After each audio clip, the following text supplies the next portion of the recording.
Chapter 442, The so-called fellow disciples on the mountaintop. The strong wind spilled over, causing flowers and grass to sway like green waves. Long Qing maintained his punching stance, his face showing disbelief. How could this be? His eyes widened, a tempest of shock surged within him. Following his gaze, he saw his right fist being blocked by a single finger from Anhao. His fist, being resisted by Anhao's index finger, gave him the sensation of pushing against a mountain. No! Mountains aren't this hard.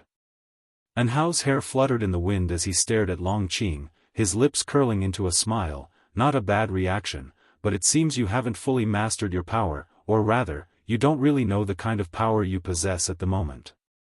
With a gentle push of his right index finger, Long Qing felt a force overwhelming like a mountain collapsing over him, throwing him backwards. His complexion drastically changed, and while he instinctively stabilized his body, he still staggered backwards several steps before stopping. He looked at Anhao with fear in his eyes, swallowing hard before asking, "Who exactly are you?" "My name is Anhao, have you heard of me?" Anhao asked with a smile, his dominance and pride momentarily receding, now his smile seeming warm as a spring breeze. "Anhao?" Long Qing's eyes widened, excitedly asking, "Are you elder sister and Zin's senior brother?" Hearing this name, Anhao's expression turned gentler as he asked, "Is your teacher sister doing well?" He hadn't used his divine sense to probe the third medicine valley, partly for fear of being rude and partly because he was somewhat nervous inside. Of course, she is the leading disciple of the third medicine valley, how could she not be doing well? Long Qing, knowing Anhao's identity, suddenly felt a sense of closeness. Although an Xian was his teacher sister, she was like a mother to him in his heart, since he had been raised by an Xian and Yu Yingying since he was young.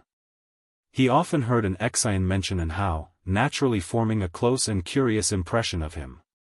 Hearing this, Anhao completely relaxed and then asked Long Qing to take him to see an Xian.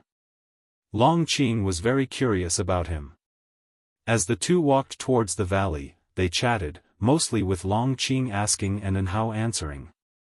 Anhao quite liked Long Qing, he couldn't quite say why, perhaps it was Long Qing's strong physique that sparked anticipation. "Why does your medicine valley have so many great cultivators?" Anhao suddenly asked. He even sensed the presence of those from the immortal path realm, which piqued his curiosity. Long Qing mysteriously said, "Haven't you heard? My master is Sword Venerable Fudao." Hearing this, Anhao was taken aback, asking in surprise, "You have two masters?" "No, it's my master Guan, he is Sword Venerable Fudao." Long Qing hurriedly explained, knowing what he should say and what he shouldn't. Anything publicly said by Guan, he could repeat. "Guan is Sword Venerable Fudao? How is that possible?" Anhao frowned. He couldn't forget his first encounter with Guan, both were very young back then. How could Guan possibly be his master? His first reaction was that there must be some misunderstanding, given that no one in the supreme sect would dare impersonate Sword Venerable Fudao. "My master admitted it himself, and Sword Venerable Fudao hasn't challenged him, so isn't he Sword Venerable Fudao?" Long Qing explained.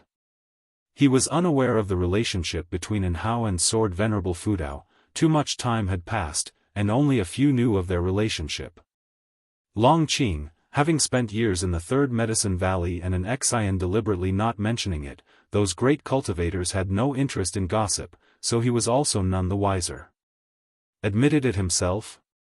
Anhao's brows furrowed tighter, feeling quite uneasy.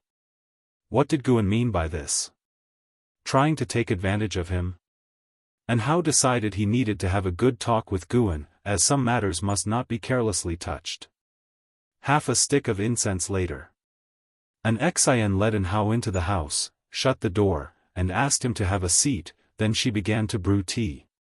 "Elder brother, I thought you had forgotten about me," an Xian said jokingly as she walked to the table with the teapot. Anhao, who was looking around the room, replied awkwardly, "How could I forget you? Whenever I have time, I come back to see you." An Xian laughed heartily, "You can even forget your own wife and children, forgetting me wouldn't be strange. Guan became more embarrassed. He coughed lightly and said, "My aspiration is to travel the world. I cannot stay with them. If I maintain relations, it would only bring them trouble." An Xian did not speak of the In family's encounters, reasoning that if Guan cared, he would visit on his own, and if he did not, speaking of it held no meaning. Moreover, as long as Guan remained, the In family had already received his care, and they would no longer face significant troubles. Thinking of this, an Xian suddenly felt that although Guan was strong, there was still much he could learn about being a person from his master. Just like romantic attachments, the master would not decide lightly, but he would take care of those who had good relations with him. Guan didn't know what she was thinking. After expressing concern for a few moments, he asked the question he most wanted to ask. "I heard that Guan calls himself Sword Venerable Fudao. What's that about? How dare he?" An Xian heard this, widened her beautiful eyes, and huffed, "What? He's not worthy. It's not that. Sword Venerable Fudao is our master." Guan grew anxious, a side of him that only showed in front of an Xian. An Xian followed saying, "He is my master too. I have two masters." "It's not the same." Guan frowned, unsure how to explain. An Xian said, "Perhaps Sword Venerable Fudao truly is him, and our original master isn't him. Has the master, as Sword Venerable Fudao, ever met you? Could it be he also received guidance from our first master? Or maybe they have a common master, that's why they both can perform the demon shadow divine skill." Having been with Guan for a long time, she too had become crafty, thinking of continuing to confound Guan. "So fun." Guan hesitated and said, "You mean we might actually be fellow disciples?" "Who knows, he calls himself Sword Venerable Fudao and hasn't run into trouble," an Xian shrugged. More than that, she was curious about how strong Guan was. She felt a competitive spirit rising within her now. Guan, after hearing this, pondered thoughtfully. Thinking that Guan might truly be Sword Venerable Fudao, and his master hadn't clarified this matter, he felt uneasy. No way, he had to find Guan personally. If the master wasn't Sword Venerable Fudao, why wouldn't he explain? Could it be he was helping Sword Venerable Fudao pose? Could this mean that in the master's eyes, Guan was more important? Guan's thoughts were in turmoil. He hadn't felt so perturbed for a long time. Previously, no matter how tough the situation, he had never felt such anxiety because his master was his ultimate pursuit, and he was so determined to become stronger because he didn't want to disappoint his master. An Xian changed the subject, starting to ask about Guan's experiences over the years, and Guan didn't hide anything, beginning from the time he left the Star Sea congregations. Guan too wanted to impress his junior sister by sharing his legendary experiences, speaking emotionally, but unfortunately, an Xian hadn't yet learned Guan's emotional intelligence to provide timely emotional feedback to him. Time flew by quickly. As evening approached, Guan rode the Blood Prison Great Saint back to the valley leisurely. Although Zhu Luo Sword Monarch had arrived, he didn't pay much attention to it, going about his usual activities. Having spent the afternoon investigating, Zhu Luo Sword Monarch had already set his sights on Sword Venerable Fudao. He would soon arrive at the Third Medicine Valley. Guan could sense a strong intent to battle hidden within Zhu Luo Sword Monarch's sword intent, an indication that Zhu Luo Sword Monarch was harboring ill intentions. He was curious to see how strong this prodigy descendant of Dahong Sword Heaven was. Upon entering the valley, Guan dismounted and walked alone towards 10,000 Sword Mountain. Simultaneously, Zhu Luo Sword Monarch appeared out of nowhere in front of the stele at 10,000 Sword Mountain, gazing at the mountain, lost in thought. This mountain harbored a faint sword intent that was difficult to capture. Although he felt no threat, he couldn't see through this sword intent. It didn't resemble the Holy Heart Sword Dao. He had been to the Sword Dao River and knew what the Holy Heart Sword Dao was like. Some disciples passing by on the trail behind him cast surprised glances his way, but seeing he didn't step onto 10,000 Sword Mountain, they didn't come forward to stop him. From a distance, Guan spotted Zhu Luo Sword Monarch and conducted a lifespan detection on him. Zhu Luo Sword Monarch, Free Immortal Realm 9 Layers 29, 769, 870/500 000/500 000, could killing him yield 40 million years of lifespan? Guan thought to himself, his steps neither fast nor slow, leisurely as if wandering through a garden, occasionally greeting disciples he encountered along the way. Chapter 443, You Dare Challenge Holy Heart Sword Dao? Daoist friend, you seem unfamiliar. Is there something you need help with? Gu An's voice came from behind, interrupting Zhu Luo Sword Monarch's thoughts. Zhu Luo Sword Monarch half-turned, glancing at Guan with the corner of his eye. Looking at Guan, he felt a strange sensation in his heart. Logically, such a mortal shouldn't merit his attention, but somehow, as soon as Guan spoke, he had turned around involuntarily, drawn to him. He had only ever felt this way in the presence of those stronger than himself. While sizing up Guan, he deduced that Guan had some karma with An Hao, though not closely connected, it indeed existed. Zhu Luo Sword Monarch asked, Are you the valley master of this medicine valley? Guan smiled and replied, I am Guan, may I know your esteemed name? Zhu Luo Sword Monarch answered, I am Zhu Luo Sword Monarch, from Dahong Sword Heaven. Dahong Sword Heaven? I have not heard of it, but it sounds grand and powerful, certainly the force of a holy land, and it must be far from the Taizong continent. Guan feigned surprise. Zhu Luo Sword Monarch was not in the mood for probes, and directly asked, Are you a disciple of Sword Venerable Fudao? Call out your master. As he spoke, he also emitted a trace of sword intent, instantly enveloping the entire Third Medicine Valley. Ji Xiaoyu appeared out of nowhere in front of Guan, staring warily at Zhu Luo Sword Monarch, the Dao patterns on her forehead igniting into fierce flames. The Sun and Moon Netherworld Emperor appeared as well, frowning at Zhu Luo Sword Monarch. An Hao, Nine-Finger Divine Lord, and Xianxia also quickly appeared, those great cultivators, who had been playing chess in the dojo, promptly arrived as well. Guan could feel that Zhu Luo Sword Monarch's sword intent was to isolate the Third Medicine Valley from the outside world. Was he intending to create a battlefield? An Hao stared at Zhu Luo Sword Monarch, asking in a deep voice, Senior, what are you trying to do? An Xin swiftly ran over, curiously looking at Zhu Luo Sword Monarch, her eyes filled only with anticipation. Zhu Luo Sword Monarch ignored An Hao, his gaze settling on Ji Xiaoyu. He squinted and said, Yinyang 4 Emperors, long time no see, Reincarnation Path Emperor, I didn't expect you to undergo reincarnation tribulation here. Ji Xiaoyu, with a composed expression, replied, Zhu Luo Sword Monarch, it seems Dahong Sword Heaven has no intentions of invading the great heavenly spirit land, are you acting alone? Zhu Luo Sword Monarch laughed, among the Yinyang 4 Emperors, I only fear the 6th Tao Dust Emperor. Has his reincarnation tribulation ended? Yinyang 4 Emperors. Reincarnation Path Emperor. 6th Tao Dust Emperor. The surrounding cultivators listened in astonishment, these names sounded impressive. You can go find him, he indeed mentioned you, Ji Xiaoyu coldly replied. Zhu Luo Sword Monarch shook his head with a rueful laugh, ignoring the stares of others. He said, Enough of this, I'm here to find Sword Venerable Fudao and challenge him to a battle. Hearing the name Sword Venerable Fudao made everyone tense. Daring to challenge Sword Venerable Fudao, he must be extraordinary.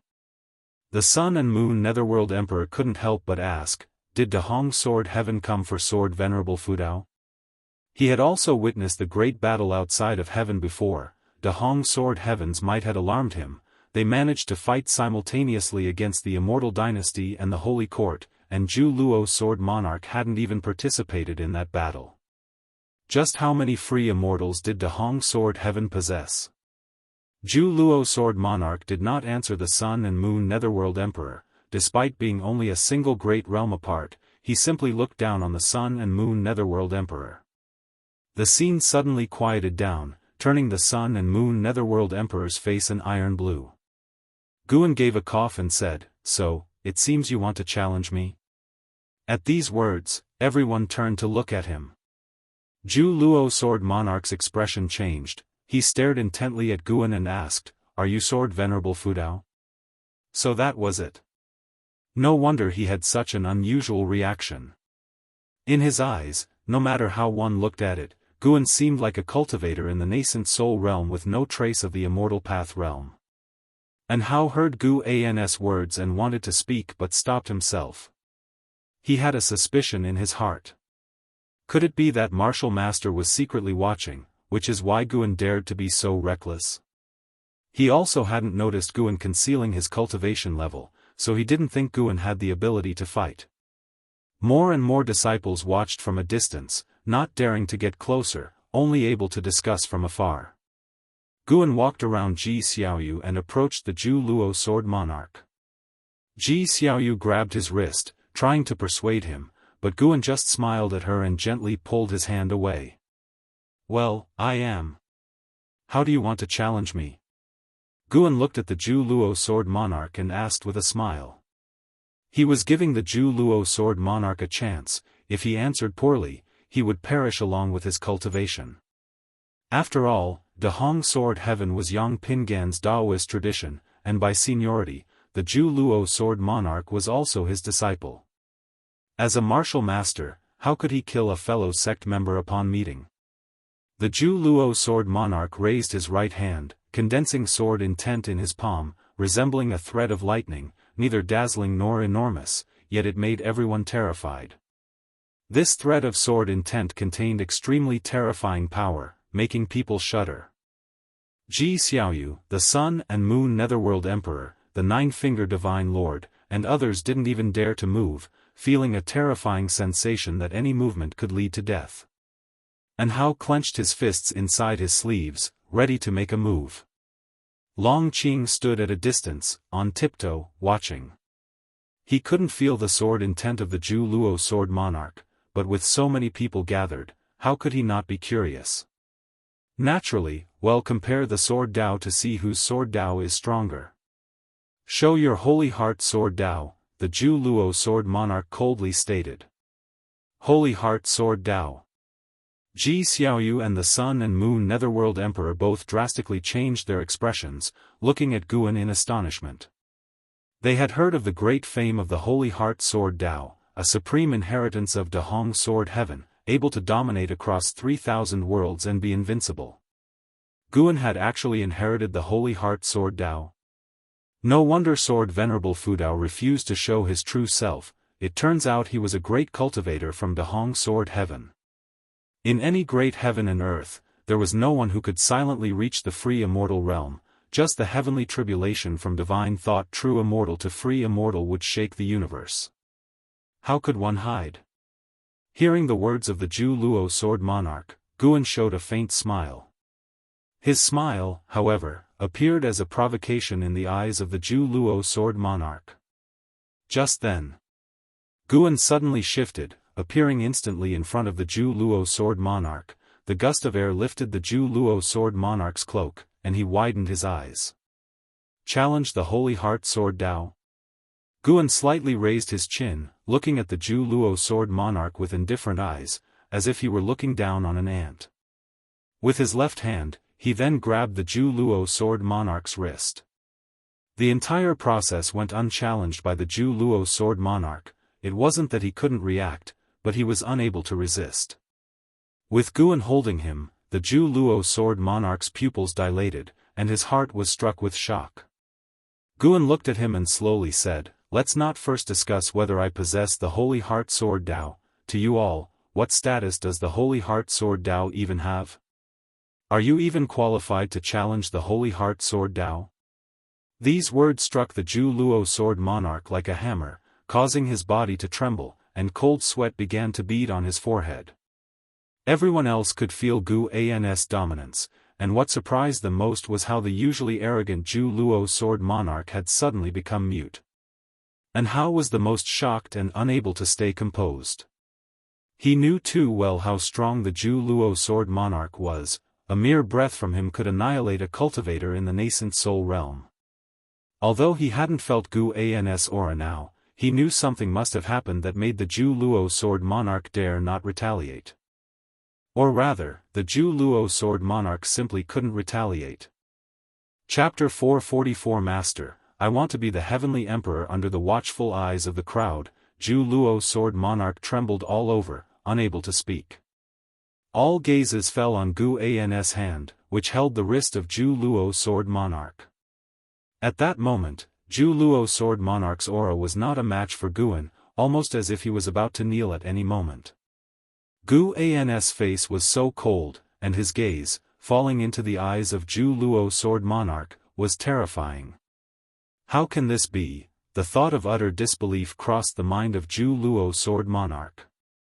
Held by Guan, his sword intent dissipated instantly, and the mana within him was suppressed, rendering him unable to mobilize it. He was like a mortal, incapable of resistance, let alone freeing himself of Gu An's grasp. Tao Fruit Realm. This person must have surpassed the free immortal realm and reached an even higher level. Despite Zhu Luo Sword Monarch's claim to have reached the end of the reincarnation tribulation, in reality, he had yet to find his breakthrough opportunity. This was also why he wanted to challenge the Holy Heart Sword Dao. He hoped to break his own limits through the swordsmanship exchange. The stronger the inheritor of the Holy Heart Sword Dao, the more he looked forward to it. Only tremendous pressure could break his shackles. Guan stared at him and asked, "Now tell me, do you still want to challenge me?" Zhu Luo Sword Monarch clenched his teeth, attempting to speak, but he lacked the courage to voice his words. For him to bow his head was harder than death. Damn it! Why was the gap so vast? Zhu Luo Sword Monarch harbored a secret hatred, not towards Guan, but at his own weakness. With such a vast difference in strength, his challenge to Guan seemed absurd. He despised those who were weak yet acted arrogantly, and now he was the very person he loathed the most. Zhu Luo Sword Monarch was extremely frustrated. He roared inwardly, wanting his sword Dao to break free. But Gu An's power was like a wall of the Tao Fruit Realm, crushing him mercilessly. No matter how furious, he couldn't shake it. For a moment, the atmosphere was tense. The pressure on everyone vanished, replaced by shock. Could it be that Guan was truly Sword Venerable Fudao? They couldn't sense how strong Gu An's aura was, still seeming like he was in the nascent soul realm. However, Guan was clearly suppressing Zhu Luo Sword Monarch, and Zhu Luo Sword Monarch's earlier arrogance and haughtiness could not have been an act.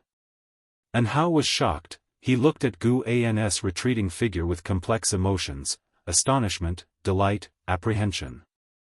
Just then, Guan suddenly let go, smiling and saying, "Since you're not speaking, I'll take it you've given up the challenge. Guests should be treated well, stay at the Third Medicine Valley for a few days."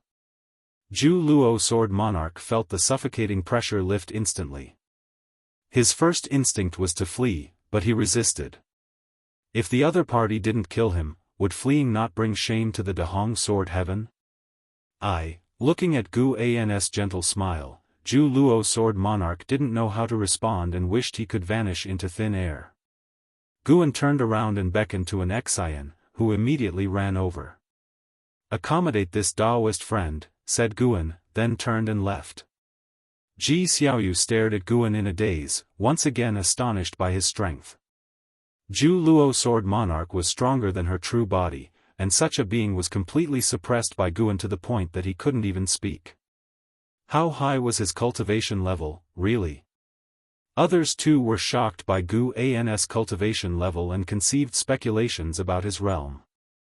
Zhu Luo Sword Monarch watched Gu An's departing figure, his face flushed with humiliation. When an Xian invited him into the valley, he could only nod and follow her. Although he was suppressed by Guan, no one dared to mock him. As he walked by, the great cultivators made way, fearing they might provoke his anger. And Hao kept pace with Gu An's steps without catching up immediately, maintaining a distance instead. The Sun and Moon Netherworld Emperor stood by Ji Xiaoyu's side and pondered, who exactly is this deity? Ji Xiaoyu did not answer him, and no one else could either. The Nine-Finger Divine Lord was relieved that he hadn't underestimated Guan due to his cultivation level. Xianxia thought even further ahead. Faced with the provocation of Zhu Luo Sword Monarch, Guan had the power to kill him yet chose to give him a way out. Such magnanimity was beyond the capacity of ordinary individuals.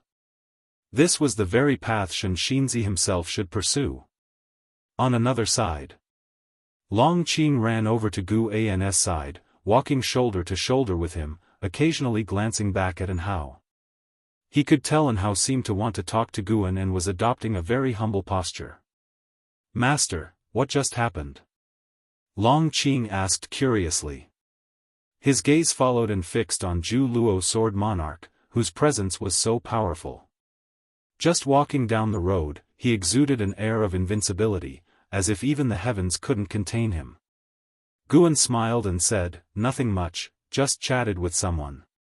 "You can go talk to him directly, he is a senior after all. Remember not to forget your manners." Hearing Gu An's words, Long Qing really did want to go meet with Zhu Luo Sword Monarch. After a while, Guan went upstairs alone, and Anhao stayed at the bottom of the loft, hesitating for a moment before he also went upstairs. He had just reached the door when he heard Gu An's voice, "Remember to close the door behind you." Upon hearing this, Anhao instantly felt calm. All his doubts were washed away. This was definitely his master.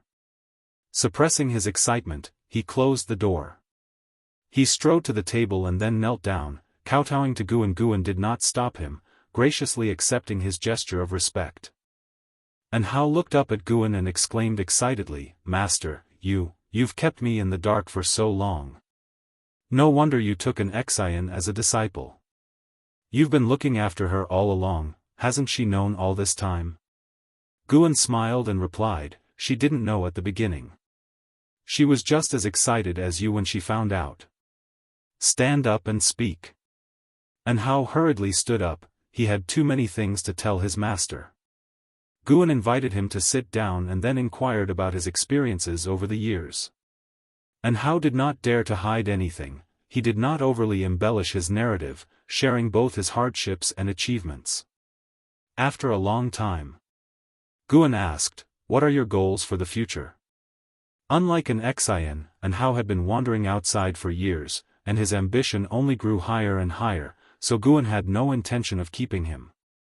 Taking a deep breath, Anhao said, "Master, I want to become the Heavenly Emperor, just like the Jade Emperor you've written about." Guan smiled and said, "Those two words should not be uttered carelessly because real immortals do exist. Indeed, to be besieged by immortals, real immortals are far more terrifying than mortals can imagine. If there is order, there must be a ruler, and the leader of the immortals might be known as the Heavenly Emperor." Upon hearing this, Anhao was startled and cautiously asked, "Immortal dynasty?" "They are far from it." Gu An's response let Anhao breathe a sigh of relief and also filled him with surprise. If the Immortal dynasty was not considered a group of immortals, how powerful were the true immortals? Guan looked at Anhao and also discerned his life grid. Life grid, the combination of fate and chi fortune, indicates that the stronger the life grid, the better the chi fortune and longer lifespan. Anhao had a continuous stretch of chi fortune, and his life seemed to have no visible end, which Guan saw for the first time in such a life grid. Indeed, the limit of 9,999 years was simply the upper limit of mortal realm, not the limit for Anhao. After reaching the Nirvana realm, Anhao's lifespan limit became 6 nines, and Guan estimated that breaking through further great realms would continue to extend it. Chapter 445, Want to become a disciple? Do you aspire to be the Heavenly Emperor because you want power and influence? Guan asked curiously. The Jade Emperor in Journey to the West wasn't described as particularly strong, at least not the strongest, and Anhao had always wanted to be the strongest. Could it be that his mindset had changed now that he was considering becoming the Heavenly Emperor? Anhao answered, "I want strength, and I want power and influence. Along the way, I've been to many places, left behind many people, but I feel that this path is not right. However, to become stronger, even if it's not right, I still have to continue on. By becoming the Heavenly Emperor, I can protect those I wish to protect and shelter all living beings from suffering. I didn't expect you to still have such a benevolent heart, Guan remarked. And Hao's face turned red, and he said, Master, what do you mean? Do you see me as someone ruthless, without bottom lines? After all, I have inherited the righteousness of the supreme sect. No matter where I go, when I encounter people in suffering, as long as I can help, I will take action. Guan smiled. He indeed had seen such behavior from Hao, though it wasn't frequent. Compared to Yang Xian, Hao still had a long way to go. However, Guan never had specific expectations for what Hao should become. He imparted the technique of immortal cultivation to Hao due to fate. As long as Hao didn't do evil, he was loath to nitpick. Guan continued to chat with Hao, which gave Hao a deeper understanding of his master. It seemed no different from their previous interactions, but Hao felt his master's vastness, like the Canghai Sea. With the ability to conquer the world yet able to recluse here, laughing and chatting with anyone. Every word Guan said seemed sincere in Hao's eyes. When Guan's image merged with the image of the master in his heart, it was both sincere and contained wisdom, as if every word from his master taught him and held expectations for his growth.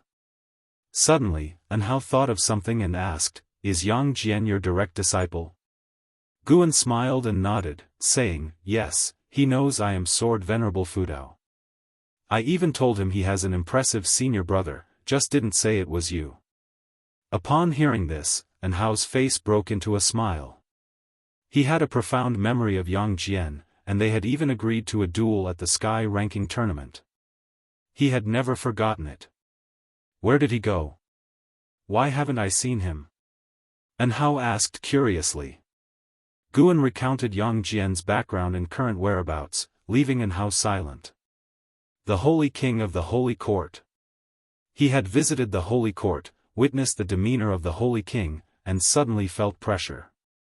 Yang Jian's talent had already won his approval. Coupled with the background of the Holy King, he might indeed surpass him. Guan continued, Besides Yang Jian, I have taught others, including demons. Don't underestimate them. His tone seemed joking, but his eyes were sharp. Hao felt his fighting spirit ignited after hearing this. Full of confidence, he said, Master, rest assured, I will always be your most outstanding disciple. Guan smiled and nodded, but his heart disagreed. If that were the case, wouldn't it mean that my teaching ability is inferior to your talent? He had to cultivate a disciple stronger than Hao. Hao thought of the Annihilation God Emperor and began to say, Master, previously I encountered, don't speak. Guan interrupted him, causing him to look puzzled. Guan continued, Your realm is still low. When you delve into the way of cause and effect, you'll understand that even when you speak of certain beings in secret, even without naming them, merely describing their likeness and deeds can alert them. I'll keep an eye on that existence. His help for you was casual, without any ulterior motives. You can rest assured. Longing was evident in Hao's eyes. What kind of realm must one reach to be so powerful? He adjusted his emotions and stopped thinking about the Annihilation God Emperor. Moonlight streamed through the window as the master and disciple continued their chat. The atmosphere was pleasant, with Hao occasionally standing up, using actions to describe the scene he was talking about, while Guan looked on with a smile, as if enjoying a storytelling session. Hao was excited because he could finally sit and talk with his master. Guan too was content. Watching the vigorous Hao, he thought of the resolute youth who, in order to protect his sister from the village, had boldly faced an invincible wolf demon. In the blink of an eye, over 800 years had passed. The young ones had begun to stand on their own, while many of Guan's contemporaries had passed away. Considering this, Guan was not sad, he still wore a smile on his face. The old friends had passed, but the younger generation was still there. Such was life. The moon set, and the sun rose. In the early morning, Hao stepped out the door, looking towards the vast ranks of disciples in the distance, watching them practice. His gaze drifted. Previously, he too had watched the Medicine Valley disciples' morning practice, but he had never felt quite like he did today. He realized that the movements of the Medicine Valley disciples carried a profound mystery, truly worthy of being the body-strengthening method created by his master, embodying the simplicity of the Great Path. Guan stepped out of the house, standing behind him and looking towards the distant spectacle of the practice. Over 4,000 people practicing together was stirring the spiritual energy in the valley, a magnificent sight. "Hurry up, what are you looking at?" Guan urged. Coming to his senses, Anhao turned back with a smile and then started walking down the stairs. Reaching the corner of the staircase, he turned his head toward Guan and asked, "What kind of person do you hope I will become?" Guan glanced at him and then looked up to the east, saying, "I hope you become like that proud sun, radiant and shining. Even if you fall into the lowest valleys, you always rise up, climbing to a height that all living beings find unreachable." After hearing this, Anhao unconsciously looked towards the rising sun on the horizon. His smile faded, his expression turning serious. Chapter 445, Want to become a disciple _2, I definitely will. Anhao said determinedly, then turned his head and continued down the stairs. Guan didn't see him off. Instead, he kept looking toward the east. The morning sun rose, streaking across the sky, only to be chased down by darkness again. When the world fell into darkness, new sunlight broke through the earth's surface, illuminating all things and banishing the darkness. After daylight, Guan stepped out of his room again. He faced the blazing sun and stretched languidly.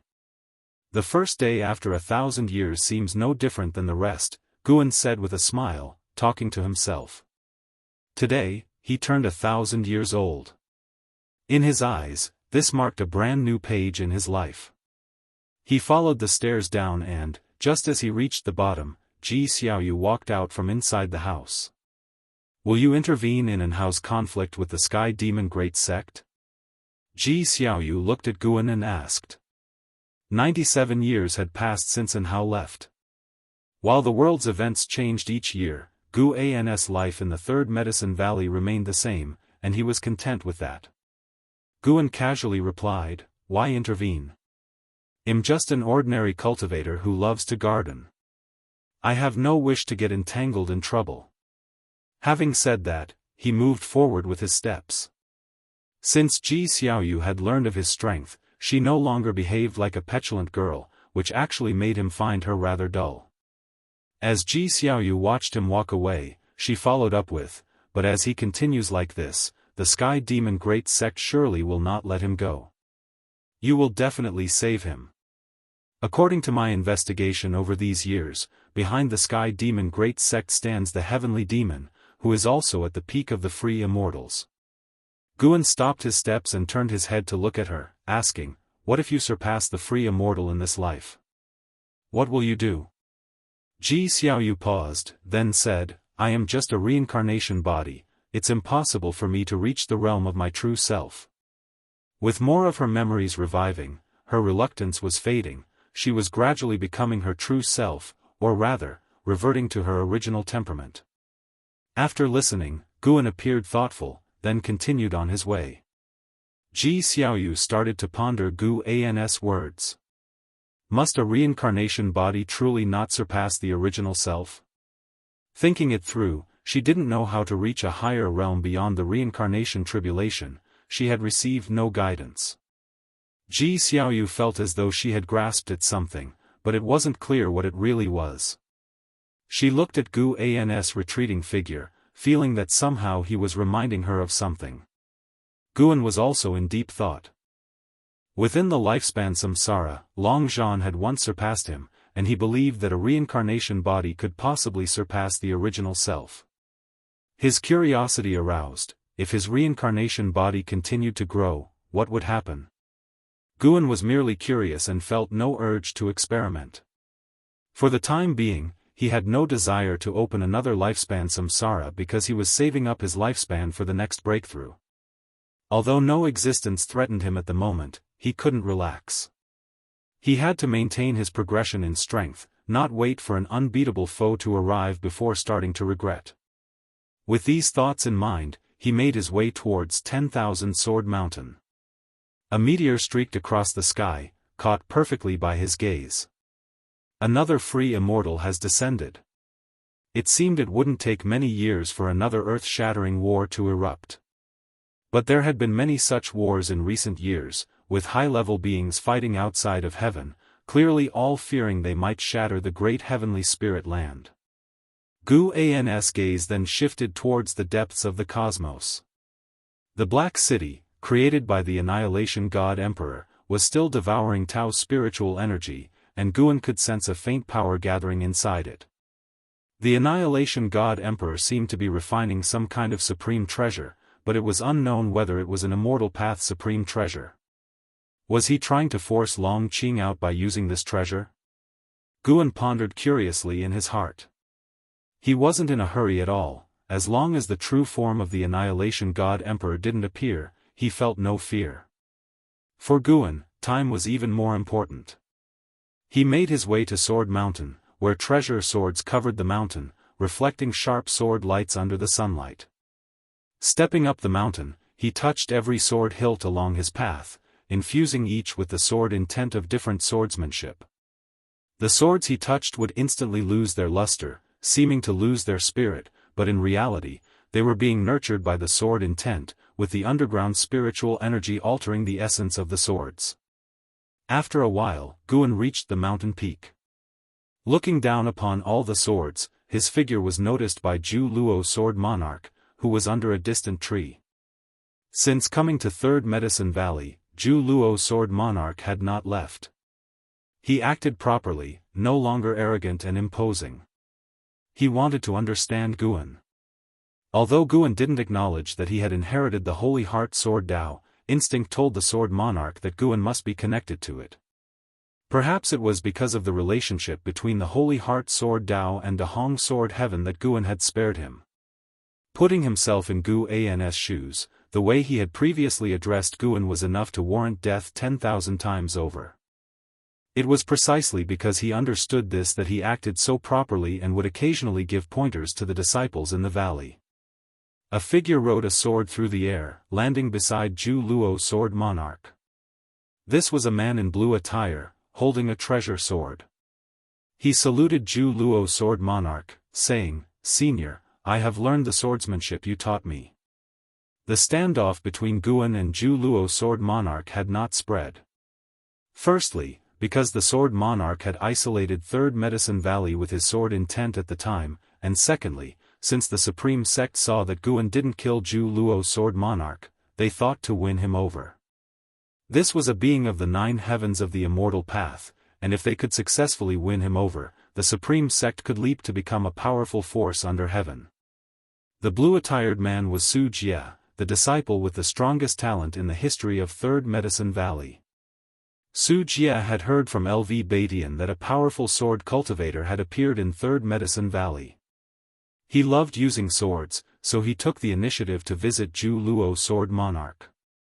Considering Gu An's face, the Sword Monarch gave pointers to many valley disciples. Faced with Su Jie, he was not stingy. "Just learned it then," Zhu Luo Sword Monarch said indifferently, his gaze fixed on the silhouette of Guan. Su Jie indeed had exceptional talent, but he was not the strongest he had seen, certainly not compared to how he had met before. Thus, he had no intention of taking a disciple.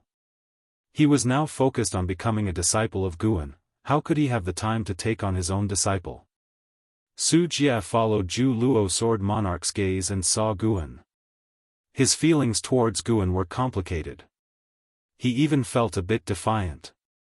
He believed his own talent was strong, even comparable to Hao, but during his time in Third Medicine Valley, he didn't receive special attention from Guan. He felt overlooked. Of course, he still had fond feelings for Third Medicine Valley. Although Guan hadn't given him special treatment, he was kind to him. He didn't dislike Guan, he just wanted to prove himself to Guan. More than 90 years ago, he had witnessed Hao's strength. This was why he was so eager to seek out Zhu Luo Sword Monarch. Catching up to Hao was not going to be easy. Su Jia turned back to Zhu Luo Sword Monarch, asking, "Senior, wouldn't you like to see my swordsmanship?" Zhu Luo Sword Monarch replied impatiently, not interested.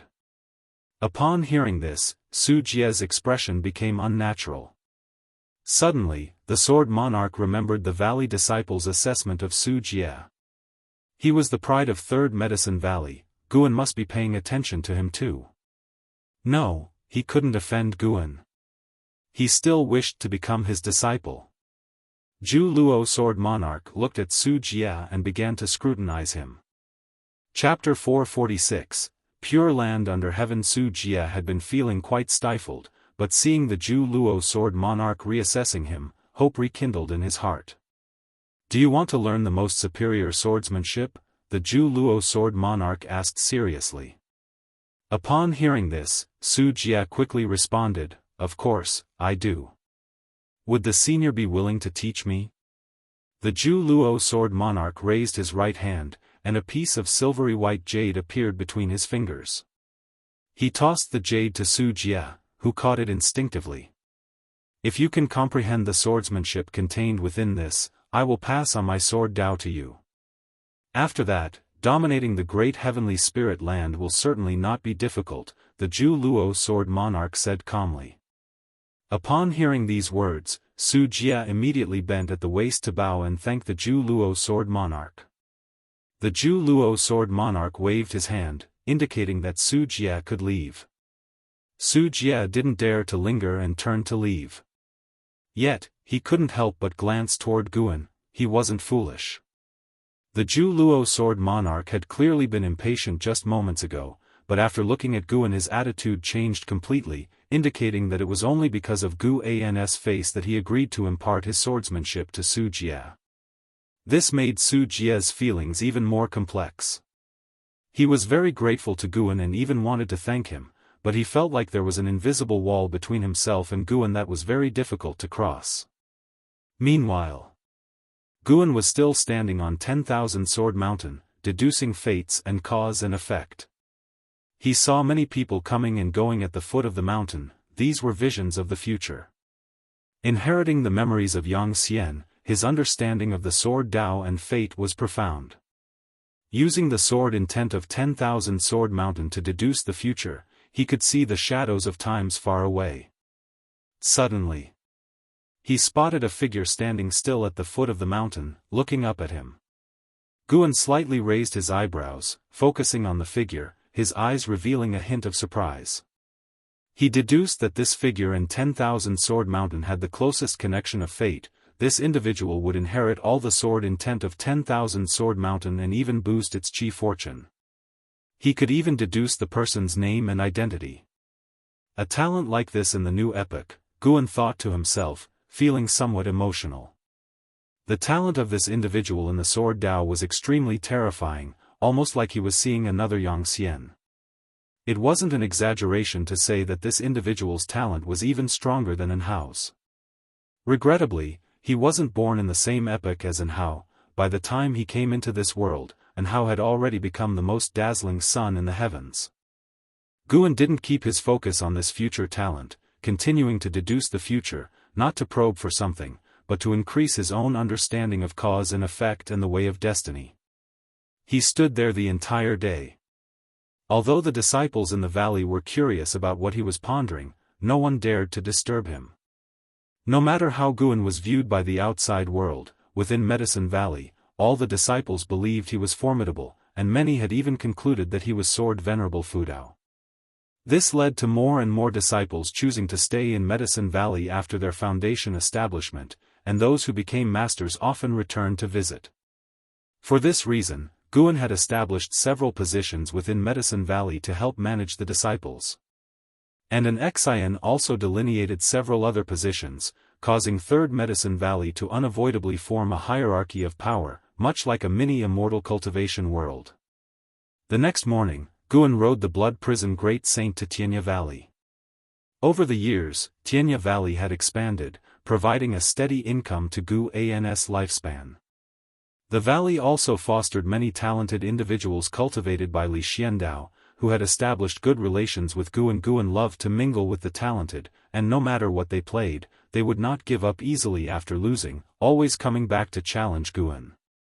While Guan's outward cultivation level was at the divinity transformation realm, the disciples of Tianya Valley all knew he was very strong.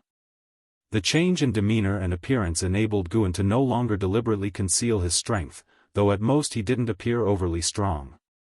Currently, his undefeated record in the battles of combat at Tianya Valley made him want to laugh whenever he thought of that prince consort challenging him again. The Blood Prison Great Saint, too, was looking forward to the upcoming battle of Tianya Valley. He also wanted to see those arrogant individuals suffer setbacks. Guan, admiring the scenery along the way, said with a light laugh, "Next spring festival I will unseal you. Are you ready?" Blood Prison Great Saint didn't react with too much surprise, as he had long been prepared. In a low voice, he said, "Master, I have been ready. Even if I regain my cultivation level, I will never betray you and will always follow you." He had already begun cultivating the primordial reincarnation skill, and once unsealed, his cultivation level would soar, perhaps achieving nirvana in one fell swoop. Guan laughed, "Cultivate well in the future, your strength also represents my face." These words instantly excited Blood Prison Great Saint. He had been waiting for this. He wished to always be by Guan's side. He had come to realize that those who left, despite their wandering, could hardly compare to those who stayed with Guan. And Hao was an exception. If An Hao had stayed by Guan's side, his achievements would have only been greater. And he felt that, in the future, there would definitely be individuals who would appear with even greater talent than An Hao. "Master, rest assured, I will cultivate hard. I'll first set An Hao as my goal." Blood Prison Great Saint said excitedly, trembling all over. Guan said no more, letting him continue on. In the following journey, Blood Prison Great Saint felt as if he was floating, his thoughts lost in boundless imagination. Autumn arrived. At the Supreme Sect subsect, within Yi Mansion. Guan sat at a table sipping tea, watching Yilan instruct a young girl in the ways of spellcraft. The autumn breeze blew into the courtyard, making everything seem perfect. Yilan turned to Guan and asked, "Senior brother, do you have anything to say?" The practicing girl cast a doubtful glance at Guan. She had always been skeptical about this senior uncle. Her master said that her senior uncle was very strong, but she couldn't help feeling that he only seemed handsome rather than formidable. Guan responded with a smile, "You're teaching quite well. I've nothing to say. I'm nowhere near your level. The constant emergence of geniuses from the Third Medicine Valley is widely known. Your ability to instruct disciples is incomparable to ordinary people," Yilan said, shaking her head. She was sincere, there was no need for her to flatter given the relationship she had with Guan. Guan replied, "It's all due to the disciples' hard work, it doesn't have much to do with me." He wasn't interested in the disciple Yilan had recently taken on. The girl's maximum lifespan was around 3,000 years, considered a prodigy, indeed, but now, a true talent was approaching the Supreme Sect subsect. Zhu Shi. That ultra-talented individual with the Tai Chu swallowing yuan body. Guan had been keeping an eye on her, witnessing her crossing the ocean to reach the Taizong continent. She came to the Taizong continent because she had heard it was one of the few pure lands left in the world, and she wanted to cultivate in peace under the protection of Sword Venerable Fudao. She had previously received the Stepping Path of Age's step from Guan, and now she had made some progress, being able to use it in battle.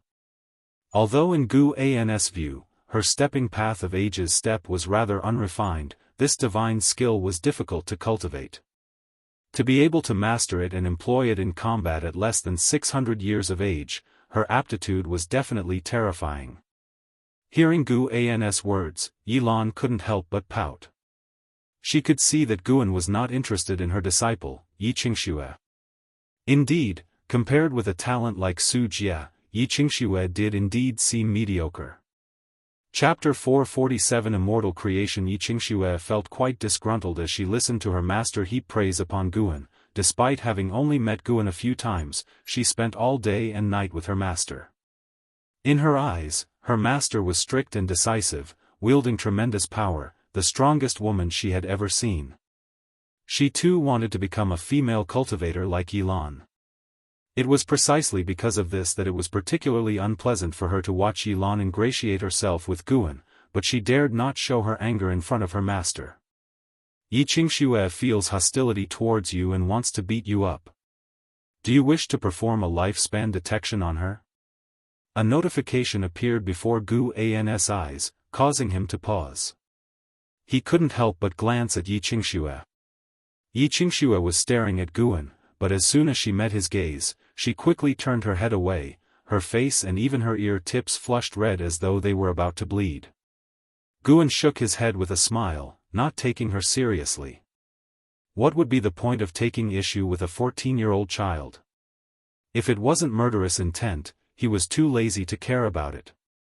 He dealt with people daily, naturally, some would be dissatisfied with him. It didn't mean he should kill anyone who harbored dissatisfaction towards him. Yilan had no idea what Xianxia was thinking. After giving her a few words of advice, she walked over to Guan. Considering it was rare for Guan to visit, Yilan was preoccupied with him, even thinking that Xianxia was somewhat in the way. Seeing her come over, Guan stopped paying attention to Zhu Xi and focused on chatting with Yilan. An hour later, Xianxia took her leave. Once her presence had faded, Yilan could no longer contain herself and pounced on Guan. Be careful about the impression you're making. What if your disciple comes back? What about it? I'm not afraid of anyone knowing. You're a law enforcement elder now, you should be mindful of the impact. If it means losing my position as a law enforcement elder, then so be it. I miss you so much, elder brother. You can't touch there, elder brother, you smell so good. The autumn wind swept away the dead leaves from the trees. The leaves, once they fell to the ground, seemed unwilling to give up and fluttered in the air, struggling for a long time before finally landing helplessly in the corner of the wall. In a dimly lit grand hall, countless figures were scattered around, humans and demons alike, all wrapped in demonic qi, making for a terrifying sight.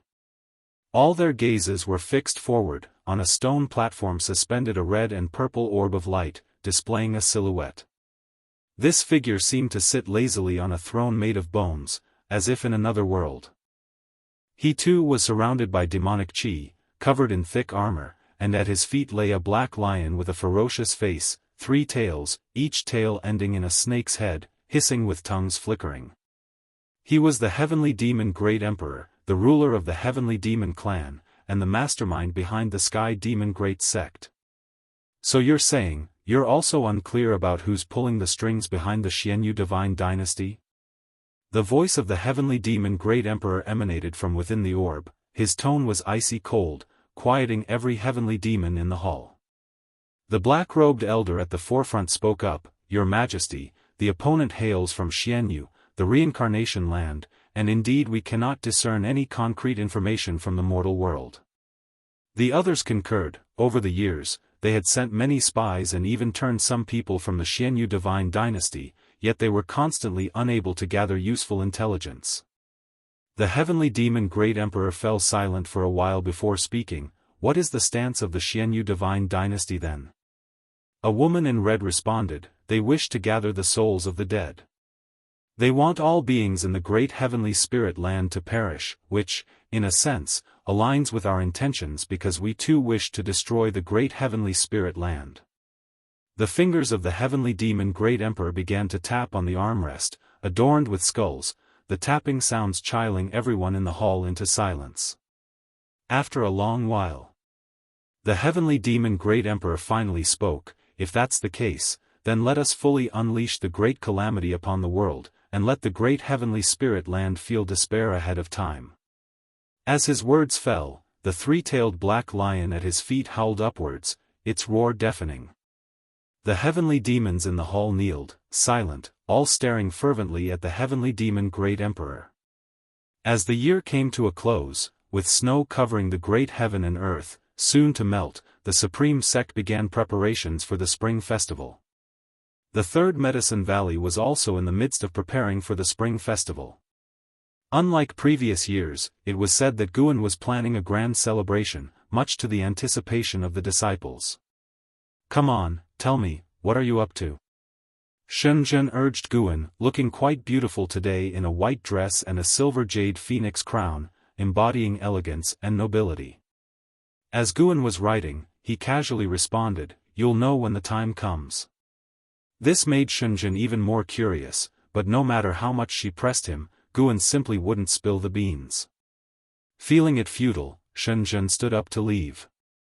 It wasn't long after her departure that Wu Ju arrived, also inquiring about Guan's preparations. Now that Guan was linked with Sword Venerable Fudao, every word and action of his was the center of attention. Rumors of his preparing a grand celebration had the higher echelons of the sect abuzz. More and more of the upper-level members were convinced that Guan was Sword Venerable Fudao. If Sword Venerable Fudao was planning a celebration, how could they not be concerned? Nevertheless, Guan still did not reveal the truth, leaving Wu Ju to depart in frustration. In the following time, a stream of visitors came to see Guan down at the pavilion.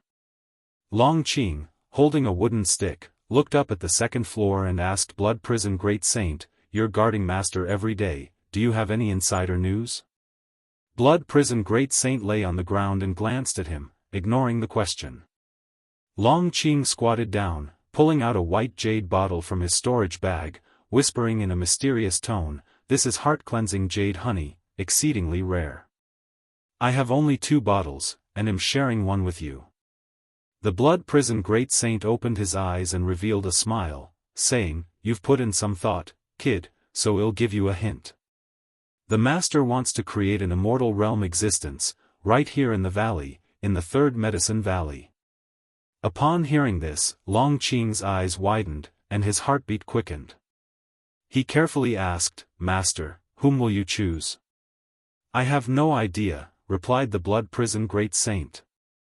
Using his divine sense to open the bottle, the Blood Prison Great Saint drew out the liquid and swallowed it in one gulp. His bovine eyes then bent into a smile, clearly pleased. Long Qing stood up and turned to look towards the second floor, his imagination beginning to run wild. As the spring festival drew near, the grapevine buzzed with news that Sword Venerable Fudao of the Supreme Sect was about to create an immortal path realm existence. The higher ranks of the Supreme Sect kept the news from the ears of the disciples of various departments within the sect, suppressing the information. Once they had finished arranging the spring festival affairs for the Supreme Sect, they hurried over, eager to join the excitement. As noon approached, Vice Sect leader Ji Hantian entered the valley and was taken aback by the bustling scene. So many people. He even noticed that the big shots from the families had arrived faster than him. While pondering this, he went up to greet them. Even as Vice Sect leader, he still needed to greet those great cultivators proactively. At the entrance of the valley, several cultivators arrived, including Zhu Shi. Dressed in azure garments, Zhu Shi was curiously looking over the Third Medicine Valley. Having first visited the Supreme Sect subsect to learn about the relationship between the Supreme Sect and Sword Venerable Fudao, she wanted to establish herself there. Thus, she came to the main sect. After some inquiries, the Third Medicine Valley became her first choice. To be precise, it was the first choice for most new disciples entering the sect. However, entering the Third Medicine Valley wasn't so easy now. Zhu Shi had barely managed to get the opportunity to visit the Third Medicine Valley for the festival by giving gifts. Walking ahead of her was an elder from the book collection hall, brimming with excitement as if he were introducing his own domain. He was introducing the Third Medicine Valley. He was on good terms with Guan, making him feel sort of at home here. Zhu Shi was curious about the Valley Master Guan. She had heard that this Valley Master was a disciple of Sword Venerable Fudao, who didn't compete or fight over matters, was amiable with others, and was more than willing to train disciples. Inside the Supreme Sect, Guan had an excellent reputation. Zhu Shi hadn't heard a bad word about him. Traveling the world for hundreds of years, it was the first time she heard of such a remarkable person. Coupled with the earth-shattering exploits of Sword Venerable Fudao, she was looking forward to meeting Guan Zhu. She looked around, curious about everything inside the Third Medicine Valley. As they approached the dojo, an Xin suddenly approached. The elder from the book collection hall greeted an Xin warmly. Guan had introduced an Xin to all his contacts within the Supreme Sect, and they were all aware of Guan's attitude towards an Xin, so everyone treated an Xin warmly. Today, elderly, we must have a good drink, not returning until we're drunk. My master often talks about you, said an Xin with a bow and a hearty laugh. These words made elderly feel quite comfortable, his spine straightening up.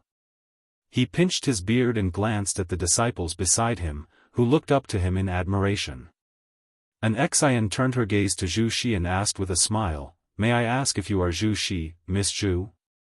Stunned, Zhu Xi and the others, including elderly, looked at her in surprise. "I am, what about it?" Zhu Xi asked cautiously. While she was a cultivator of the void-crossing realm and had even greater strength, she was very cautious within the Supreme Sect. It was her survival instinct. "Don't be nervous," an Xin said with a smile. "My master told me to take good care of you, he knew you would come." "Your master?" Zhu Xi grew even more nervous. She had encountered many great cultivators who could divine destiny, and she always kept her distance from such entities to avoid trouble. An Xin nodded and said, "My master is the Valley Master. Come on, it'll take you to settle in." After saying this, she bowed to elderly, excusing herself. Under everyone's watchful gaze, Zhu Xi didn't dare to flee and had no choice but to follow an Xin reluctantly. Elderly and his disciples were astonished. Zhu Xi had such a connection. Suddenly, elderly felt the medicinal herbs he had collected for Guan were a bit hot to handle. But thinking of Guan's smiling face, he calmed down again. Guan wasn't a petty person, at worst, he would return the herbs. Yes, that's it. He could also prepare a gift for Zhu Xi and take the opportunity to apologize to Guan, thereby increasing his chances for more interaction. A smile spread across Elder Li's face as he suddenly found Zhu Xi rather agreeable. On the other side, Zhu Xi couldn't help but ask why Guan was looking for her, but an Xin said she didn't know either. "You don't have to worry. If my master has noticed you, it must mean he has a good impression of you. Maybe he will even take you as his disciple. Just settle in comfortably as if it was your own home, and if you encounter any problems in the future, you can come to me. I forgot to tell you, I am the head disciple of the valley and in charge of everything," an Xin said, turning her head towards Zhu Xi with a gentle smile. Zhu Xi was touched by her smile, warming up to her and feeling her stress dissipate. With such a kind personality, the Valley Master might indeed be a rare good person. Zhu Xi thought to herself. Although Anzin's cultivation level was only at the nascent soul realm, she didn't look down on her. Instead, Zhu Xi wanted to deepen their friendship. An Xin thought to herself, "She doesn't seem to recognize my master. Could she be the offspring of one of my master's old friends?" She did not think of Zhu Xi as a genius. When she said Guan might take Zhu Xi as a disciple, it was just a habit of making big promises, something she learned from Guan. A few kind words didn't cost anything, and maybe she could forge a closer relationship. The two women chatted warmly as they proceeded. Underneath an old tree, Zhu Luo Sword Monarch stood up, looking at the commotion in the distance, and muttered, "Such clamor." Suddenly, he caught sight of someone, causing him to exclaim in surprise. It was a white-haired old man, leaning on a cane in one hand and resting the other on his waist, just entering the valley and looking around. The free immortal. Reincarnation tribulation. This aura feels so familiar, as if I've seen it somewhere. Zhu Luo Sword Monarch pondered to himself, his eyes fixed on the white-haired old man. The white-haired old man seemed to sense something, turned his head to look, and when he saw Zhu Luo Sword Monarch, his white eyebrows furrowed. Chapter 448, the strongest sword Dao, Dahong sword heaven sword intent, the white-robed elder gazed at Zhu Luo sword monarch, contemplating with astonishment. Zhu Luo sword monarch also fixed his eyes on him, their gazes locked, and both could see the wariness in each other's eyes. The white-robed elder quickly shifted his gaze away and continued onward. Zhu Luo sword monarch had no intention of picking a fight either, after all, they bore no grudges against each other. During the reincarnation tribulation, he would often encounter other free immortals. If he were to confront each one, even Dahong sword heaven might not be able to protect him. Zhu Luo sword monarch headed toward 10,000 Sword Mountain. The number of visitors to the Third Medicine Valley was increasing, and 10,000 Sword Mountain had also become a spectacle that many people came to observe. An Xian had already arranged for hundreds of disciples to guard the perimeter of 10,000 Sword Mountain, to prevent outsiders from trespassing. There can be no mistake about the sword intent on this mountain, it's definitely Sword Venerable Fudeos. With such an abundance of sword intent and each one distinct upon careful observation, what could the old Sword Venerable be trying to do? Perhaps he's creating a land of inheritance. This mountain is too lowly for someone like him. The sect leader should assist in building a taller one. That makes sense. Sword Venerable Fudeo's sword Dao deserves the tallest mountain in the world. Zhu Luo sword monarch arrived and heard the discussions, his lips twitching involuntarily. He wasn't angry that people said Sword Venerable Fudeo's sword Dao was the strongest, he was merely amazed at the shamelessness of these mortals. Trying to attract the attention of Sword Venerable Fudao with such tactics? Ridiculous. Zhu Luo sword monarch came to the back of the crowd and spoke up, it's not about the height of the mountain.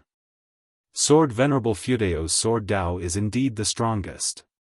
But precisely because he is so powerful, even if he were to place just one sword anywhere, it would suppress all sword Dao in the world and command respect from all beings. Upon these words, everybody looked his way, while those who had just been flattering Sword Venerable Fudao inwardly gasped in surprise. Another expert? Zhu Luo sword monarch stood tall and proud, continuing to describe just how powerful Sword Venerable Fudeo's sword Dao was. Inside the house, Guan couldn't help but smirk, finding the man's words quite pleasing to the ear. He also understood Zhu Luo sword monarch's intentions, but he would not take him as a disciple. It would mess up the seniority. However, giving pointers on Zhu Luo sword monarch's sword Dao was an option. Guan put down his pen, stood up, and prepared to meet people. With so many important figures present, he couldn't stay cooped up and risk being impolite. Of course, the most important thing was he couldn't miss such an excellent opportunity to make a grand appearance. Guan quickly tidied up the desk and then descended the stairs. He threw a glance at Blood Prison Great Saint, who immediately rose and scuttled after him. Along the way, numerous cultivators and disciples greeted Guan, and he responded with a smile to each one. Elsewhere. Zhu Shi stepped out of the courtyard arranged for her by an Xian, wanting to stroll around. Even from a great distance, she could see the star-like crowd around Guan, extremely conspicuous. When she recognized his true face, she was taken aback. How could it be him? Zhu Shi couldn't forget the enigmatic senior she had met on Mortal World Peak, initially thinking he had been toying with her. However, after she began cultivating the stepping path of Age's step, she came to understand the formidable power of this divine skill. Even after hundreds of years, she had not encountered a more potent skill than the stepping path of Age's step. At that moment, she suddenly relaxed. If it were this senior, perhaps he truly intended to take her as a disciple. Previously, she thought that Guan wanted to scheme against her, but now that she knew he was Sword Venerable Fudao, her worries evaporated like smoke and clouds. She saw Guan nodding to her with a smile, which flattered and startled her, so she hurriedly lifted her hand in salute. Guan did not approach but was escorted by the crowd toward the dojo, which made Zhu Shi breathe a sigh of relief. Facing Guan in public still put a lot of pressure on her. Now, she began to look forward to the upcoming life in Medicine Valley and the grand ceremony mentioned by the disciples of the valley. Guan, up to this point, are you still unwilling to reveal who you are making an immortal? LV Badian asked with a smile as he walked beside Guan. The others followed with teasing comments. Although they were jesting with Guan, they all maintained proper decorum, not daring to offend him. Guan pretended to be astonished and asked, "How did you all find out?" "The news has already spread." "Come on, tell me, who are you helping to become an immortal? Is it your disciple?" LV Badian urged. Even the current supreme sect, when faced with the immortal path realm, must make every effort to win them over. The most crucial point was that Guan was creating an immortal, which holds a fatal attraction for a sect. If they could create one immortal, they could create a second and third. Moreover, they all felt that Guan was about to elevate someone to immortality in one go, not just giving them an opportunity to grow gradually. Guan laughed and said, "The ancient hour is nearly upon us, don't worry." LV Badian was not content, but alas, no matter how much he pressed, Guan refused to give an answer. A figure flew from the horizon and swiftly landed in front of Guan. It was none other than LV Xian. Wearing a vestment robe crafted by Li Xiandao, LV Xian had an impressive demeanor, like an immortal lord descending to the mortal world, causing the surrounding cultivators to subconsciously make way. When LV Badian saw him, his eyes lit up, wondering if Guan was about to elevate his son. That would be fantastic. "Guan, come with me. Let's talk. What's there to discuss with these old geezers?" LV Xian spoke disrespectfully, immediately causing quite a few people to frown. LV Badian frowned and said sternly, "Presumptuous. Have you not learned any manners following Li Xiandao?" As the crowd used sound transmission to communicate, their displeasure dissipated upon learning that LV Xian was LV Badian's son. LV Xian's fame was no small matter, and he was among the top talents of the supreme sect. LV Xian, who had already reached the Mahayana realm, had a presence even stronger than that of an ordinary Mahayana cultivator. LV Xian ignored LV Badian, grabbed Guan, and started walking outside. Guan could only apologize to the others before following LV Xian away. After they left, the crowd began to congratulate LV Badian. Although he gestured for them not to speculate wildly, the smile on his face could hardly be concealed. An ancient hour later. Everyone gathered in the bustling loft area of the Third Medicine Valley. Guan stood on a hastily built platform, addressing the crowd. Looking down from the platform, the place was bursting with people. Zhu Shi, Su Jia, Wu Ju, Shen Zhen, and others were also among the crowd, curious to see how Guan would create an immortal. "I have prepared a grand ceremony for this spring festival. I thought I had hidden it well, but the news somehow spread. Yes, I am creating an immortal," Guan said with a smile, followed by good-natured laughter from below. Long Qing maintained a solemn face, pretending not to know who leaked the news. "Today, I want you all to witness the process of transcendence and hope it helps with your future cultivation," Guan stated earnestly as he scanned the crowd. He saw Ji Xiaoyu staring at him and even deliberately winked at her. Unfortunately, she did not respond. At this moment, Ji Xiaoyu was simply curious about how Guan was going to create an immortal.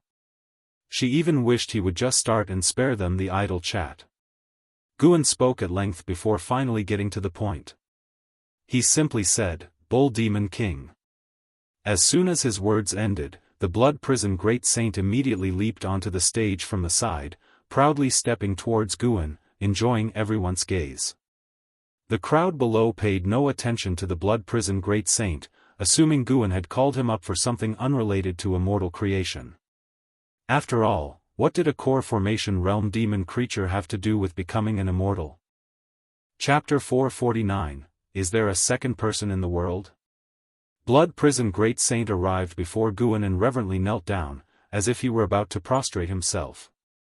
Seeing him maintaining such an attitude at this time warmed Guan's heart. His efforts in raising him had not been in vain. "His name is Bull Demon King, huh? Don't tell me there's also a son Wukong? Ha! Don't underestimate him, he's quite cunning." Indeed, when I first touched his horns, he wanted to retaliate against me. Shush, you can't speak about such things. Why would you send a bull to do it, to kill him as a part of the celebration for immortal creation? The cultivators and disciples below spectated and speculated, some comments stirring the blood prison great saint's fur to stand on end in anger. Guan didn't mind it, for the blood prison great saint's attitude was inseparable from his own harsh words. Aside from Guan, nobody liked them, much like the white spirit rat. It was time to begin. That's what Guan thought, his eyes turning fierce.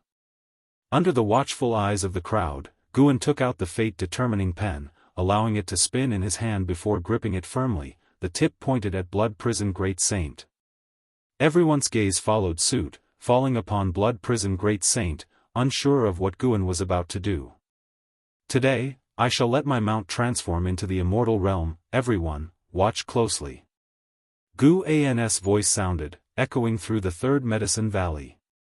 Upon hearing this, everyone's eyes widened in disbelief. He intends to elevate this demon bull to the immortal realm? Impossible. In that moment, even Zhu Luo Sword Monarch and the white-robed elder furrowed their brows. Ji Xiaoyu and Sun and Moon Netherworld Emperor likewise found it unbelievable. Their higher realms of existence made them acutely aware of how difficult it was to leap from the core formation realm to the nirvana realm. Even with great powers pouring in their essence or imparting cultivation levels, it was impossible. No matter how they looked at it, Blood Prison Great Saint didn't seem like a great power reincarnated. There were no traces of reincarnation tribulations cause and effect, nor any signs of a hidden stronger cultivation level. LV Badian was stunned, even found it ridiculous. Could this uncultured bull also achieve immortality? The crowd below fell silent, and before anyone could react, Guan wielded his pen, sprinkling ink onto the body of Blood Prison Great Saint. Instantly, the seal of path of returning primordial spirit within Blood Prison Great Saint dissipated, and he felt that long-lost power surge through him.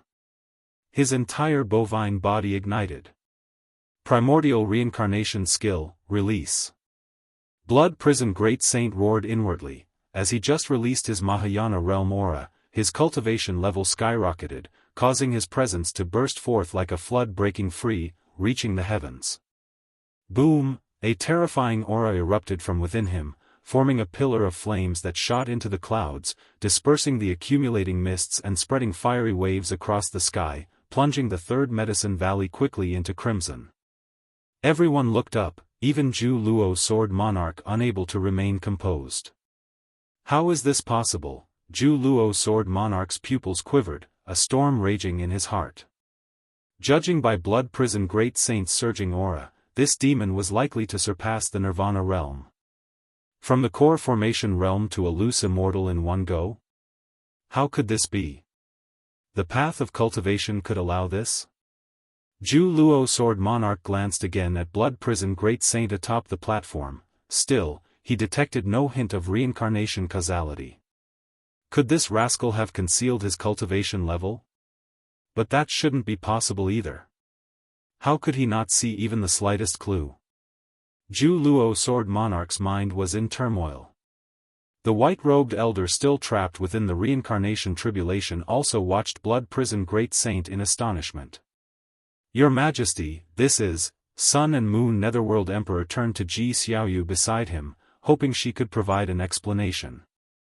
Ji Xiaoyu took a deep breath, slowly exhaling a phrase, baffling indeed, such fortuity is beyond our comprehension. Su Jie, who also had encountered Blood Prison Great Saint, stood dumbfounded.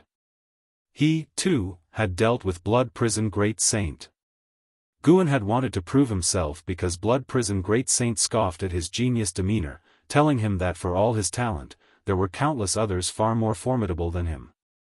So, Su Jie thought Guan looked down upon him and had Blood Prison Great Saint convey that attitude. Now as he looked at Blood Prison Great Saint again, it suddenly dawned on him that Blood Prison Great Saint hadn't lied. The Nirvana realm seemed an eternity away for him, no matter how talented he was. Guan had easily created an immortal realm entity, plunging him into a sea of boundless confusion. Was he truly not a genius? Was he just better than the disciples of the supreme sect, amounting to nothing in reality?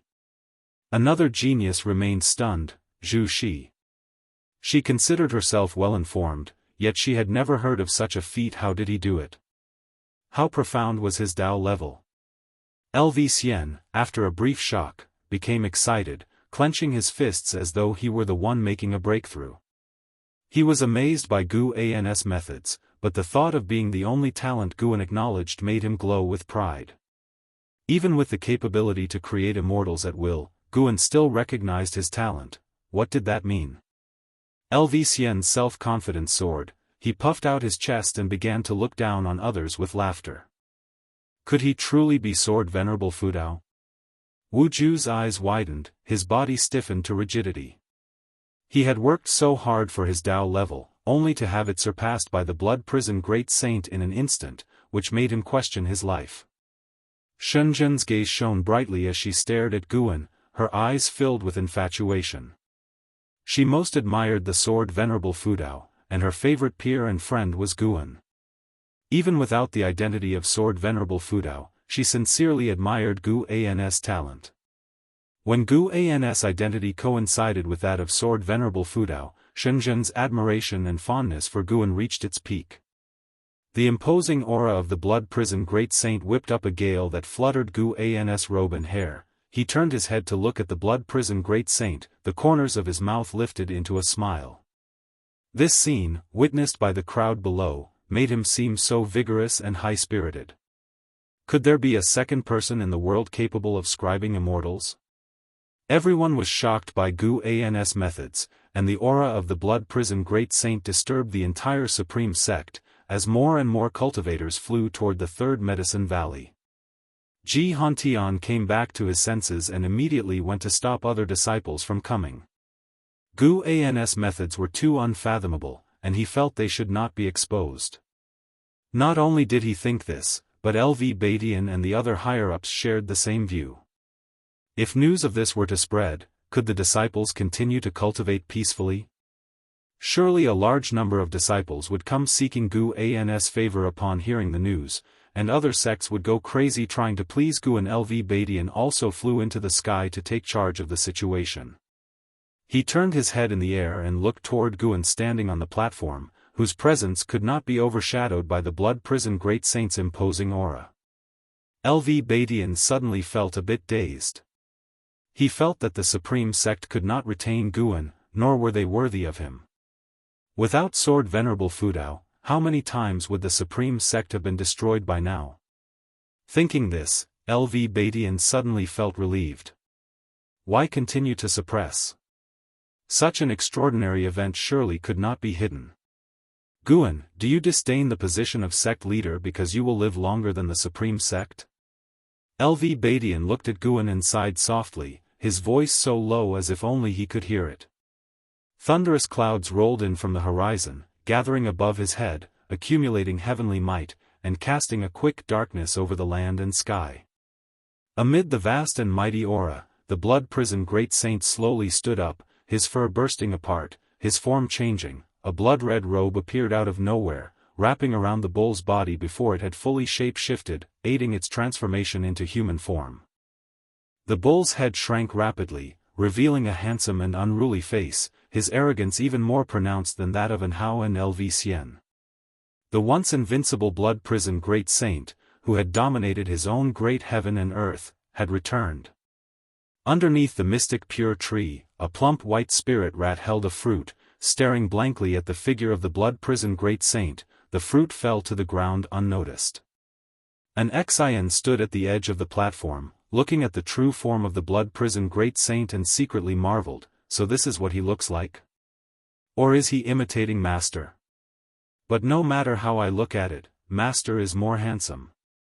Even with that bull's head donning a handsome appearance, it still seems punchable. Feeling the quickly intensifying aura of the Blood Prison Great Saint, Anzin's competitive spirit was spurred.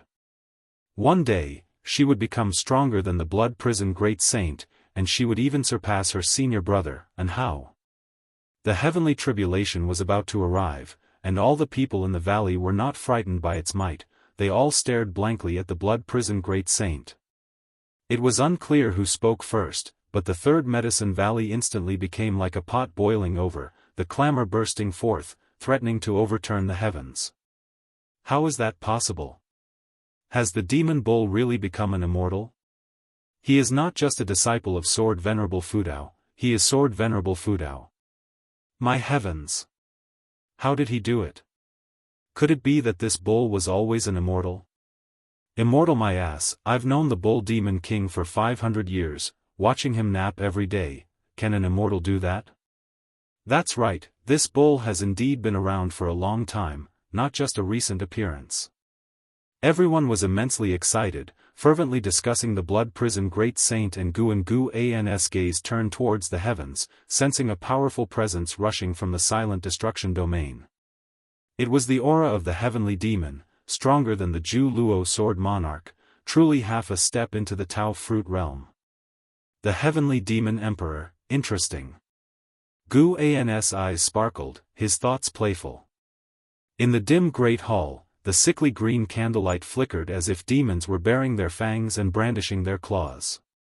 The Annihilation God Emperor sat cross-legged on a large cauldron, surrounded by a misty fog that faintly revealed swirling ghosts. His face remained pitch black as if a black hole, his true features unseen. Come in. The Annihilation God Emperor spoke, his tone indifferent. As his words fell, a surge of demonic chi bubbled from the darkness ahead, quickly approaching him. It was the Heavenly Demon Emperor. The Heavenly Demon Emperor stood in front of the cauldron, looking up at the Annihilation God Emperor perched above, and asked, Divine Emperor, are you waiting for a descendant of the Dragon Clan? The Annihilation God Emperor responded with a hum, his seated posture revealing nothing of his emotions. The Heavenly Demon Emperor asked, if you suspect that person is in the great heavenly spirit land, why not eradicate the great heaven and earth directly? Wouldn't trading the lives of all its beings for the peace of the vast cosmos be worthwhile?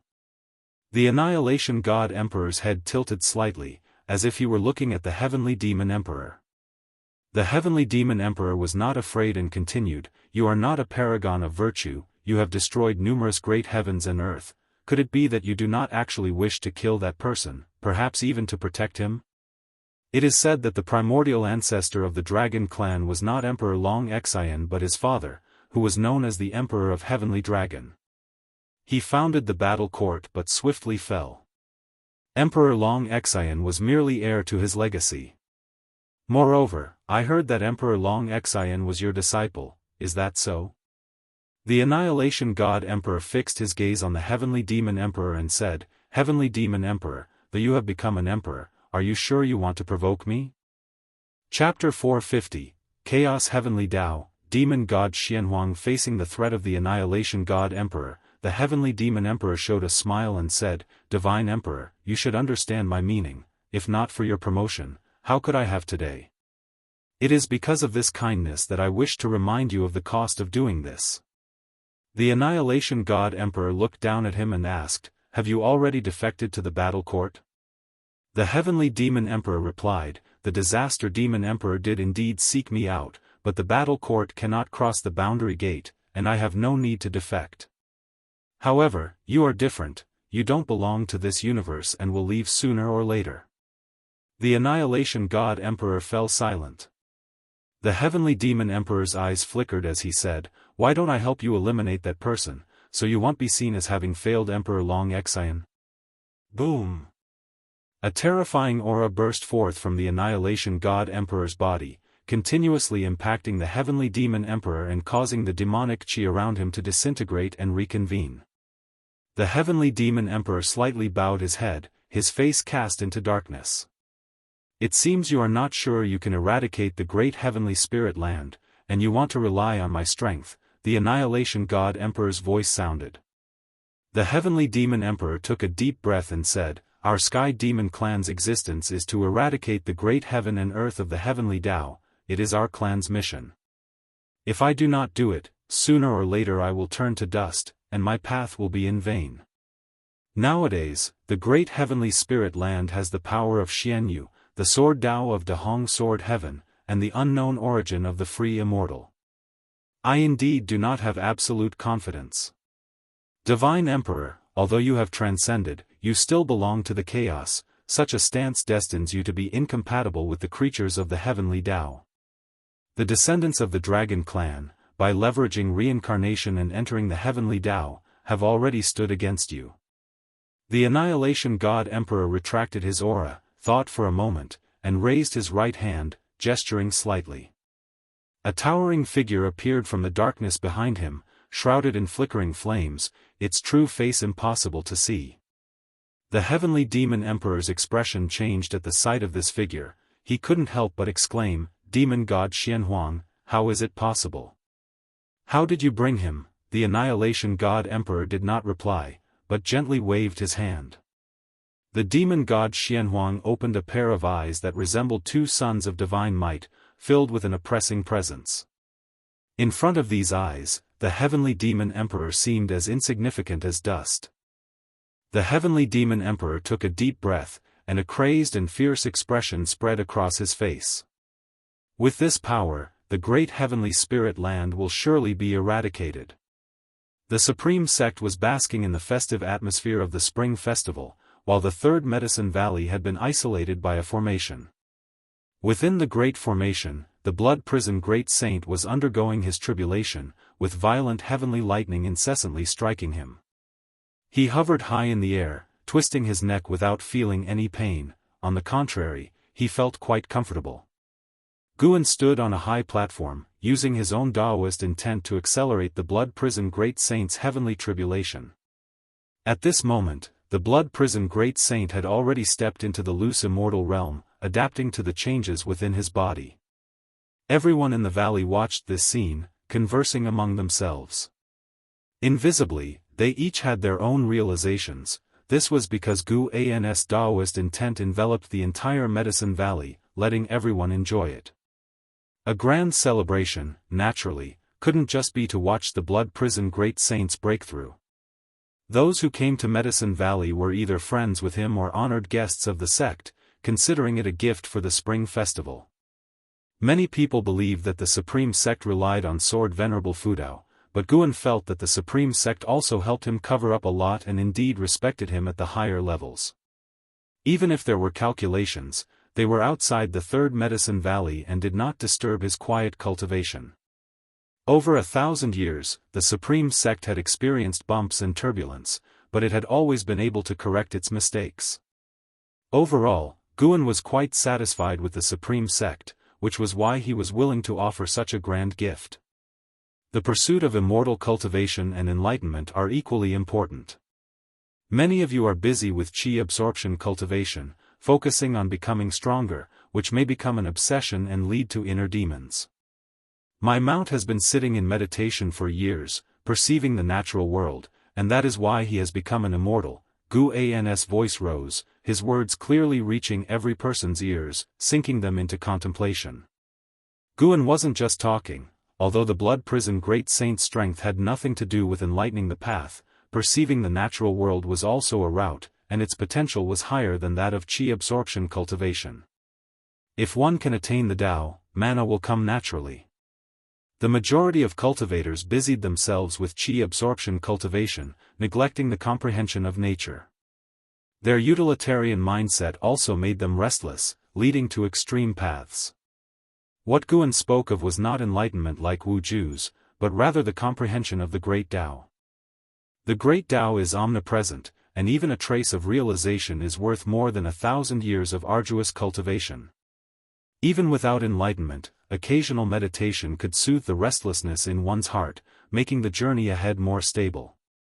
There is an old Chinese saying that haste makes waste, which also applies to the pursuit of immortality. Guan spoke gently, guiding all the guests with his Tao. Even the strong figures like Zhu Luo Sword Monarch and the man in white robe fell into deep thought.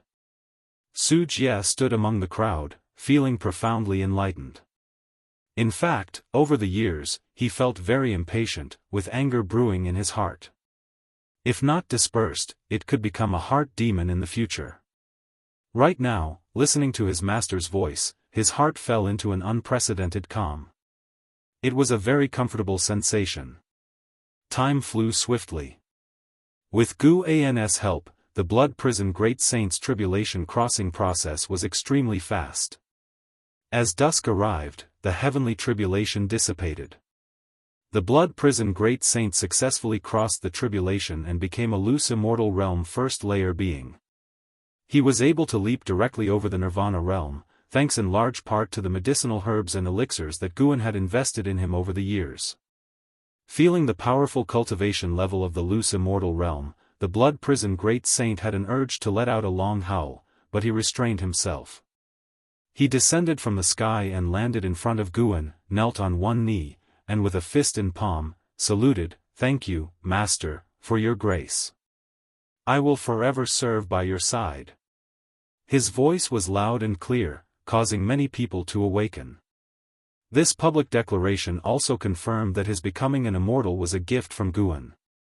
The thunderclouds in the sky hadn't yet dispersed, and the edges of the clouds were tinged with a reddish glow as nightfall approached. Guan helped the Blood Prison Great Saint up and then turned to look at the audience below. Seeing that most of them had already awakened, he raised his hand and smiled, "Ladies and gentlemen, it is the New Year festival, time to drink and be merry."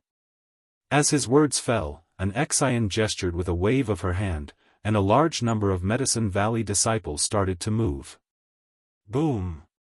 Boom! Boom! Fireworks rose from the mountains at the edge of Medicine Valley, their thunderous sounds awakening everyone still immersed in the contemplation of the heavens and the earth.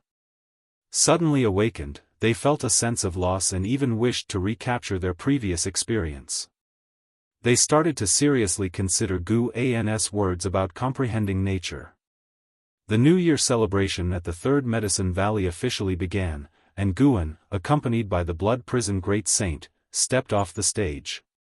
He immediately found himself in the spotlight, while many surrounded the Blood Prison Great Saint, lavishing praises and asking him about his experience of becoming immortal. The Blood Prison Great Saint stood with hands on hips, full of vigor. He spoke openly about the power of a loose immortal. His gaze turned to the distance, where he fixed his eyes on the white spirit rat beneath the mystic pure tree, frightening it so much that it immediately burrowed underground, vanishing from sight. The Blood Prison Great Saint cracked a grin, his horned and blood-red hair making him look like an Azura in this world, his smile eerily thrilling. Chapter 451 Heavenly Tao Theory. The Spring Festival at the Third Medicine Valley was a great success, with everyone drinking through the night, sharing stories, and growing closer. Guan was quite busy that evening, and even though he appeared enthusiastic, he could sense that everyone was acting reserved around him, except for an Xian and Shenzhen. Even Wu Ju had changed from before. Perhaps this was the downside of being too powerful. Guan stood by the window, watching his friends leave one after the other. The morning sunlight glowed, making his departing friends seem as if they were leaving wrapped in a rosy dawn. After a while, Guan turned back, went to his desk, and began to write about mind cultivation because last night, LV Badian had expressed a desire to establish a method of heart cultivation and disseminate it throughout the Supreme Sect to help its disciples have a firmer path ahead. Guan hence offered many suggestions, such as uniform teaching of cultivation by the master to avoid neglecting any disciples due to a lack of close relations. The Supreme Sect no longer needed to intentionally cultivate geniuses, a strong foundation was more important, which required the effort of all disciples. A sect with geniuses might not be strong, but a sect where most disciples are outstanding was surely not weak. Guan created a 100-year cultivation education plan for the Supreme Sect. Every disciple upon entry would unconditionally receive 100 years of cultivation techniques and spell guidance from the sect unless they violated the rules, ensuring each disciple would possess notable strength and become eligible cultivators. LV Badian was moved by the plan. Although the investment would be substantial, if successful, the Supreme Sect would undoubtedly become a true Holy Land. Of course, the most crucial aspect was that the suggestion came from Sword Venerable Fudao. He believed that no one would dare to obstruct it. If resources were lacking, those families would surely rush to donate, meaning the plan would certainly succeed if they desired it. I wonder how long the Supreme Sect will last, but taking care of the majority of the disciples' lives is also amassing good karma, Guan murmured to himself, feeling content. He now cared more about intangible things than benefits. Having inherited many reincarnation lives and gained many insights, he wanted to distill insights from his own life. The path to the Great Tao is long and full of obstacles, and understanding the Great Tao isn't something that can be directly enhanced by lifespan, but with the ability to evolve through life, he had more time to comprehend the Great Tao. A spring breeze blew in from the window, swaying a green flower on the small altar on the table. The green flower trembled, as if years were beckoning, reminding all living beings that youth, once gone, never returns.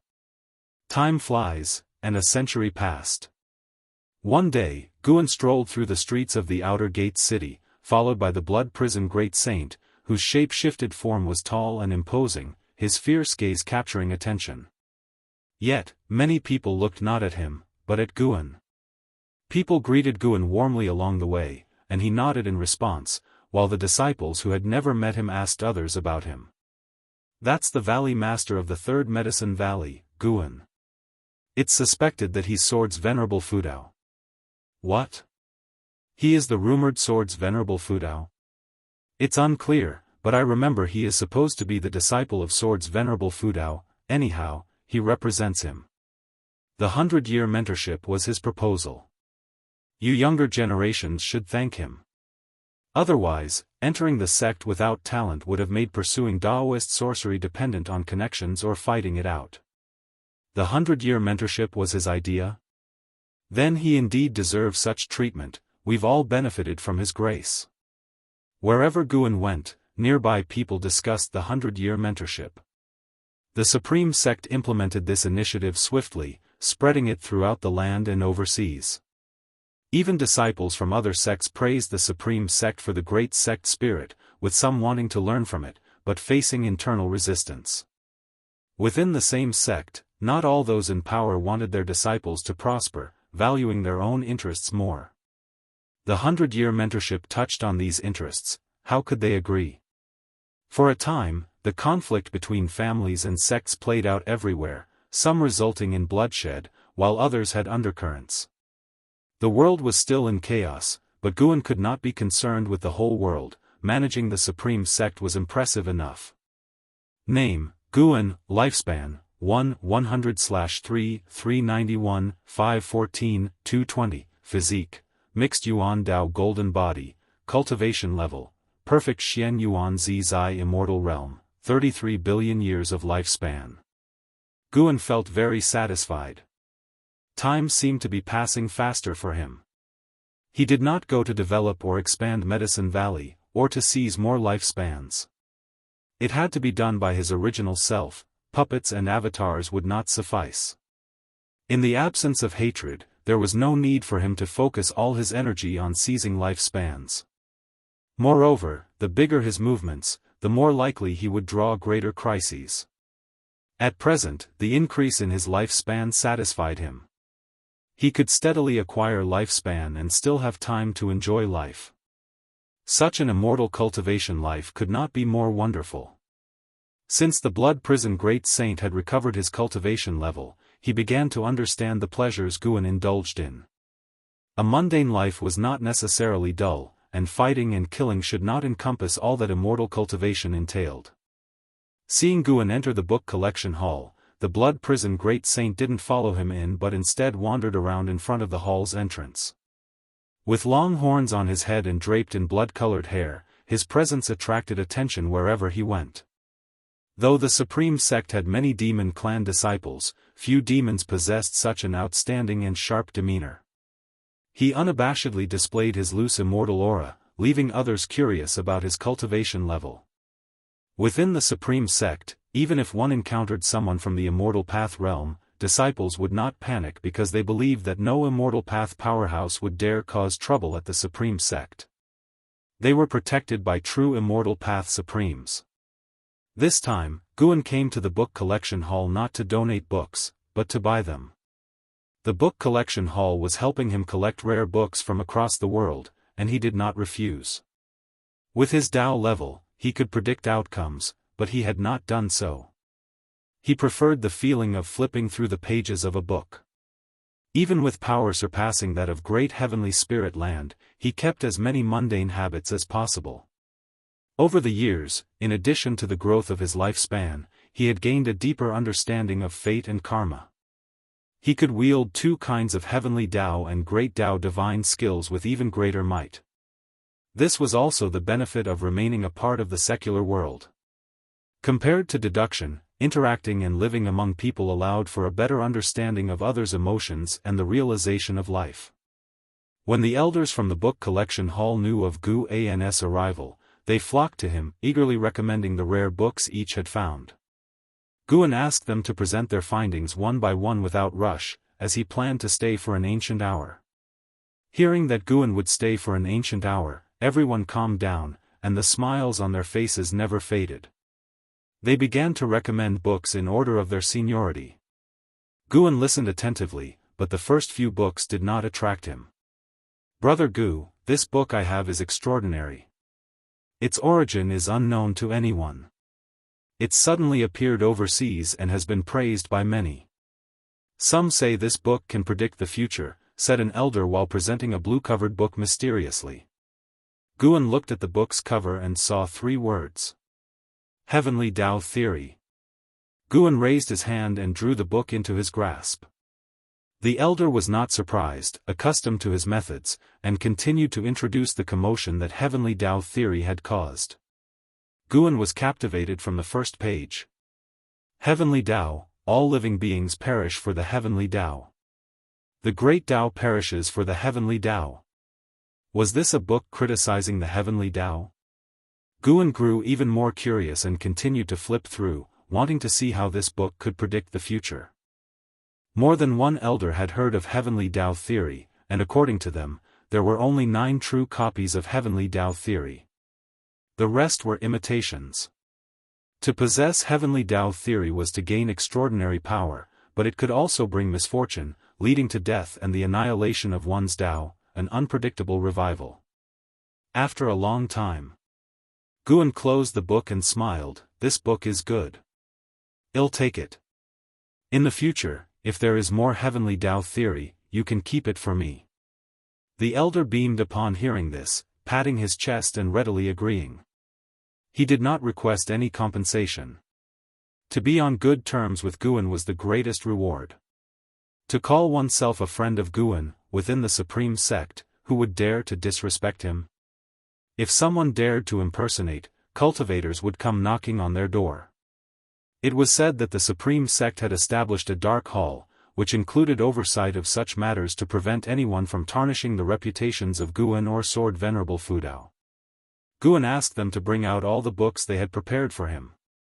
He couldn't waste their kindness. Finally, Guan left the book collection hall with everyone accompanying him. Seeing Guan emerge, the blood prison great saint immediately hurried over. Guan glanced at him and said, "You are already a loose immortal. Don't bother with him."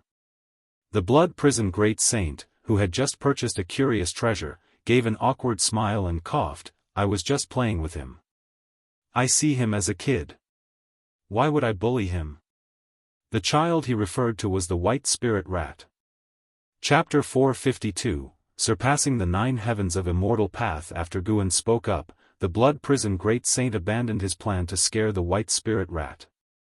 He wasn't upset. If Guan cared so much for the white spirit rat, he would naturally do the same for him. Guan continued wandering around the outer gate city until dusk, and before leaving, the blood prison great saint voluntarily transformed into a bull demon to carry him away.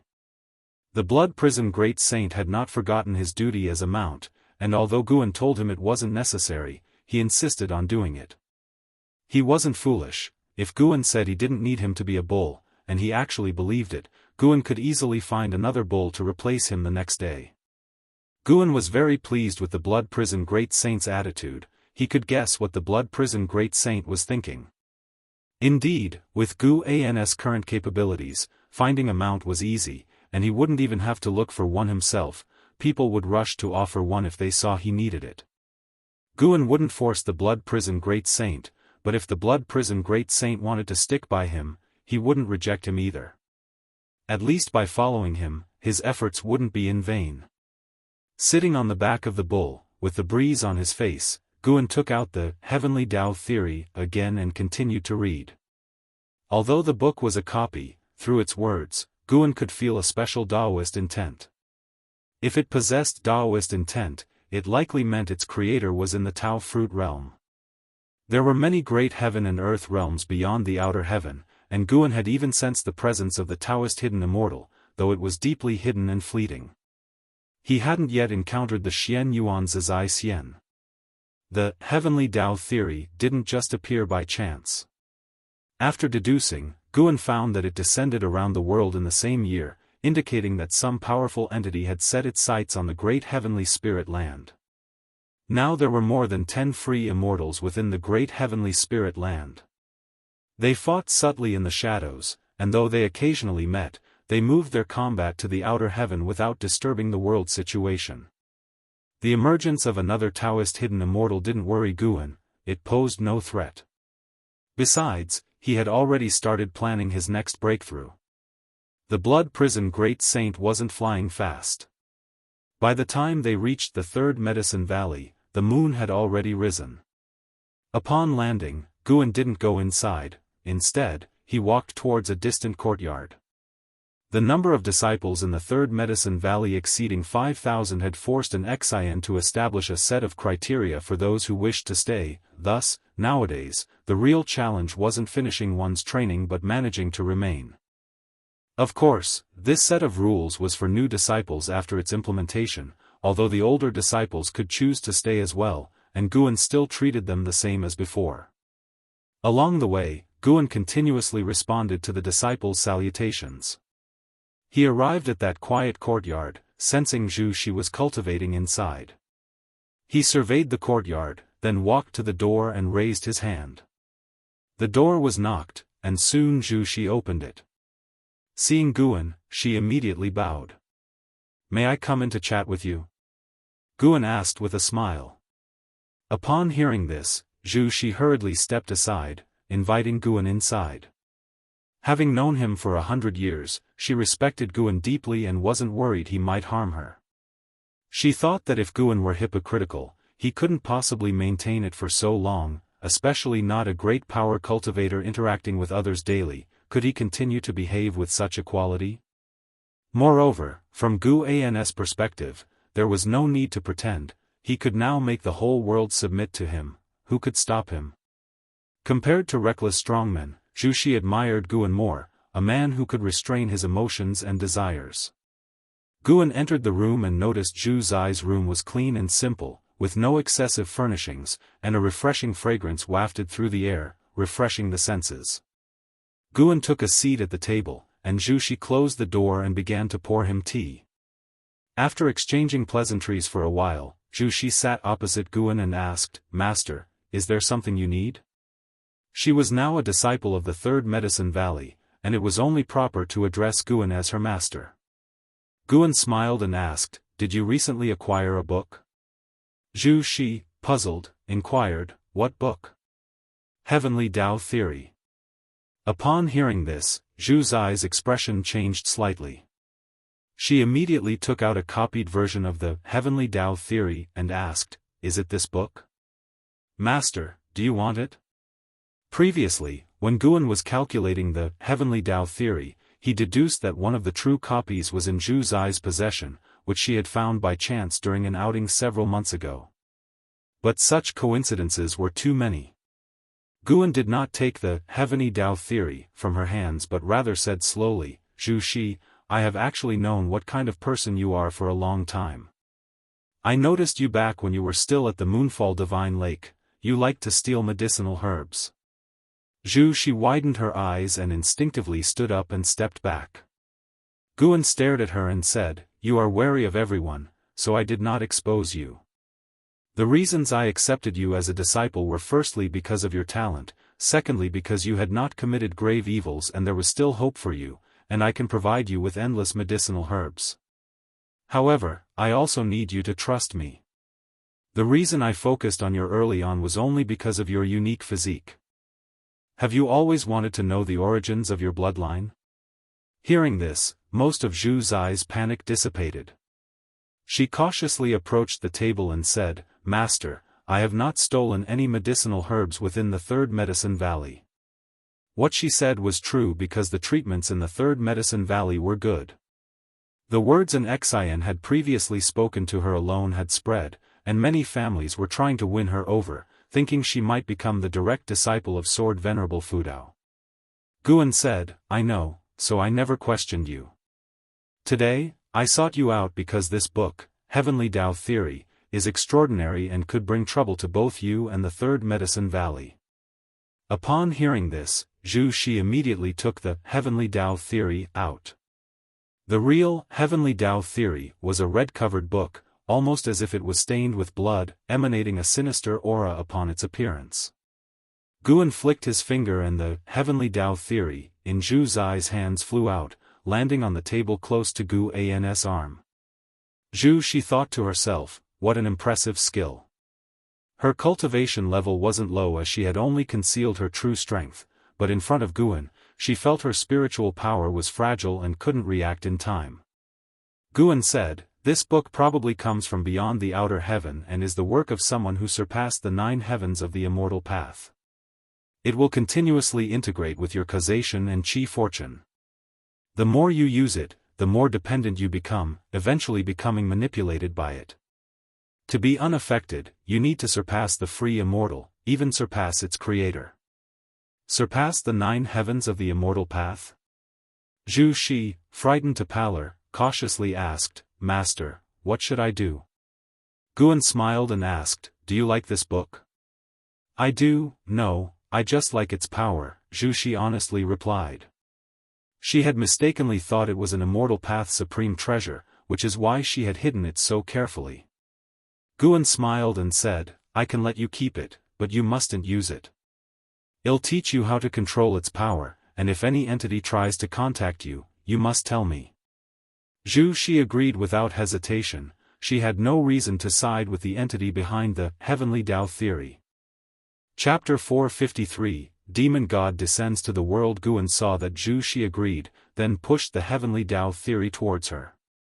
She did not pick it up immediately but instead looked at Guan and asked, "Master, do you truly know my lineage?" Guan replied, "Actually, your background is quite ordinary, and there are no karmic entanglements entwined with you. Your talent is exceptional and occurs once in an era, blessed by heaven and earth, known as the Tai Chu Swallowing Yuan Body." Tai Chu Swallowing Yuan Body. Upon hearing these 5 words, Zhu Shi fell into a daze, inexplicably accepting this name as though awakening distant memories. Guan encouraged, "Cultivate diligently. One day, you will stand at the pinnacle of the immortal path and become the person you currently admire, or even surpass them." Hearing this, Zhu Shi wanted to ask, "Can I surpass you?" She was not ignorant of decorum to such an extent, she only dared to think it in her heart. Guan began to inquire about Zhu Zai's cultivation struggles. Lowering her guard, she started to discuss her cultivation woes. Meanwhile, Guan was deducing the karma and truth of the Heavenly Tao Theory. The Heavenly Tao Theory possessed the ability to toggle between reality and illusion. In battle, it could make the injuries Zhu Shi received turn unreal, as if she were unharmed, delaying the damage, while also being able to wield non-existent spells and divine skills to attack the enemy, making the enemy believe they sustained severe injuries when, in reality, they had not. This effect would persist for a while before disappearing. This power was different from karma, it was a very special power of the Tao. Currently, Guan had not yet researched this type of Tao, and he was quite intrigued by it. An hour later, Guan stood up to leave. "Master, keep the Heavenly Tao Theory for now. I will ask you for it when I need it, how does that sound?" Zhu Shi handed the Heavenly Tao Theory to Guan, speaking seriously. She was also reluctant to part with it, but after knowing the origin of the Heavenly Tao Theory, she felt apprehensive about the book, as if it burned to the touch. Most crucially, could Gu An's ability to discern the book's origin suggest that he might be stronger than the entity behind the book? Moreover, she could sense Gu An's interest in the Heavenly Tao Theory, otherwise, he wouldn't have personally come to seek her out, and since Guan said he would cultivate her, why shouldn't she be generous? Guan smiled as he accepted the heavenly Tao theory, considering her quite sensible. After Guan had left, Zhu Shi closed her room door and finally breathed a sigh of relief. Not just due to her cautious nature, anyone would feel frightened knowing such a mighty figure was watching over them. She went over their conversation in her mind, ensuring that she had not misspoken before she could fully relax. She resettled into meditation on her bed, her eyes drifting toward the window, pondering deeply with a distant look in her eyes. Why was she always afraid? She felt that her nature wasn't necessarily good, but she instinctively stayed alert around everyone, and her first reaction to potential troubles was to evade. But such is human nature, even knowing one's flaws doesn't make them easy to amend. After a while, she redirected her focus, continuing her cultivation. After chatting with Zhu Shi, Guan would guide her in practicing the stepping path of ages step every few days, spending other times either picking flowers and herbs or studying the powers of Tao in the heavenly Tao theory. He didn't absorb this power directly but perceived its existence, seeking similar ones within the universe's unobservable Tao rules for enlightenment. By doing so, he could sense a purer power of the Tao, preventing any schemes from the entity behind the heavenly Tao theory. The universe was vast, with countless colorless and intangible types of Tao rules acting as its foundation, birthing the universe and all within it. Each Tao rule was vast and boundless. Although Guan had studied the Karma Tao and the Fate Tao, compared to one of these rules, they were vastly inferior. He could hardly imagine what realm would be potent enough to rival the Tao. When Guan began to comprehend the great Tao and reduced his idle play, time began to flow more swiftly. In the blink of an eye, another 45 years had passed. In the summer of this year, Guan arrived at the outer world cave of Heavenly Phoenix Mountain. The three demons, Tian Yaoer, had already moved to the outer world cave, and the medicinal herbs from Nianchu cave had also been transferred there. As the minor heaven and earth that Guan had opened up, the heaven and earth rules of the outer world cave had become more complete. The grotto heaven was rich in spiritual energy, which steadily increased the cultivation level of Tian Yaoer and the others. Now, Tian Yaoer had reached the 9th layer of the Mahayana realm and was ready to break through at any moment. Guan prepared to take her out for the tribulation crossing to prevent any harm to the outer world cave. Upon hearing that they could go out, Tian Yaoer was thrilled. Tian Qing and Tian Bai also clamored to join, clinging to Guan's arms and acting coquettishly. Tian Qing was charming and full of grace, her mature demeanor making her seem like an older sister, while Tian Bai was more innocent but loved to act spoiled, always speaking in a whiny tone. The two sisters coordinated well, and Guan, with a softened heart, could only agree to take them out. Seeing their wishes fulfilled, Tian Yaoer sent them away and alone clutched Guan's arm and asked, "Master, once I break through successfully, can I always stay with you?" She had been cultivating underground for nearly 1,000 years, having been only 17 when she arrived. Now she was 989 years old. How could she not be curious about the vast world outside? Guan replied, "That's not possible. If you leave, who will help me guard this grotto heaven? I cannot trust Tian Qing and Tian Bai with that." Hearing this, Tian Yaoer's face fell immediately, clearly disheartened. Guan changed his tone, however, "Occasionally taking you out for a stroll isn't out of the question." "Thank you, master." Tian Yaoer's face lit up with a smile, promptly expressing her gratitude to Guan. Guan glanced at her. Despite her nearly 1,000 years of age, she still looked like a young girl. Perhaps she should experience the mundane world sooner or later, otherwise, reaching a higher realm without life's insights might make her journey arduous. He continued walking forward, Tian Yaoer by his side, while Tian Qing and Tian Bai leapt around, retaining their cat-like nature. As Guan chatted with Tian Yaoer, listening to her joyful laughter, his mood brightened as well. Boom, boom, boom, suddenly, the ground trembled, the spiritual energy of the outer world cave began to surge chaotically, as if the apocalypse was upon them. Horrified, Tian Qing and Tian Bai quickly stopped, and Tian Yaoer frowned. She could sense an awful pressure coming from beyond the grotto heaven. This pressure was not fleeting but continuous and increasingly terrifying. "Master, what's happening?" Tianqing looked at Guan, asking anxiously. Guan looked up at the sky, saying, "A demon god has arrived, the true calamity of the great heavenly spirit land is about to commence." Guan had already seen the demon god standing before the black city of the outer heaven, a city crafted by the annihilation god emperor.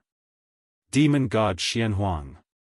Guan recognized the origin of this demon god at a glance. Indeed, in the inherited memories of Long Zhan, there were legends of the demon god Xianhuang, exceedingly ancient.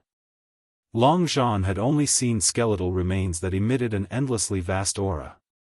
Beside the demon god Xianhuang stood a demon with an extremely powerful aura. The Heavenly Demon Emperor. Chapter 454, The Extreme Lifespan of Heaven and Earth. Guan remembered the Sky Demon Great Emperor because of Ji Xiaoyu. The Sky Demon Great Emperor had a grudge with Ji Xiaoyu, and Ji Xiaoyu's original self had lost to him several times. When the Sky Demon Great Emperor descended near the Great Heavenly Spirit Land, Guan had divined the future and knew what would happen next. If he did not act, the Sky Demon Great Emperor would bring catastrophic disaster to the Great Heavenly Spirit Land. If he did act, more calamities would emerge in the future, possibly hastening the demise of the Great Heavenly Spirit Land. The fate of the Great Heavenly Spirit Land was due to the fortunes of Great Heaven and Earth, which is to say, determined by Heavenly Tao. Heavenly Tao influences the will of all living beings, incites them towards aggression, and creates an environment for escalating conflict. Unless Guan could manipulate the will of all living beings, only then could he truly save the people of the Great Heavenly Spirit Land. But to do so would turn the people into puppets, resulting in a fate worse than death. Moreover, what Heavenly Tao annihilated was the people of this era, not leaving the Great Heavenly Spirit Land devoid of life. Over the years, Guan's prophecies had steadily improved, and he could even foresee the outcomes of his actions.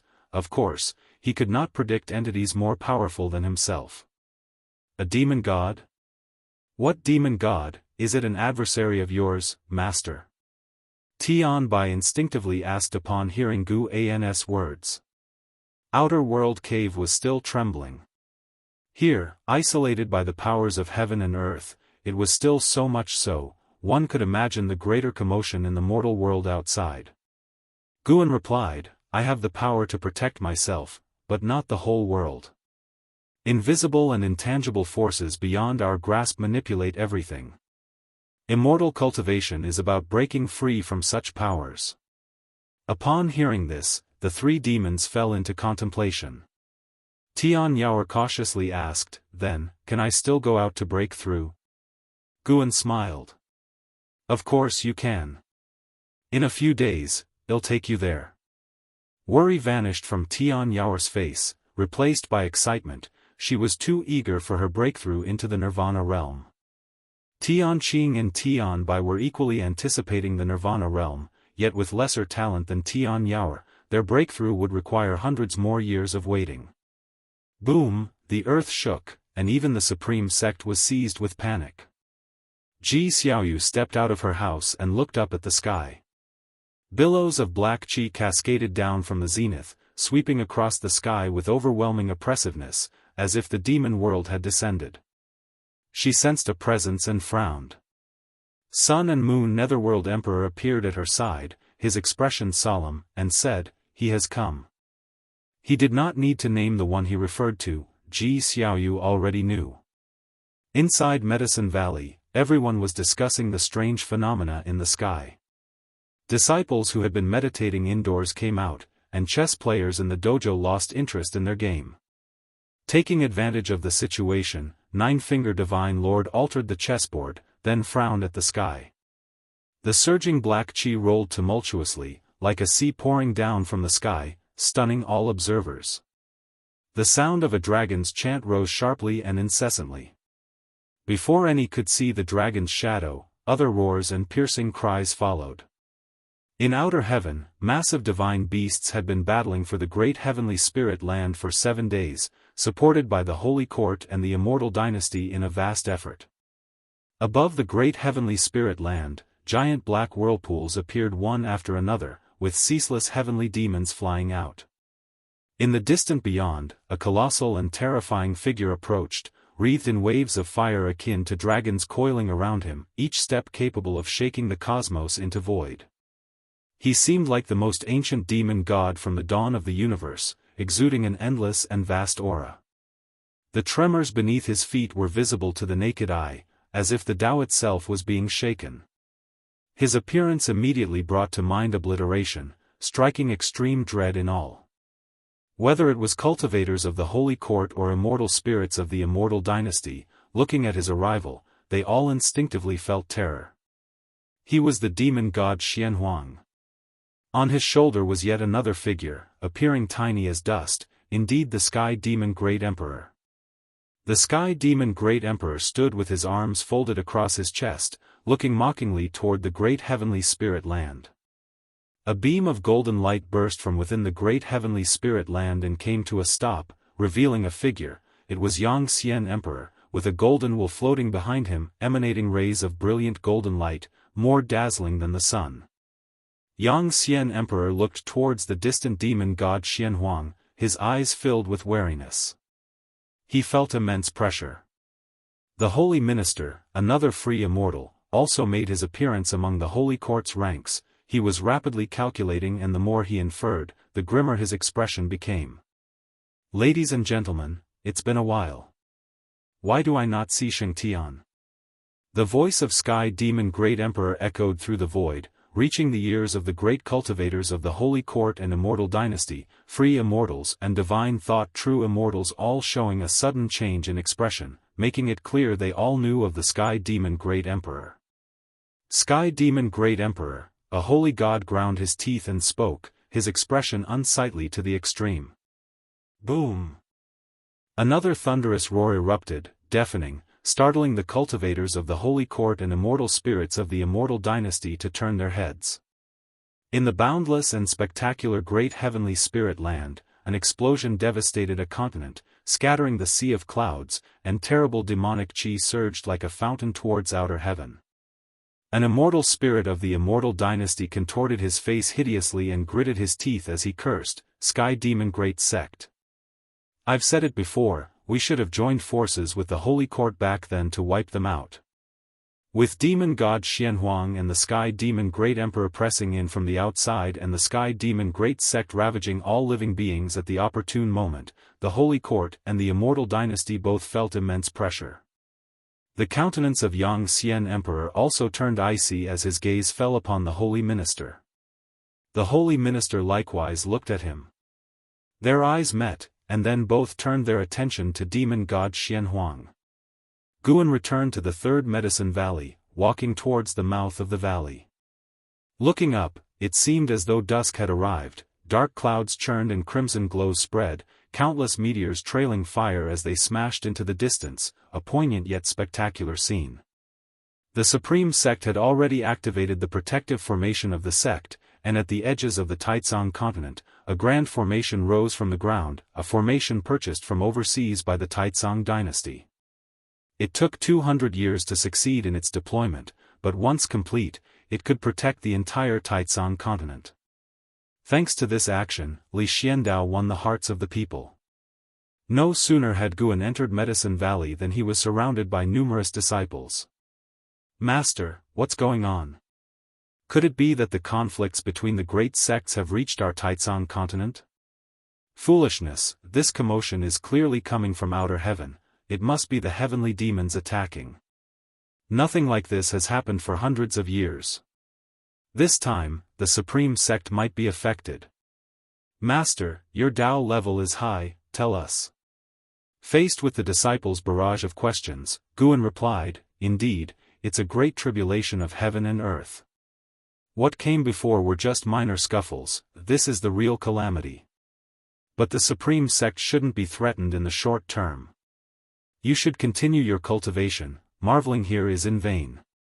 Hearing his words, the disciples all felt awkward and dispersed.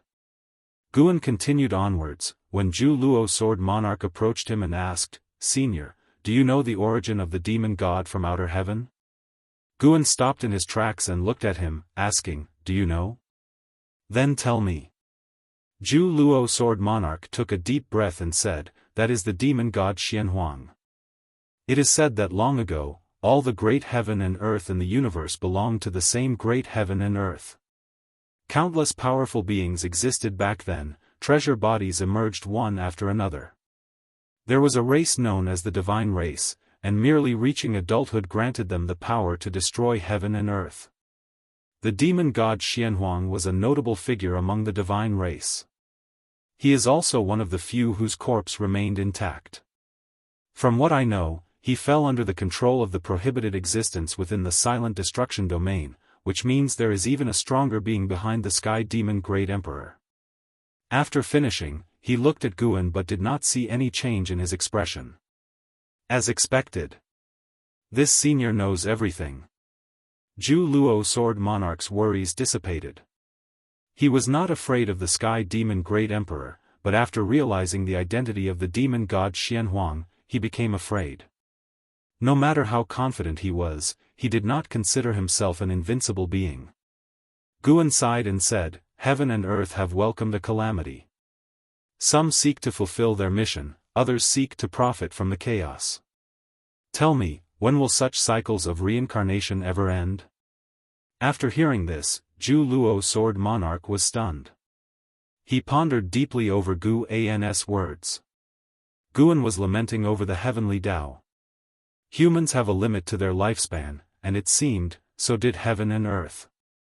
He had seen millions of scenarios of destruction for the great heavenly spirit land, with the outcome still rapidly increasing.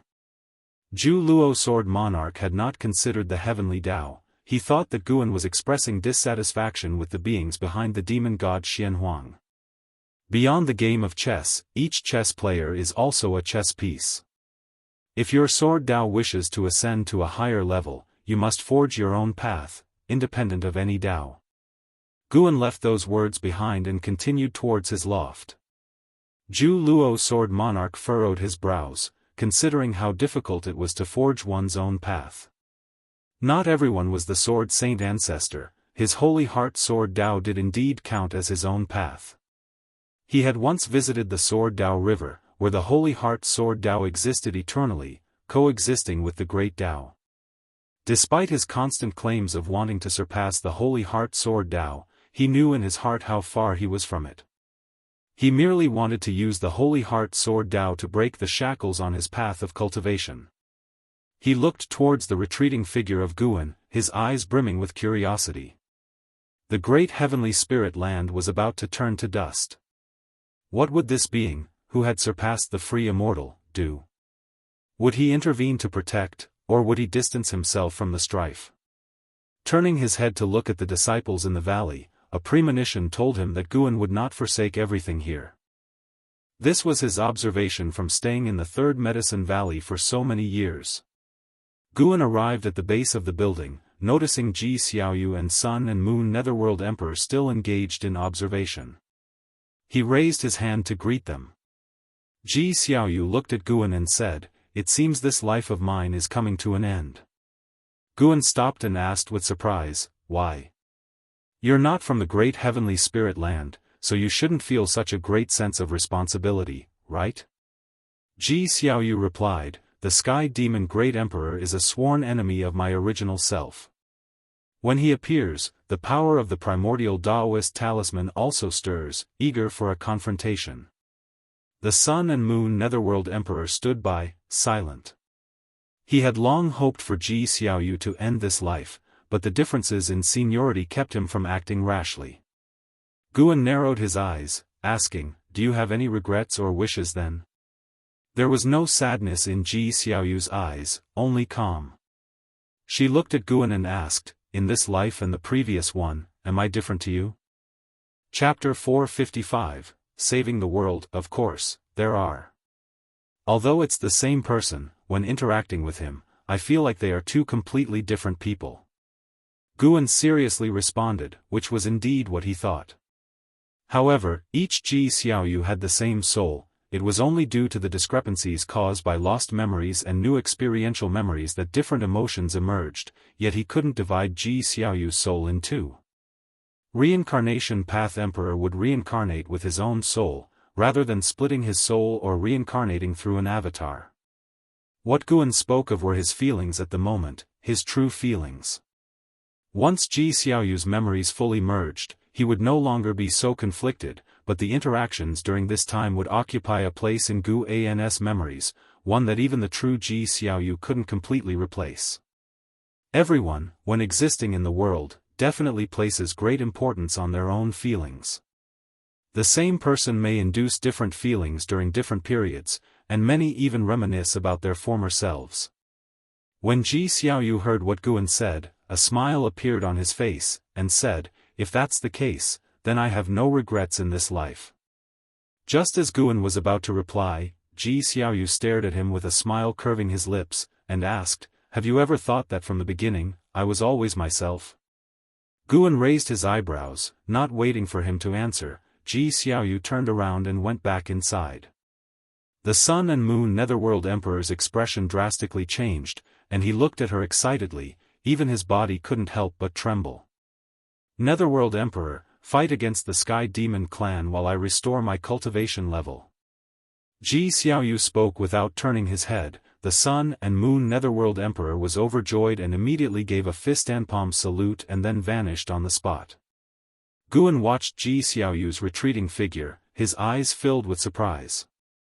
He suddenly recalled what Ji Xiaoyu had said to him in the Seven Stars Spirit Realm after using the power of the innate Daoist talisman. "I didn't expect that. I still underestimated you, Sword Venerable. I look forward to meeting you again."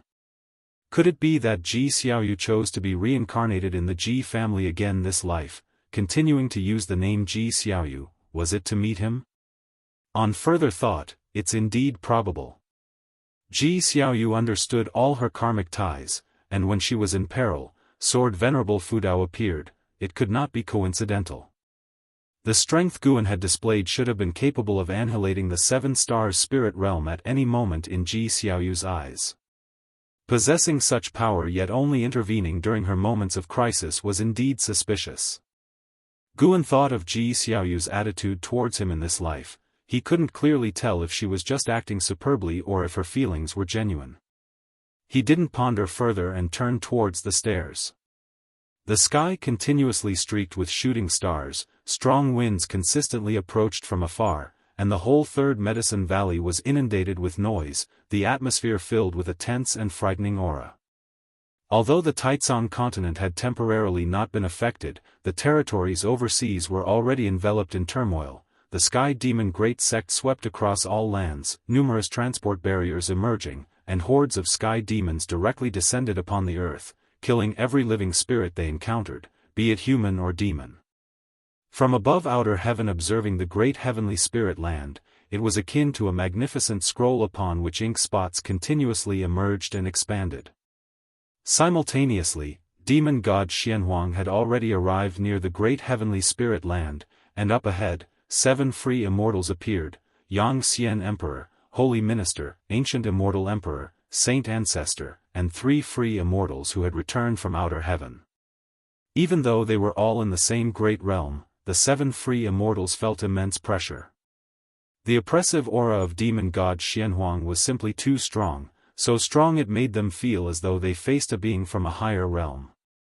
Demon god Xianhuang truly is a rarity across the ages. To die at his hand is not a meaningless cultivation life, Saint Ancestor exclaimed, stroking his beard and laughing heartily, fearless. But not all free immortals could sport such nonchalance. Many were tense, each summoning their own immortal path supreme treasures with grand and shocking auras. Behind them, the cultivators of Holy Court and Immortal Dynasty were locked in battle with the heavenly demons, now fully united against the foreign enemy after countless years of strife.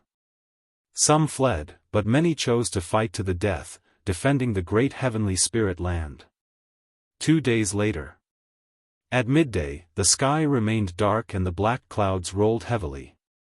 Zhu Luo Sword Monarch meditated under a tree, gazing into the distance, deep in thought. Su Jie, dressed in blue, approached Zhu Luo Sword Monarch, bowed respectfully, and said, "Senior, thank you for your guidance all these years. I am prepared to join my sect in the campaign, unsure if I will return. I have not yet repaid you for your teachings, I can only come to pay my respects beforehand." "Indeed, go. A world in chaos is a golden age for true talents. With the natural order upturned, as long as you survive, you will be able to seize more opportunities for cultivation," replied Zhu Luo Sword Monarch. Su Jie smiled, thanked him once more, and without any fake sentiment, turned and left. Zhu Luo Sword Monarch was indifferent to his life or death, the words spoken were out of respect for Guan. Su Jie was just one example. Although the Taizong continent was far from the turmoils, leading the righteous path sects like the Supreme Sect agreed in short order to launch an expedition overseas to battle demons and contribute to protecting the world. When LV Badian issued the recruitment edict, all members of the sect were excited, proud to be part of the Supreme Sect. Which disciple of the righteous path wouldn't wish to save the world? Facing such a catastrophe, the Supreme Sect's readiness to strike was enough to inspire 9/10 of the disciples, even sparking in some the fervor to fight to the death for the cause. The Third Medicine Valley was not conscripted since it primarily cultivated medicinal herbs. Nevertheless, Guan also offered his disciples the choice: they could join if they wished but must think it through themselves. He, for one, would not intervene unless the enemy reached the Taizong continent. After Guan spoke, more than 500 disciples expressed their desire to join the Supreme Sect in the campaign, many others were observant, and only a few had no interest in leaving. That day, Guan left the Third Medicine Valley alone, refusing to let Blood Prison Great Saint accompany him.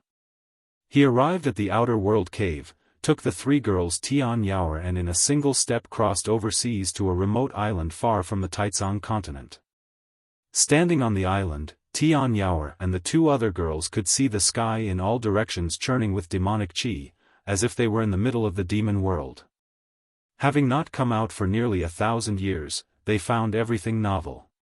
"In half an hour, the tribulation will begin, you may roam the island," said Guan, his gaze then shifting toward the distant sky. It wasn't demon god Xianhuang who had made a move yet, but the Sky Demon Emperor, who, with his strength alone, was suppressing 7 major free immortals, showing overwhelming power. It was deliberate of the Sky Demon Emperor. Guan could feel the morale of the demon side continually rising, while the Holy Court and Immortal Dynasty, after 2 days of bloody combat, were losing their will to fight and now struggled out of instinct. Guan noticed that the layer of heavenly Tao light in the outer sky was weakening, sparking his interest. Will the aura of the silent destruction domain devour the heavenly Tao destiny? Could it be that the battle between the great heaven and earth is a struggle between the silent destruction domain and the heavenly Tao? His gaze traveled through the boundless battlefield and landed on the remote universe's Black City, curious about what the Annihilation God Emperor intended to do.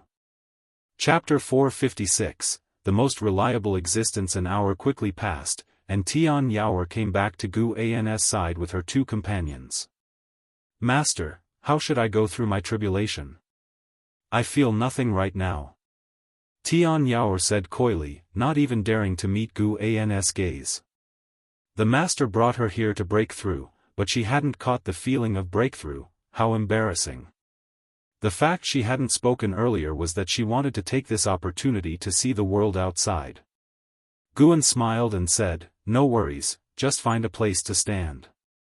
Upon hearing this, Tian Yaoer was overjoyed, quickly thanked him, and then walked toward the empty ground in front. Tian Qing and Tian Bai stood behind Guan, not daring to disturb him, whispering quietly among themselves about Tian Yaoer's impending breakthrough. Soon, Tian Yaoer chose her spot. She stood on the empty ground, looking at Guan with nervousness and anticipation. Immediately, Guan waved his sleeve, and a breeze rushed towards Tian Yaoer, making her skirt flutter, outlining her perfect body curves. The spiritual energy between heaven and earth surged abruptly, almost drowning Tian Yaoer. In that instant, Tian Yaoer felt a choking sensation, but it vanished in a flash.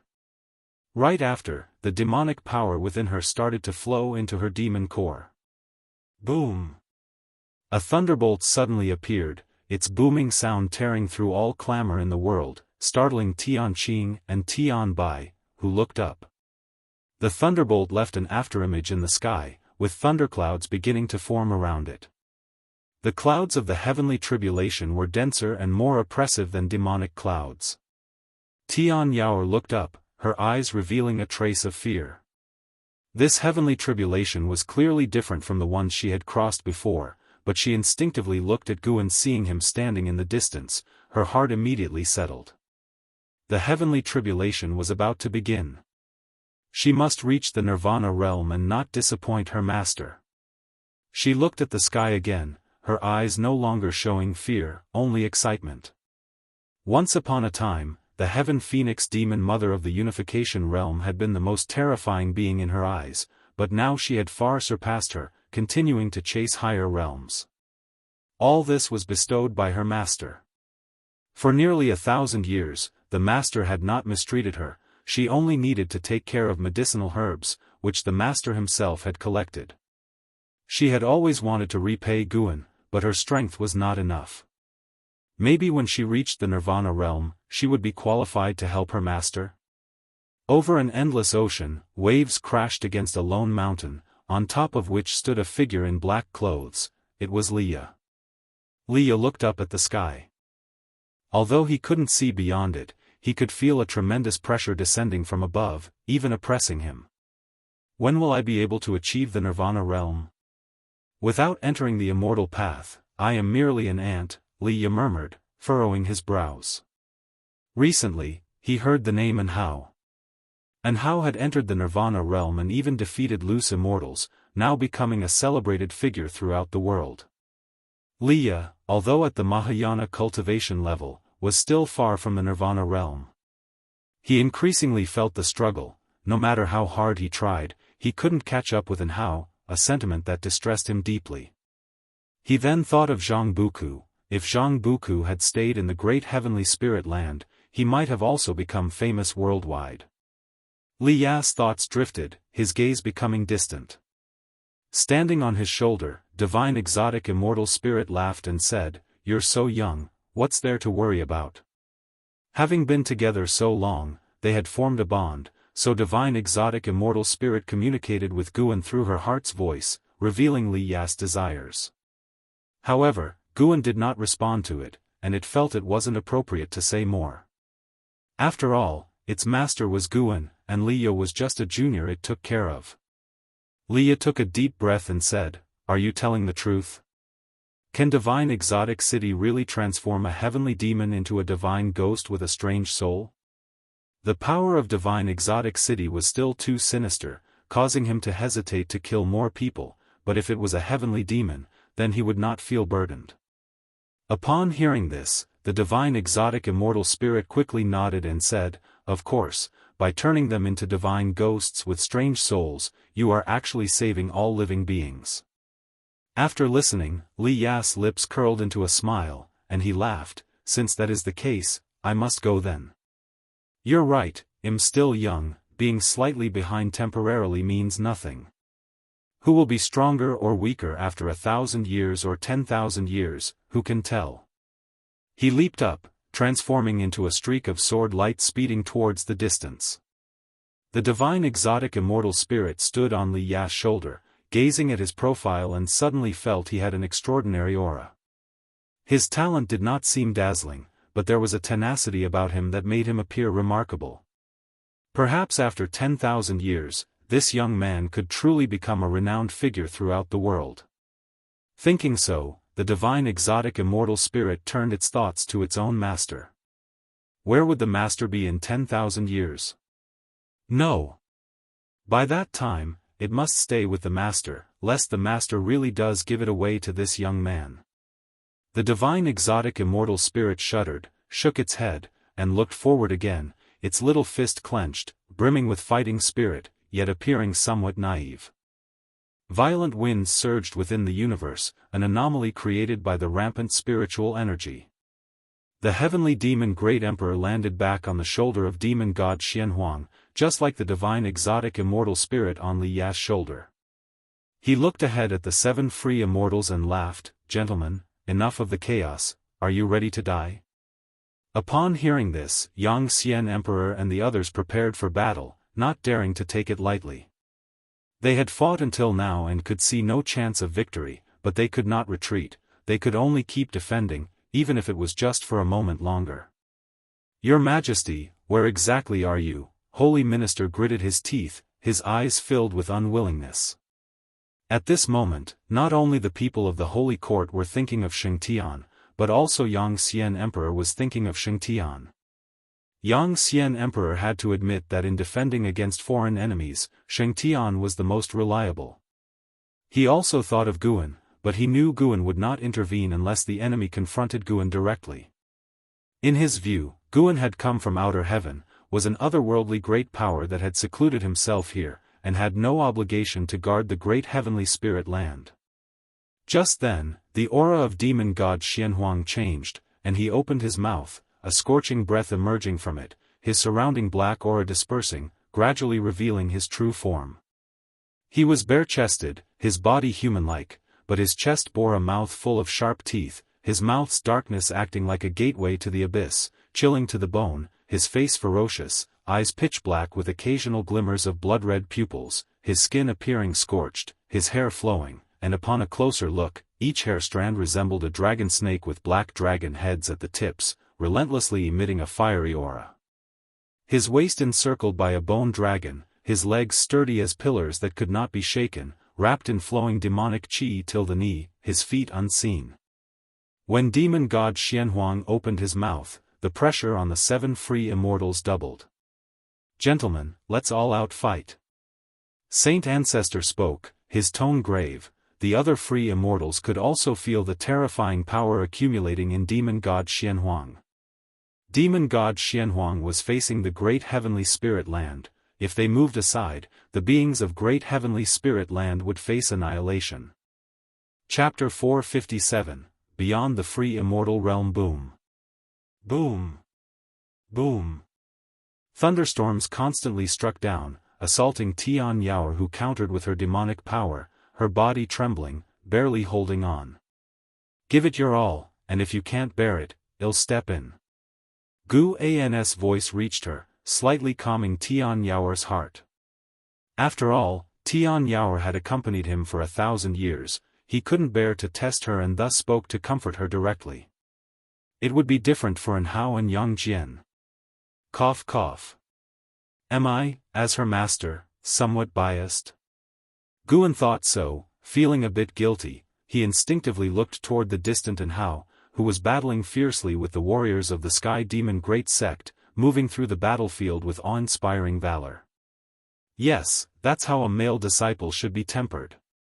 Guan, noticing that the tribulation was still in its early stages, began to survey the world with his divine thought. He didn't want to interfere too much with this catastrophe, he just wanted to wait for the tribulation to end, protect those he cared about, and then step into a new epoch.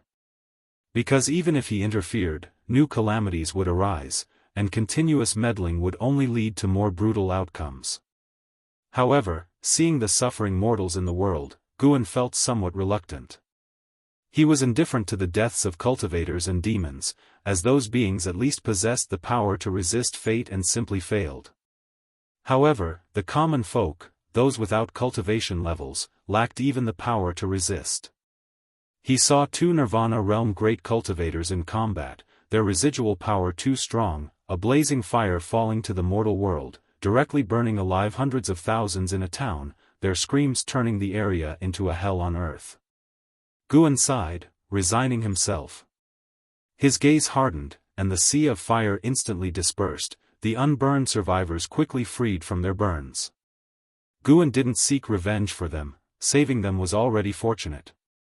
Maybe it's a good chance to grab some lifespan. Guan thought, not out of saintly compassion but to take the heavenly demons' lifespans amidst the chaos. Yes, that was the plan. Gu An's divine thought directly enveloped the great heavenly spirit land, and as those heavenly demons were about to be slain, his divine thought would immediately strike, severing their last thread of life. Various prompts appeared before his eyes. If he encountered mortals attacked by heavenly demons, he would also directly eliminate those demons, regardless of whether there were cultivators around. As the tribulation progressed to a certain stage, Tian Yao's aura began to rise, and Gu An's lifespan also rapidly increased. Every second, more mortals were saved by him, and even more heavenly demons died beneath his divine thought. In the midst of crossing the tribulation, Tian Yao suddenly sensed something, looked up, and her eyes widened in shock. Not just her, but Tian Qing and Tian Bai felt the same. They saw a wave of fire piercing through the rolling thunderclouds, unstoppable, descending with the power to annihilate, causing all three women to tremble with fear, feeling as if the sky were collapsing. Guan suddenly swung his sleeve, dispersing the fire wave in the sky, then said, "Focus on breaking through and feel the transformation brought by nirvana." Tian Yao came back to her senses and immediately closed her eyes to sense the changes in her body. Tian Bai muttered, "How strong was that flame just now?" "I'm not sure, but it was definitely beyond our imagination," Tian Qing responded, her gaze fixed on Gu An's back, her eyes filled with admiration. At the same time, outer heaven. Demon god Xianhuang strode toward the great heavenly spirit land, unstoppable, flames continuously erupting from his mouth, his lower half enshrouded in rolling black mist, making him appear even more terrifying. In front of him, there was no longer any sign of the free immortals, and the cultivators of the Holy Court and immortals of the Immortal dynasty were completely despairing, undergoing a massacre. The great heavenly spirit land seemed as if its fate had run out, the heavenly light layer that enveloped the world fluctuating between brightness and darkness, only 3 out of the 7 divine beasts from the sun remaining, their presence barely detectable, clearly on their last legs. The heavenly demon emperor's lips curved upwards, and he said, "Descend upon the mortal world." As his words fell, demon god Xianhuang suddenly leapt up, like Mount Tai bearing down, plunging toward the great heavenly spirit land, scattering the sea of clouds along his path, forming an expansive ring of shockwaves. A thunderous roar resounded across heaven and earth. Demon god Xianhuang crashed onto a continent, the earth instantly shattering, fierce winds sweeping rocks and trees in all directions. From high above, the expansive continent showed spider-web-like cracks, with firelight appearing within the depths of the cracks, as if magma was about to burst forth.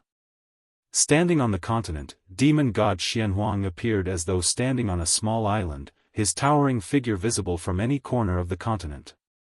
The heavenly demon emperor stood on demon god Xuanhuang's shoulder, twisted his neck, soared away, and flew towards the distance, meanwhile commanding demon god Xianhuang, "Exterminate the creatures of this great heaven and earth, try to preserve the world itself." Demon god Xianhuang immediately looked up, emitting a sky-shaking roar.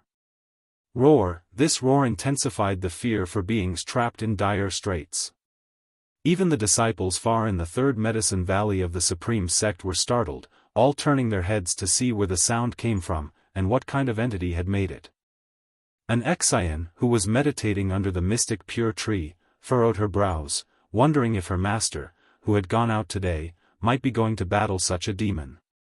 The roar of demon god Xianhuang instilled fear in everyone.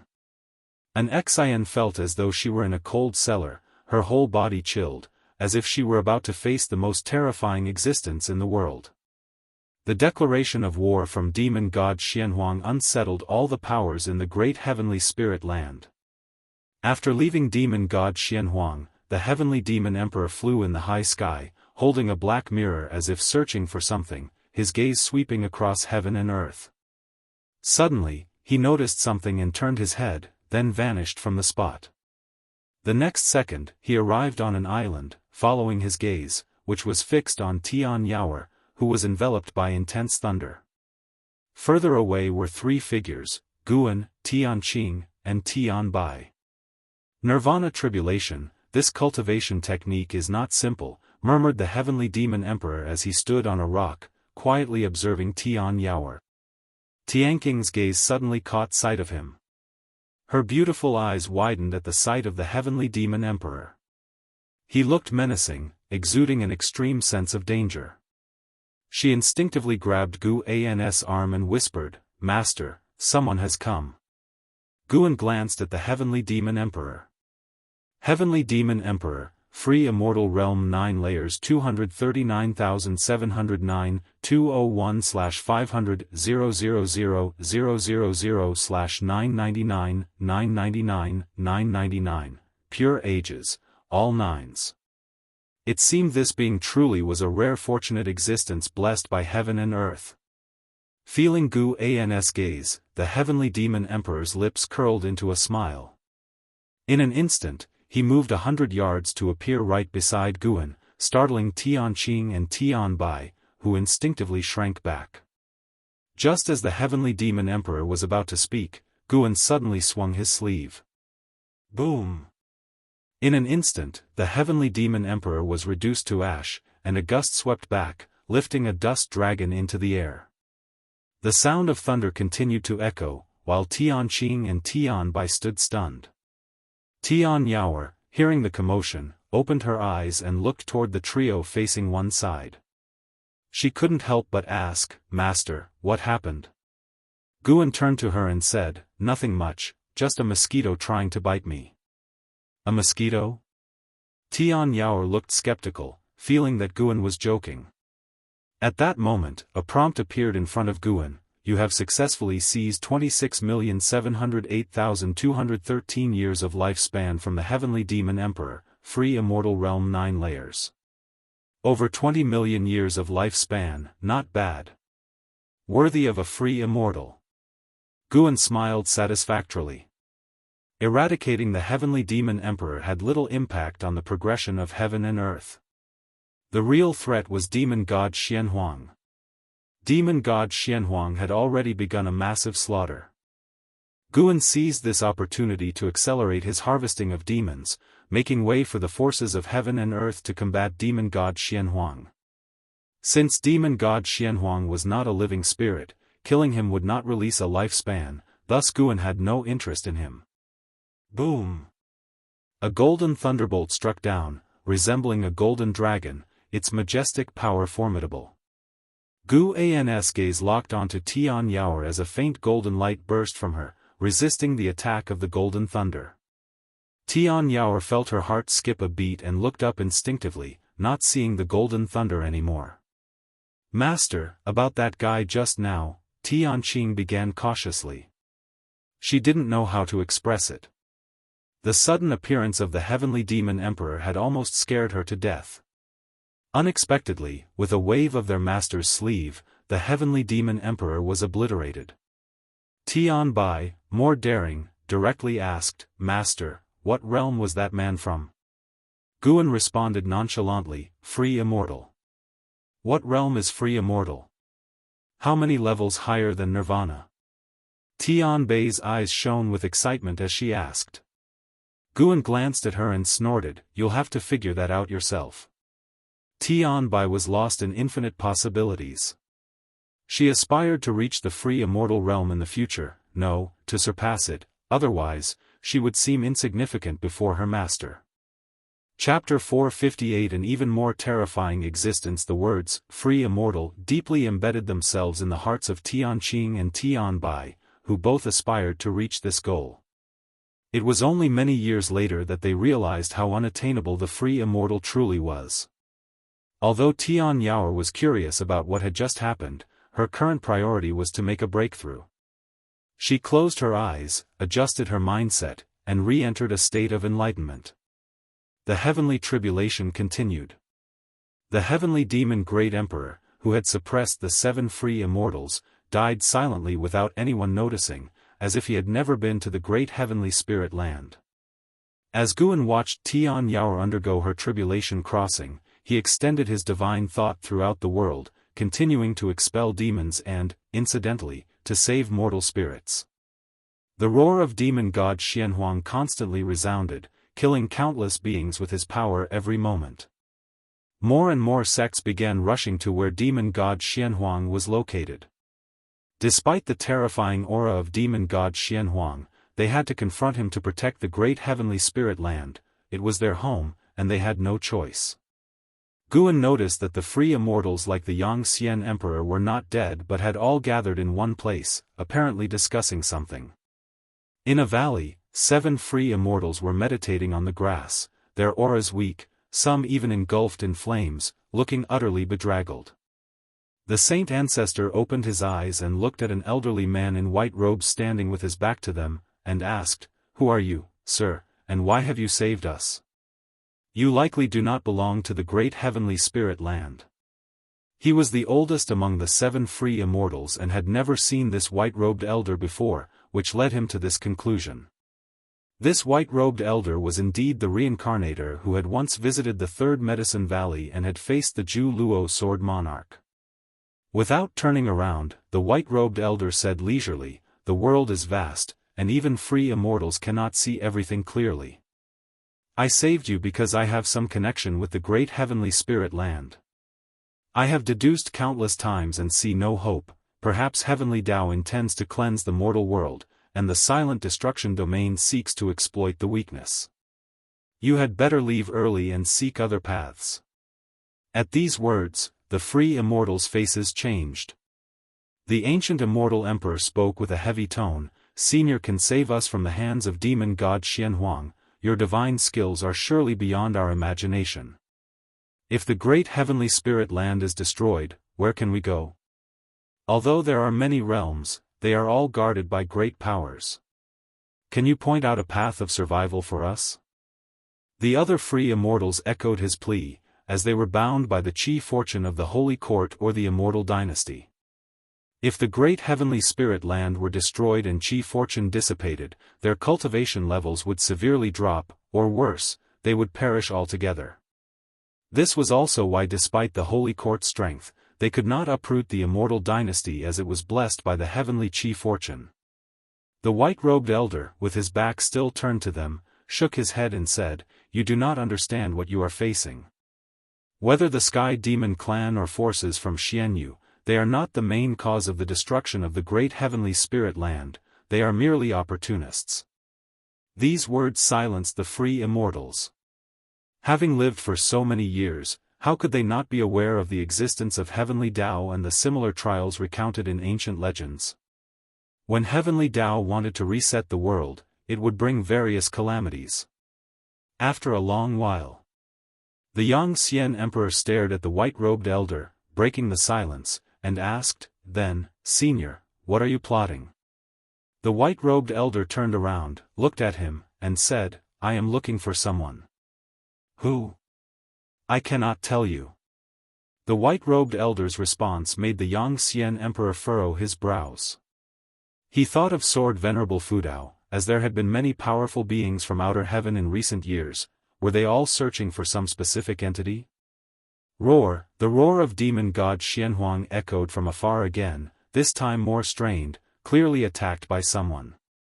A smile appeared on the face of the white-robed elder as he said, "Stop trying to challenge demon god Xianhuang, none of you are his match, and he is backed by an even more transcendent existence.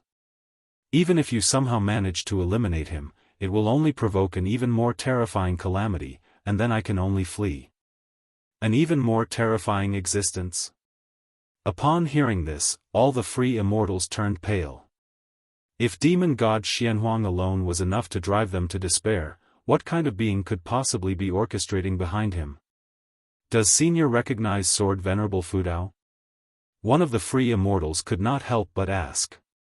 Sword Venerable Fudao's name had long resonated across the world, but because he seldom acted recklessly, he was rarely mentioned. Yet, for higher-level cultivators, it was difficult to ignore his presence. Upon hearing the name Sword Venerable Fudao, the white-robed elder's expression subtly changed. He replied, "I do not know him, but I have once witnessed his elegance. He is also a being transcending the 9 heavens of immortal path. It is best for you to mention him less to avoid getting involved in great cause and effect. As for asking him to take action, that is even less advisable, as any adversary you face afterward would likely be almost as formidable as he is." The free immortals completely lost hope and looked up in bewilderment. The heavy black clouds in the sky were oppressive, obscuring the sun and leaving no hope in sight. Several ancient hours later, with the help of Guan, Tian Yao successfully crossed her tribulation. In her overwhelming excitement, her clothes burst open, startling Guan, who immediately used his mana to envelop her, preventing her true form from being exposed. Guan suddenly noticed that the corners of Tian Yao's mouth were slightly raised and thought to himself, could it be that she did this on purpose? He was a true gentleman and would not look more than necessary. Moreover, with his cultivation level, a single glance was unforgettable. Tian Qing and Tian Bai were also observing Gu An's expression. Seeing that his face remained unchanged, the two women began to communicate through telepathy. Do you think Master likes it? He probably doesn't like it, he didn't even react. The less reaction he shows, the more it means he is moved. Really? Should we do the same when we break through next time? Then our figures should be different, so Master will feel refreshed. Upon hearing their telepathic exchange, Guan sighed inwardly. What kind of person do they take me for? Guan couldn't understand them, including Jiang Qiong, who were always coveting his body. Even his junior sister did the same, but he could understand her. After all, they were childhood sweethearts who had come this far together from the mortal world. Their affection naturally developed. Each harboring their thoughts, they waited for Tian Yao to stabilize her cultivation level. It was also with Gu An's help that Tian Yao managed to break through so quickly. Normally, crossing tribulation taking several days wasn't unusual. They waited until dusk before Tian Yao finally stabilized her aura.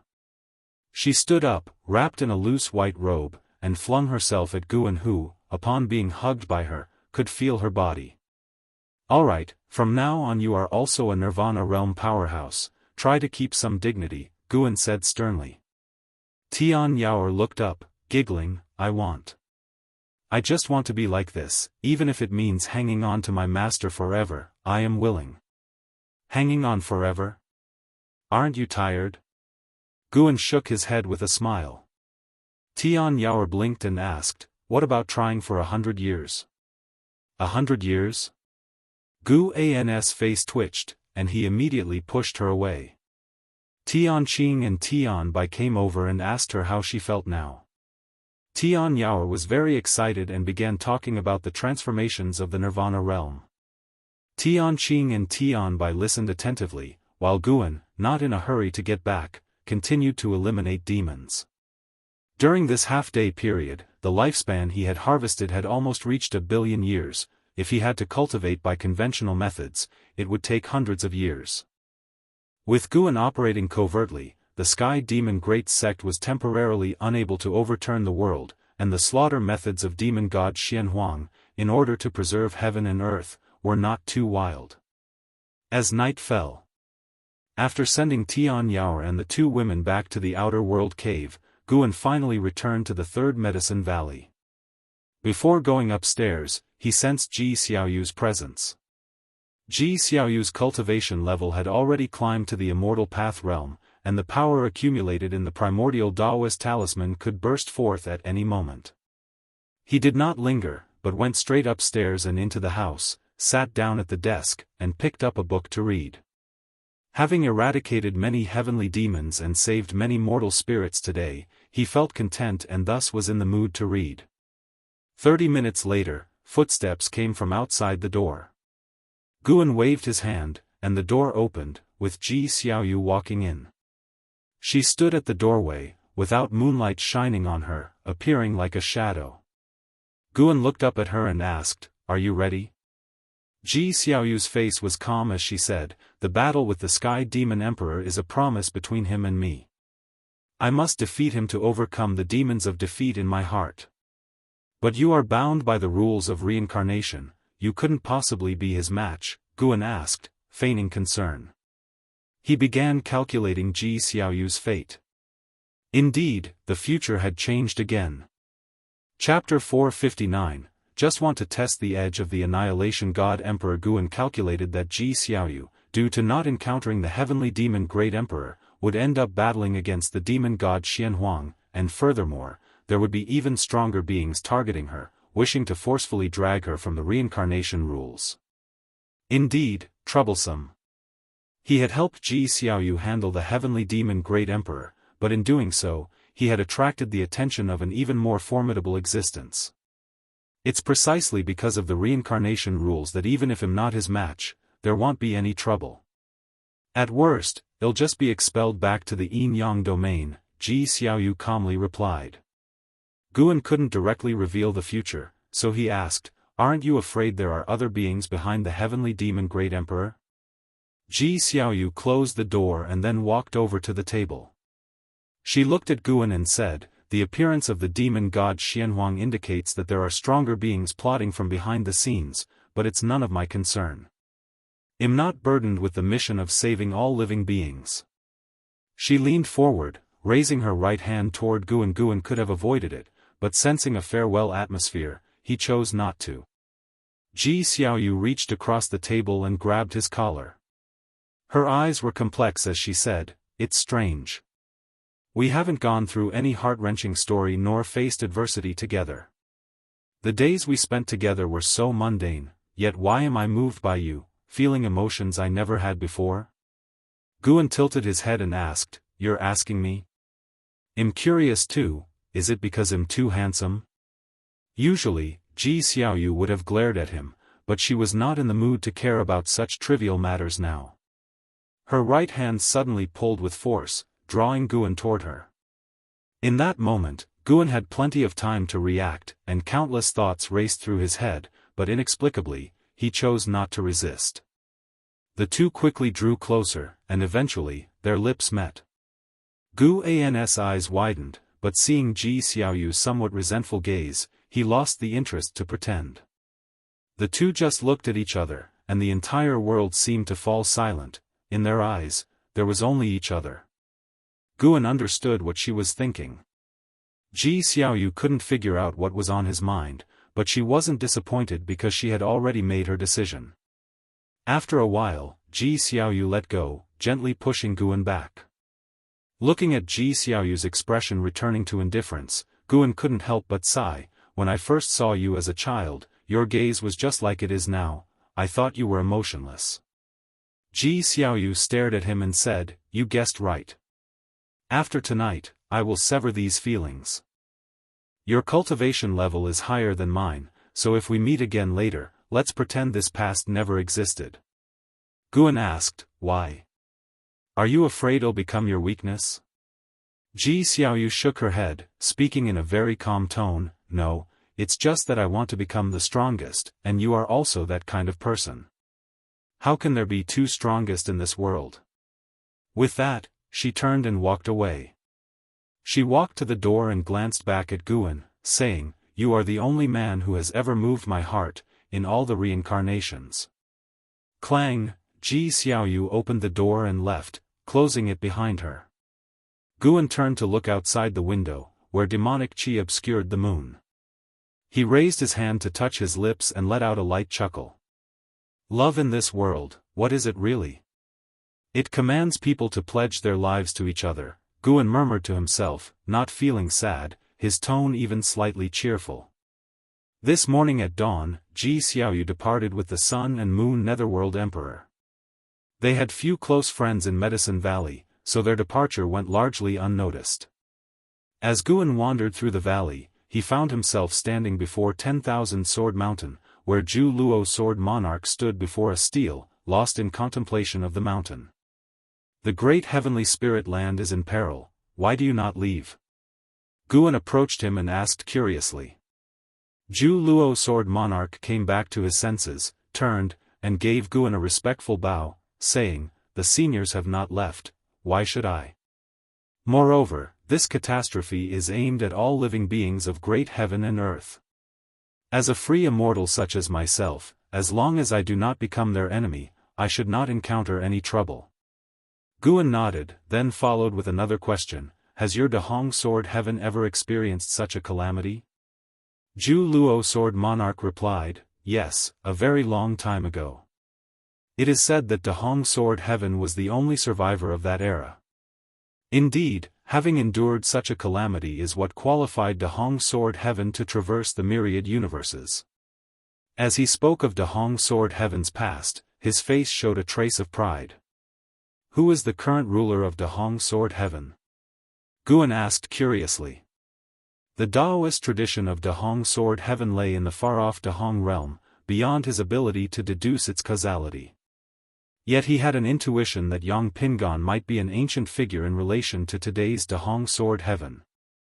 Zhu Luo Sword Monarch answered, "Currently, it is headed by the Supreme Sword Venerable, a descendant of Dahong Sword Heaven's ancestral master, and the inheritor of the master's sword Dao." Upon hearing this, Guan fell silent. Zhu Luo Sword Monarch observed Gu An's expression, speculating in his heart. He had always felt that Guan possessed the Holy Heart Sword Dao. If Guan had been of low cultivation level, he might simply have been an inheritor. But Gu An's cultivation level was profound and unfathomable, which made him suspect that Guan might very well be the Holy Heart Sword Dao itself. There was a legend within Dahong Sword Heaven that the master of their ancestral master, the saint ancestor of Sword Dao, did not fall, but that with the Holy Heart Sword Dao, he became eternal and indestructible.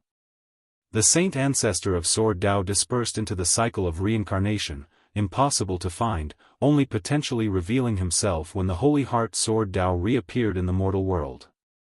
Over the years, some had come to understand the Holy Heart Sword Dao, but none were the true saint ancestor of Sword Dao.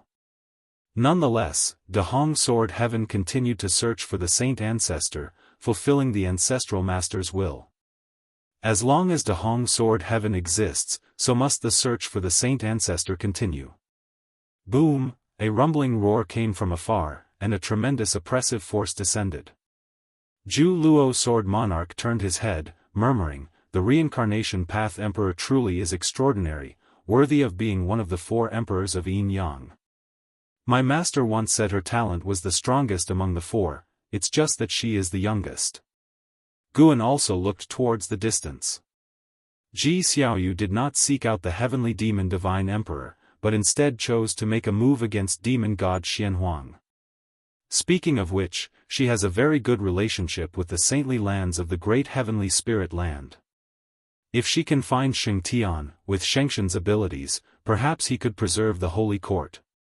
In that way, at least some living beings would survive, and this era might not be completely annihilated, Zhu Luo Sword Monarch lamented. Guan asked, "Have you ever heard of the Annihilation God Emperor?" Upon hearing this, Zhu Luo Sword Monarch's face changed drastically, and he looked at Guan in astonishment. He struggled for a moment, then gritted his teeth and said, "The name of a God Emperor, I dare not utter casually. What do you wish to ask, Senior?" Guan looked up at the sky, speaking softly, "I didn't mean to ask anything in particular, I merely wished to test the edge of the Annihilation God Emperor." At these words, Zhu Luo Sword Monarch trembled with fear. He wanted to flee the place immediately, yet he feared offending Guan. Although he was unsure of the extent of Gu An's strength, the Annihilation God Emperor was certainly not someone he could provoke. Even if the Annihilation God Emperor was only a mythical legend, he held a deep wariness of him, a feeling common among cultivators who had ventured into the silent destruction domain.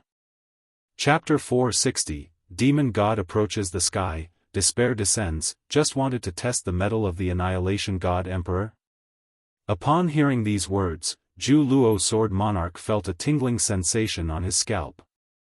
He couldn't imagine what kind of apocalyptic scenery would unfold if Guan and the Annihilation God Emperor were to fight, fearing that even the Tao rules of the universe would shudder. Zhu Luo Sword Monarch dared not continue the conversation and could only stare blankly at Guan. Guan looked back at him and smiled, "I was just talking nonsense, don't overthink it."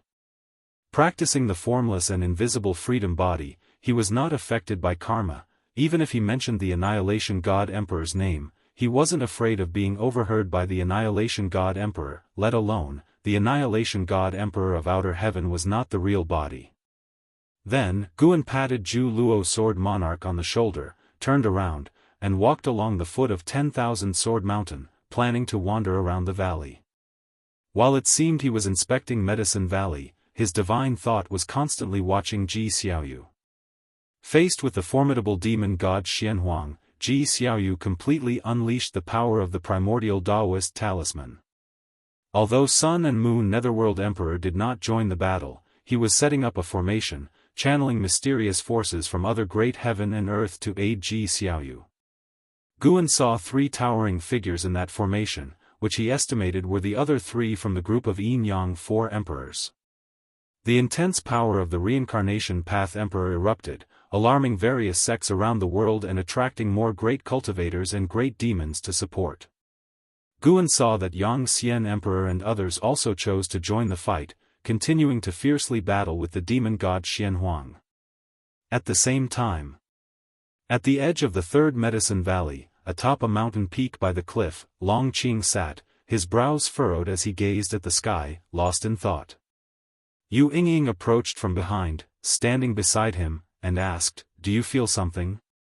Long Qing turned to look at Yu Yingying and said, "Yes, and you, do you feel it too?" Yu Yingying had raised him since he was a child. In his heart, she was like his mother, and despite his age, he still respected Yu Yingying deeply. Yu Yingying's eyes were complex. She spoke softly, "Yes, I have recovered many memories and also felt the call of the origin, urging me to join that slaughter." Long Qing's frown deepened, and he continued, "I haven't recovered my memories, but I too feel a voice urging me to go out and join the battle." Yu Yingying turned to look at him. Having sensed the aura of the same origin from him years ago, she knew Long Qing was also a reincarnated heavenly demon, but she had never mentioned it to anyone else, believing that Guan also knew this, and thus, had always refrained from teaching him cultivation. "Think more about your master's teachings, it might also be a tribulation for us," said Yu Yingying earnestly. Long Qing nodded, "Don't worry, my teacher has already warned me, I won't be reckless, and I know exactly who I am. I am Long Qing, and nothing from the past concerns me." He had lived for hundreds of years, cultivated for many years, and somewhat understood the matters of past life reincarnation. He speculated that if his past identity were revealed, it would bring great trouble, which was also why his master dared not teach him. The two turned their heads towards the horizon, continuing to share their feelings. They were just the tip of the iceberg. In various places around the world, reincarnated heavenly demons began to rampage and lose their senses until they reverted to their true demonic nature and started slaughtering all living beings. Guan was not only focused on Ji Xiaoyu, his divine thought also covered various places around the world, continuing to exterminate heavenly demons and save the mortal spirits. He did not intend to change the larger situation in the world but wished to make the remaining lives of many mortal spirits somewhat better. Dark clouds churned, demonic qi roamed the mortal world, and occasionally fierce winds roared across the land, shaking the mountains. Anhao and a group of cultivators stood on a mountain peak, staring at the battle ahead, all showing a look of shock. Even the conceited Anhao could not remain composed. At the edge of the earth, the figure of demon god Xianhuang, taller than mountains, stood. His long hair transformed into a mass of dragons twisting and continuously spewing flames. His arms, bigger than mountain ranges, swung ceaselessly, and several huge immortal path supreme treasures surrounded him. Various divine skills burst forth, shaking heaven and earth. Anhao's gaze fixed on a figure, a female cultivator clad in a black robe with her face covered by a black and white mask resembling a Taiji diagram. Her long hair fluttered, and behind her, a majestic golden will hovered, from which golden dragons surged forth, vying to attack the demon god Xianhuang. It was Ji Xiaoyu. The power of the primordial Daoist talisman had been fully unleashed, and now she, in her original form, was contending against demon god Xianhuang. Her figure was only 100 zhang tall, far smaller than demon god Xianhuang, but her aura was in no way inferior to demon god Xianhuang. At least from afar, Anhao and the others could not ignore her. Anhao even compared her to the Yang Xian Emperor and found that this woman was in no way inferior. Moreover, he felt as if he had seen her somewhere before. Roar! Demon god Xianhuang roared again, its voice strained to exhaustion, causing heaven and earth to tremble violently. Above its head, the dark clouds churned violently, forming a black vortex with thunder and lightning flashing inside, as if some terrifying being was about to be summoned. Boom! A fearsome figure descended from the black vortex, landing on the ground and raising a dust cloud 10,000 zhang high. Another demon god Xianhuang. Upon closer inspection, this demon god differed from demon god Xianhuang only slightly in skin tone, almost like an avatar, his aura not at all weaker than demon god Xuanhuang's. His appearance caused faces like the Yangxian emperors and others to change drastically. One demon god Xianhuang was enough to drive them to despair, let alone another one. How could they possibly stand against them? Transformed into the reincarnation path emperor, Ji Xiaoyu did not show much reaction, at least the mask covered her expression. Two demon god Xuanhuang stood side by side, like the highest peaks in the world, exuding an aura that disdainfully overlooked all living beings. In their presence, everything in the world seemed to diminish. For a moment, the great battle paused, the forces of great heavenly spirit land dared not make any rash moves, while the two demon god Xuanhuangs fell into a peculiar state of stillness. What's going on? A cultivator beside Anhao frowned and asked, the other cultivators also becoming even more tense. Such a scenario was truly ominous, as if a great disaster was about to befall them. Suddenly sensing something, Anhao abruptly looked up, his expression changing dramatically. He couldn't help but exclaim, "How is this possible?" The other cultivators also looked up, all of them turning pale with fright. In the sky, within the dark clouds, terrifying figures loomed, all immensely large, their forms identical to that of demon god Xianhuang. Yangxian Emperor and Holy Minister also turned pale. In the distance, on the desolate land where the Sun and Moon Netherworld Emperor was forming formations, he too was dumbfounded, his body trembling, unable to believe his eyes.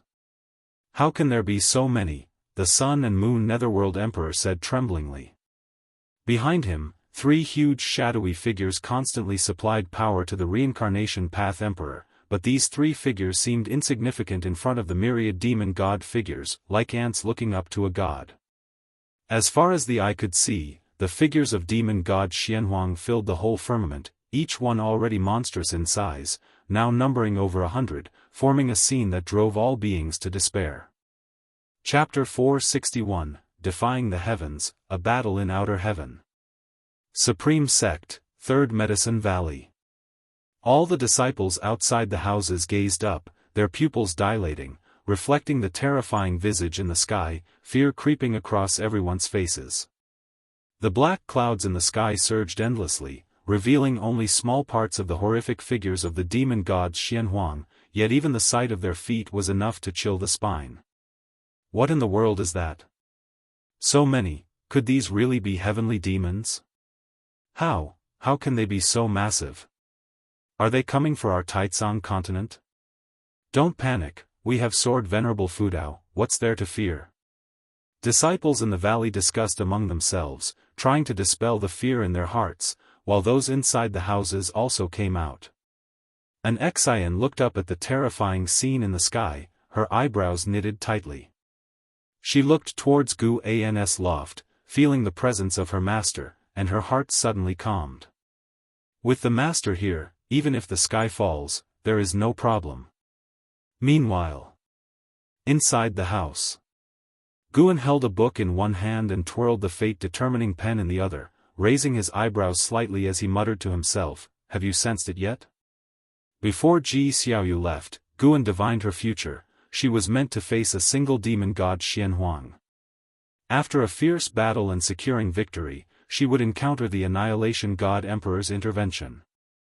Now, the number of demon gods Xianhuang had surged to 120, clearly the Annihilation God Emperor had foreseen something.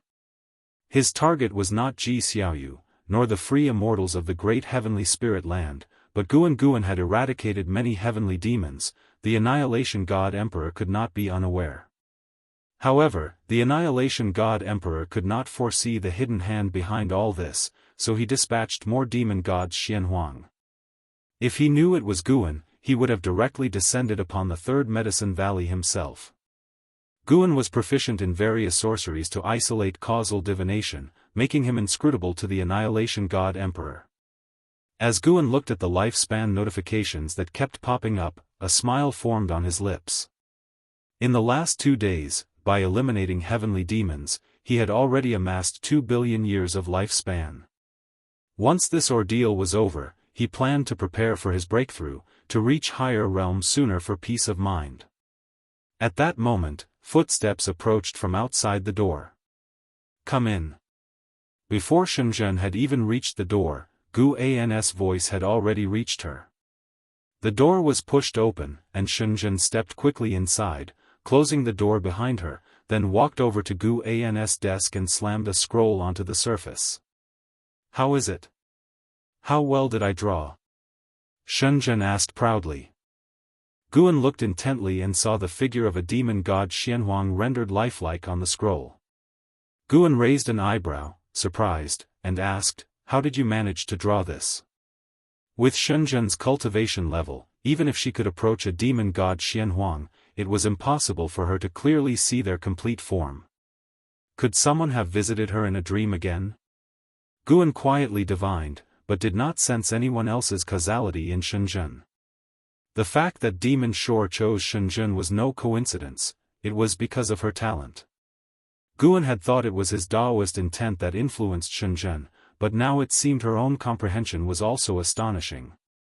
Shenzhen laughed proudly. "I listened to their roars and started imagining what kind of existence they really are, and then I figured it out. Moreover, after drawing them, I feel that my chi blood has also strengthened a lot. This feeling is too wonderful. I haven't had such a sensation in many years. It seems my talent has returned." Guan couldn't help but praise her, which made her even more elated. Meanwhile, on the other side of the world, the battlefield was in extreme tension.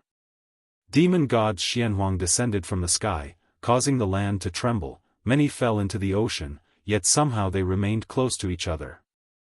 A continent several times the size of Taizong continent could only accommodate 10 demon gods Xianhuang standing. And Hao and others were frightened into retreat, and it wasn't just them, all cultivators below the level of free immortal were evacuating. Yang Xian Emperor, Holy Minister, and others were surrounded by demon gods Xianhuang. They stood back to back, their faces grim as they surveyed the surroundings. As Ji Xiaoyu transformed into the reincarnation path emperor, she found herself encircled as well. Her 100 zhang stature seemed like a pebble at the foot of Mount Tai in front of over 100 demon gods Xianhuang. Sun and Moon Netherworld Emperor stood in the middle of a formation, the 3 virtual shadows behind him dispersing with the wind, his body shaking continuously. He didn't gaze at the demon gods Xianhuang but kept his head down, eyes wide open. An indescribable killing intent targeted him, rendering him immobile. How could this happen? With great difficulty, the Sun and Moon Netherworld Emperor uttered a word, unable to say more. He wanted to warn Ji Xiaoyu but found himself unable to speak, he could only mutter fearfully in his heart. At that moment, an immense pressure enveloped the entire world. "The fate of the great heavenly spirit land has expired, your interference is against the heavens." It was the voice of the Annihilation God Emperor, resonant and echoing throughout the great heavenly spirit land, heard clearly by all beings. The phrase, "fate has expired," filled most living beings with despair, but hearing someone was intervening, a spark of hope ignited in their hearts. The Holy Court, Shengtian? The Red Dust Immortal Emperor? Or perhaps the reincarnator that hides within the mortal world? No matter who it is, do you truly intend to withstand the grand heavenly might? The voice of the Annihilation God Emperor rose again, and as his words ended, 120 demon gods Xianhuang unleashed devastating auras, shattering their continent, stirring up oceans into colossal waves that soared into the sky. The overwhelming pressure caused even the free immortals to fall, including Ji Xiaoyu. Although Ji Xiaoyu wore a mask, concealing her eyes, from her clenched jaw, it was clear she was unable to resist. Chapter 461, Defying the Heavens, A Battle in Outer Heaven. _2 All over the world, cracks began to appear, and even the Taizong continent began to tremble violently. The supreme sect immediately fell into chaos. Faced with such pressure, they could no longer afford to believe in Sword Venerable Fudao, they instinctively felt panic. Inside the loft, Shenzhen was also frightened by this pressure, her face pale. She carefully looked at Guan and asked, "Who was speaking just now?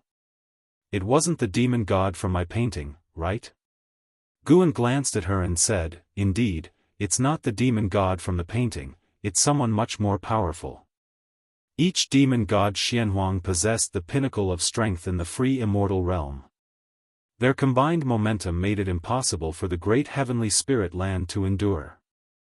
The chi fortune of schools all over the world began to disperse, mountains and rivers collapsed, and grotto heavens were torn, everything was moving towards destruction.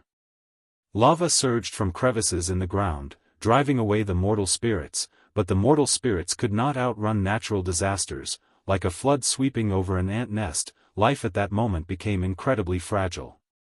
Ji Xiaoyu, Yang Xian Emperor, and other free immortals were pressed down by the overwhelming presence of the demon gods Xianhuang as if plunged into the seabed. They seemed to have arrived in the lower realm. Looking up, the demon gods Xianhuang stood above the sea, supremely confident, looking down upon them as if viewing ants. Damn it, the holy minister gritted his teeth. He was no longer afraid but angered by the words of the Annihilation God Emperor. Heavenly will? They of the Holy Court were the heaven of the great heavenly spirit land. The thoughts of the Yang Xian Emperor were similar to those of the Holy Minister. Even in death, he did not want to acknowledge that the other party represented heaven.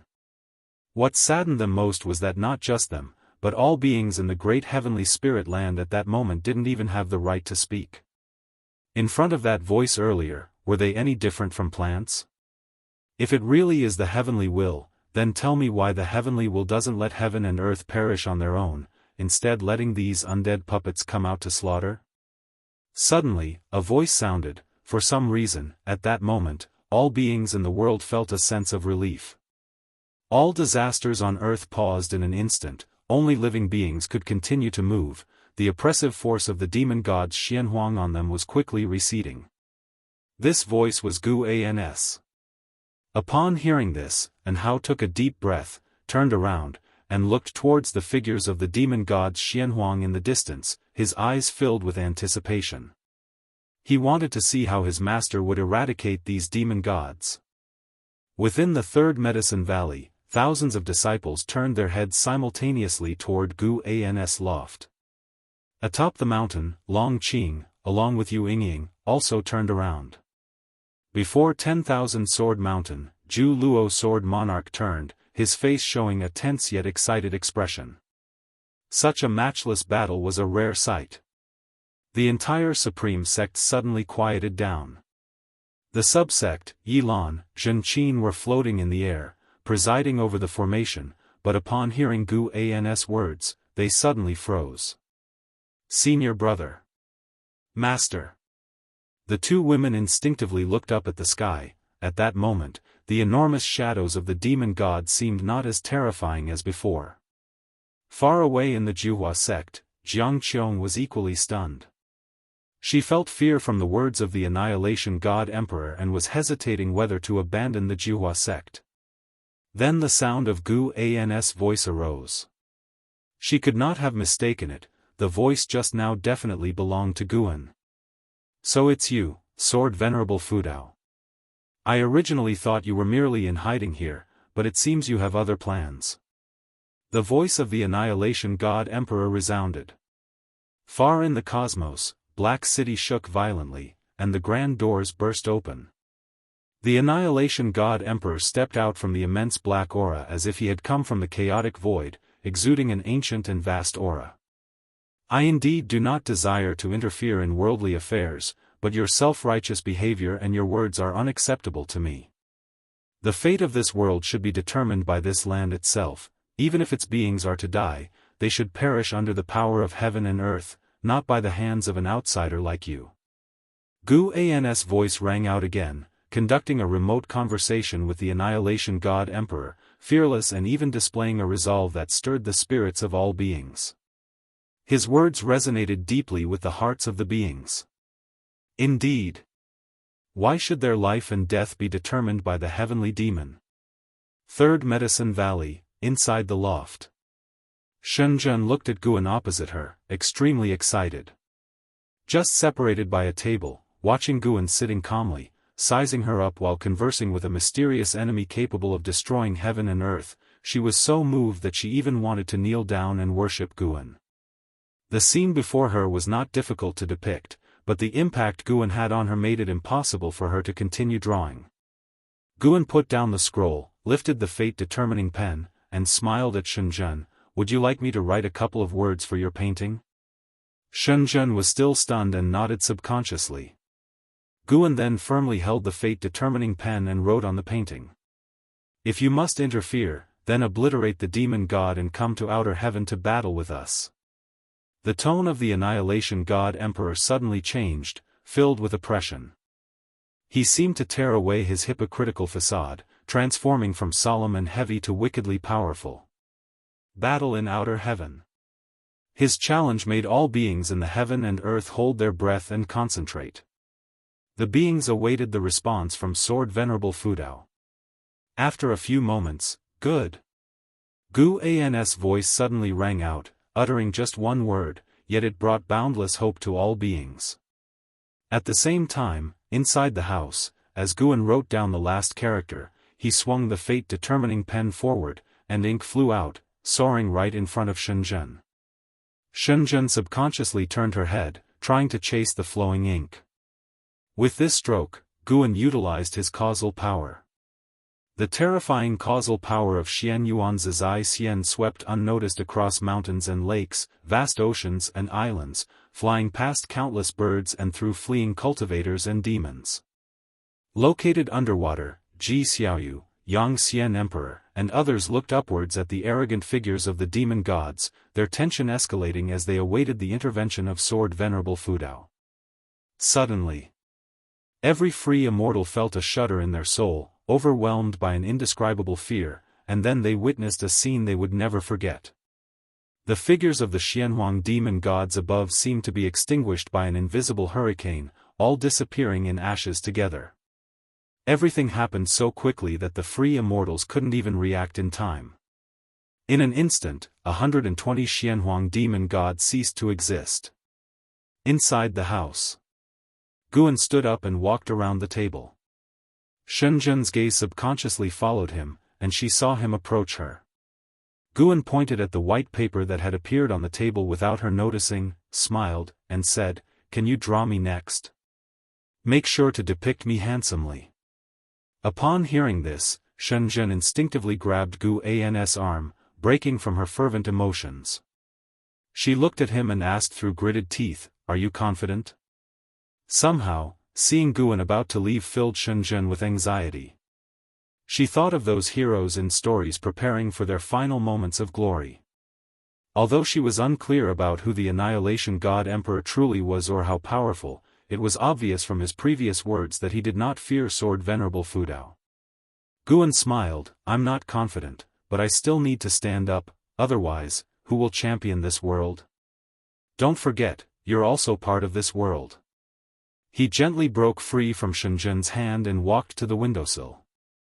Shenzhen turned to look, and unexpectedly, sunlight appeared outside the previously dim window, shining directly on Guan. Under the sunlight, Guan gradually became ethereal and finally disappeared with the light. Shenzhen couldn't help but cover her chest, feeling an indescribable discomfort. Outside the attic, thousands of disciples who had been closely watching saw Guan transform into light and leaving them all stunned in place. They instinctively looked up. A hole appeared in the sea of dark clouds engulfing the sky, and sunlight poured down from there. Under the mystic pure tree, an Xian looked up at the cloud hole in the sky, feeling infinite admiration rising within her. "Master, is this the moment you spoke of, turning the tide?" Guan had taught her more than once to concentrate on cultivating, as the significance of diligent cultivation was to turn the tide when faced with crises others couldn't handle. The rewards in that moment would exceed being powerful itself. Before, an Xian did not understand, what gains would helping others bring. But now, she understood. Chapter 462 The Power of the Daoist Hidden Immortal. Countless heavenly demons hovered above the great heavenly spirit land, guarding it from every direction, all their gazes fixated upon it. Looking along their line of sight, the magnificent and vast great heavenly spirit land presented a scene of destruction. Continents fractured like spiderwebs, tumultuous seas turned into terrifying waves, and all these scenes had come to a standstill. The aura of demon god Xianhuang has disappeared. How is that possible? So many demon god Xuanhuangs were annihilated in an instant. Just how high is Sword Venerable Fudeo's Dao level? Why hasn't His Majesty appeared? He wouldn't have. How could that be possible? He is the heavenly demon great emperor, the most powerful existence in our demon race. Nothing can have happened to him. He must be held up by something. Will Sword Venerable Fudao come out? The heavenly demons discussed heatedly, filled with fear towards Sword Venerable Fudao. They had experienced the formidable presence of demon god Xianhuang themselves, even a single one stood beyond their reach. And yet, so many demon gods Xianhuang, standing together, were simply eradicated by Sword Venerable Fudao. How could they not fear him? Suddenly, a beam of golden light shot out from within the great heavenly spirit land, piercing through the heavenly demons' encirclement. The closest demons were so frightened that they hastily dodged. All the heavenly demons focused their gaze, and they saw a figure walking toward the source of the golden light. It was Guan, dressed in white, wielding the fate-determining pen, and wearing the immortal king crown. His aura that surpassed the free immortal held all the heavenly demons in awe. The heavenly demons did not feel an overwhelming presence from Guan as they did from the demon god Xianhuang, but upon laying their eyes on Guan, they could not muster a shred of fighting spirit. They didn't feel discomfort in body or soul, but instinctively, a sense of reverence arose. Those of lower cultivation realm even knelt down, worshipping the figure of Guan. Guan looked ahead, moving within the golden light, his figure constantly shifting, leaving behind trails of afterimages, ethereal like an immortal. Looking in the direction where the golden light extended, in the depths of the universe, thick black chi surged as the Annihilation God Emperor approached Guan. Their eyes saw only each other, as if the demons and meteors they passed by on the way were nothing. The distance between them quickly closed, and the Annihilation God Emperor's aura climbed relentlessly.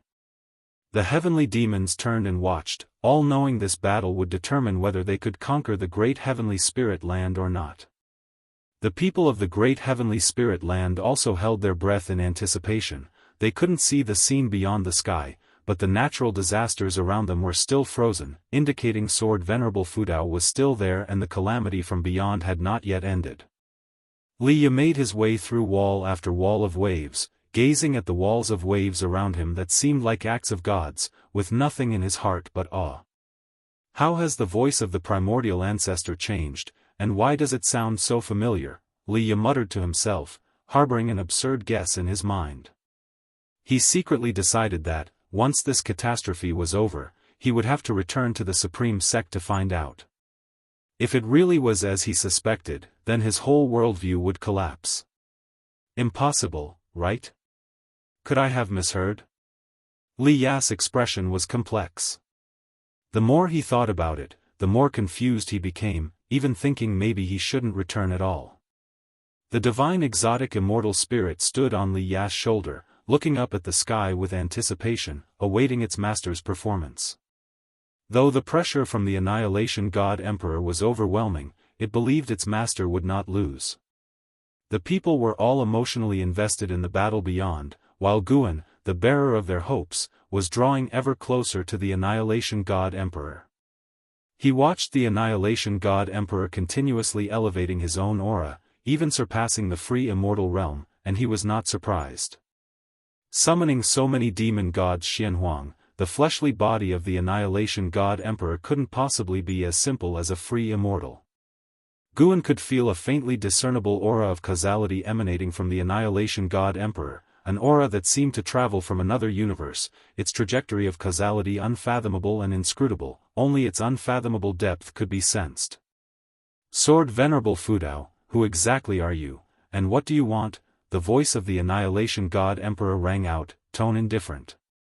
Guan walked in the midst of the golden light, replying, that's what I'd like to know as well. Whether he had surpassed the original self of the Annihilation God Emperor or not, he wouldn't reveal the existence of lifespan samsara. The evolution of lifespan was his most crucial card, one he wouldn't disclose to even the most important and closest beings to him. It would remain a secret sealed forever in his heart. Without the experiences from lifespan samsara, it would be impossible for him to know about the original self of the Annihilation God Emperor, at least not now. I am here to find someone. With your Tao Fruit Realm cultivation level, yet choosing to hide within the universe, it's likely you are also searching for something. As the Annihilation God Emperor's voice faded, the momentum of the Taoist hidden immortal erupted, startling the entire cosmos. The Tao rules in the void began to rage, infinite Tao spiritual energy surged, raising waves of energy. The faces of the free immortals in the distant great heavenly spirit land dramatically changed colors. At this moment, they could confirm that the Annihilation God Emperor had indeed surpassed the 9 heavens of immortal path. The difference of one realm was like the difference between immortals and mortals.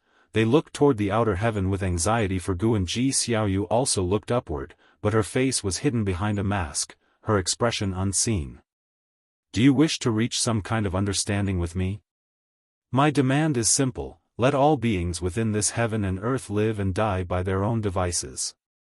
Guan spoke assertively. Having already revealed himself, there was no need to entertain the idea of retreat. He was prepared to make an enemy of the Annihilation God Emperor. Upon hearing these words, the Annihilation God Emperor's gaze turned cold. He raised his right hand, palm up, and in an instant, the black aura around him surged and expanded tumultuously, coalescing behind him to form a massive dark purple door, overwhelmingly large, adorned with various engravings, sceneries of heaven and earth, demon beasts, and fierce beasts, all-encompassing. Anyone who saw this door would feel an overwhelming and vast presence wash over them. Guan felt the Tao rules around him suddenly solidify. Tao's spiritual energy was squeezed out, as if an invisible domain unfolded, trapping him. I have long since noticed that you have stepped into the Tao Fruit Realm. So be it, let us battle with our respective Tao. The voice of the Annihilation God Emperor rose again, and as his words ended, the Tao gate behind him thunderously opened, brilliant light burst forth, and figures stepped out one after another. Guan's brow furrowed slightly. This was. His gaze immediately became icy cold, a killing intent blossoming in his heart. Without another word, Guan raised the fate-determining pen and drew a large circle in front of him. The ink erupted with a terrifying force that shook the void. Immediately after, a giant wheel appeared behind him. The ultimate mixed yuan wheel. Guan then wielded the pen, and the grand and imposing ultimate mixed yuan wheel burst forth with a vast impulse, flying past him with formidable force, surging towards the Annihilation God Emperor. The Annihilation God Emperor lifted his hand, striking towards Guan. The thousands of figures behind him mirrored the gesture, an endless parade of palm strikes bursting forth, each carrying different powers of rules, showcasing the formidable might of the Taoist hidden immortal to perfection. The two powers collided rapidly. The ultimate mixed yuan will crushed all the palm strikes in its path and sped towards the Annihilation God Emperor at an incredibly fast pace, smashing into the Tao gate behind him. The ultimate mixed yuan will seemed to hitch for a moment, then shattered the Tao gate, hovering behind the Annihilation God Emperor. The boundless cosmic void revealed a massive trail of energy that could not be seen to its ends, rapidly expanding as though a flood was laid across the cosmos, and Guan and the Annihilation God Emperor were precisely in the midst of this torrential flow. Chapter 463, Rebirth of Heaven and Earth. The ultimate chaos disk hovered behind the Annihilation God Emperor, situated within the universe, as if it was the most ancient creation, vast and magnificent. It rotated slowly, as though the ancient hours were passing by, never to stop. Underneath the helm of the Annihilation God Emperor was nothing but darkness, like a black hole, preventing anyone from discerning his expression. However, from his shaking figure, it was apparent that his heart was far from calm. The noise from the collision of two Daoist paths gradually weakened until the universe fell into silence. Guan looked at the Annihilation God Emperor, his heart still filled with the desire to kill. The Tao that the Annihilation God Emperor had just used was, in fact, Long Zhan's divine skill, the heavenly dragon reincarnation Dharma. It was the creation of Long Zhan's lifetime, able to summon a reincarnation body to fight for oneself. The Annihilation God Emperor, who assassinates Long Zhan, not only seized Long Zhan's divine skills but also transmigrated into the body of a descendant of the dragon family to become his reincarnation body. Gu An's judgment wasn't made through prediction, divine skills could not reveal cause and effect, but he saw the figure of Long Xian. Long Xian had become the reincarnation body of the Annihilation God Emperor. How could he not be furious? What a domineering divine skill, but you have not reached the Xianyuan realm, said the Annihilation God Emperor, his voice cold. He had hoped that Guan would be of a higher realm to eliminate his current form, but from the manner exhibited just now, Guan was of the same realm as him. To be slain in seconds by someone of the same realm? Little did he know, Guan was indeed a Xianyuan Zizai Xian, having intentionally suppressed his realm at the level of a Daoist hidden immortal. He was capable of battling Ji at the same realm. Moreover, his own combat capabilities were extremely terrifying, having invested many years of his lifespan into his Daoist sorcery. It wasn't just his realm that was high, every aspect of his abilities, if taken individually, were oppressively strong. Moreover, Guan had struck out in anger. Guan did not lose his sanity and said, "It seems you still have your true body somewhere, but let me advise you, do not interfere with the destiny of all beings in the great heaven and earth. The heavenly Tao has its own rules." The figure of the Annihilation God Emperor began to dissipate, looking at Guan in silence, wordless. Guan waited until his figure had completely vanished. He received no notification of ceasing lifespan. The body of the Annihilation God Emperor was so peculiar that Guan couldn't distinguish if it was an avatar or some special flesh and blood form. It deserves to be mentioned that the Annihilation God Emperor did not bear any animosity towards Guan, which made him even more cautious. He turned around, looking towards the direction of the great heavenly spirit land. Countless heavenly demons watched the ultimate chaos disk with wide eyes, all terrified. When the Annihilation God Emperor revealed his Tao gate earlier, it was shocking enough, but they never expected that sword Venerable Fudao would break his gate and destroy his body in one move. The stronger the demeanor the Annihilation God Emperor displayed, the more intense the shock sword Venerable Fudao brought by killing him in an instant. On the side of the heavenly demons, all of them lost the will to fight, even forgetting to flee. It wasn't until Gu An's figure appeared within that golden light, heading back, that the heavenly demons snapped out of it and started to scatter. Guan did not pursue the fleeing demons. After all, they were living beings too. Excessive killing might attract major trouble. Moreover, he was now portraying himself as a reclusive great power. He had acted previously because he could not bear to see other beings suffer. If he were to massacre the heavenly demons indiscriminately, the nature of his actions would fundamentally change. He did not wish to reveal the slightest clue about the evolution of lifespan. Especially now that he was being watched by the Annihilation God Emperor. The Annihilation God Emperor might have sensed the ability of Long Zhan to take lifespans, so he continually chose descendants of the Long family to reincarnate. As Guan walked within the golden light, ignoring the heavenly demons fleeing in disarray like a flurry of blossoms, he pondered on his own. He raised his eyes towards the great heavenly spirit land, deducing its cause and effect. After this battle, the heavenly demon retreated, the Xianyu divine dynasty dissolved, and great heaven and earth once again became a scene of struggle for supremacy between the immortal dynasty and the holy court. But before the purge of all beings, the timeline was stretched long. Although an ultimate catastrophe would eventually cause the obliteration of all beings and the rebirth of heaven and earth, at least during this period, generation after generation of beings could live out their lives. For mortals, 1,000 years were out of reach. For most demon creatures, 10,000 years were equally unattainable.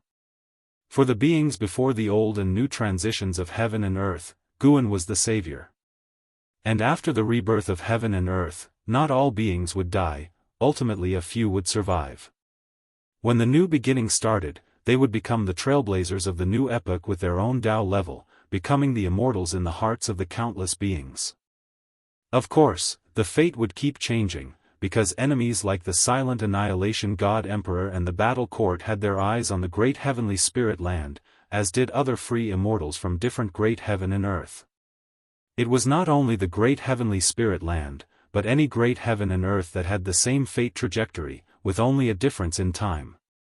As Guan passed through the heavenly Tao light layer, the natural disasters and calamities in the mortal world began to subside, slowly, giving the mortal spirits plenty of time to evade. Looking down upon the mortal world, a golden light shone on Guan's face, and he appeared indifferent like a heavenly god, radiating an aura of absolute impartiality towards all beings. He saw Ji Xiaoyu. Ji Xiaoyu's figure was also fading, and beneath her illusory form, a blazing primordial Daoist talisman emerged, absorbing her soul.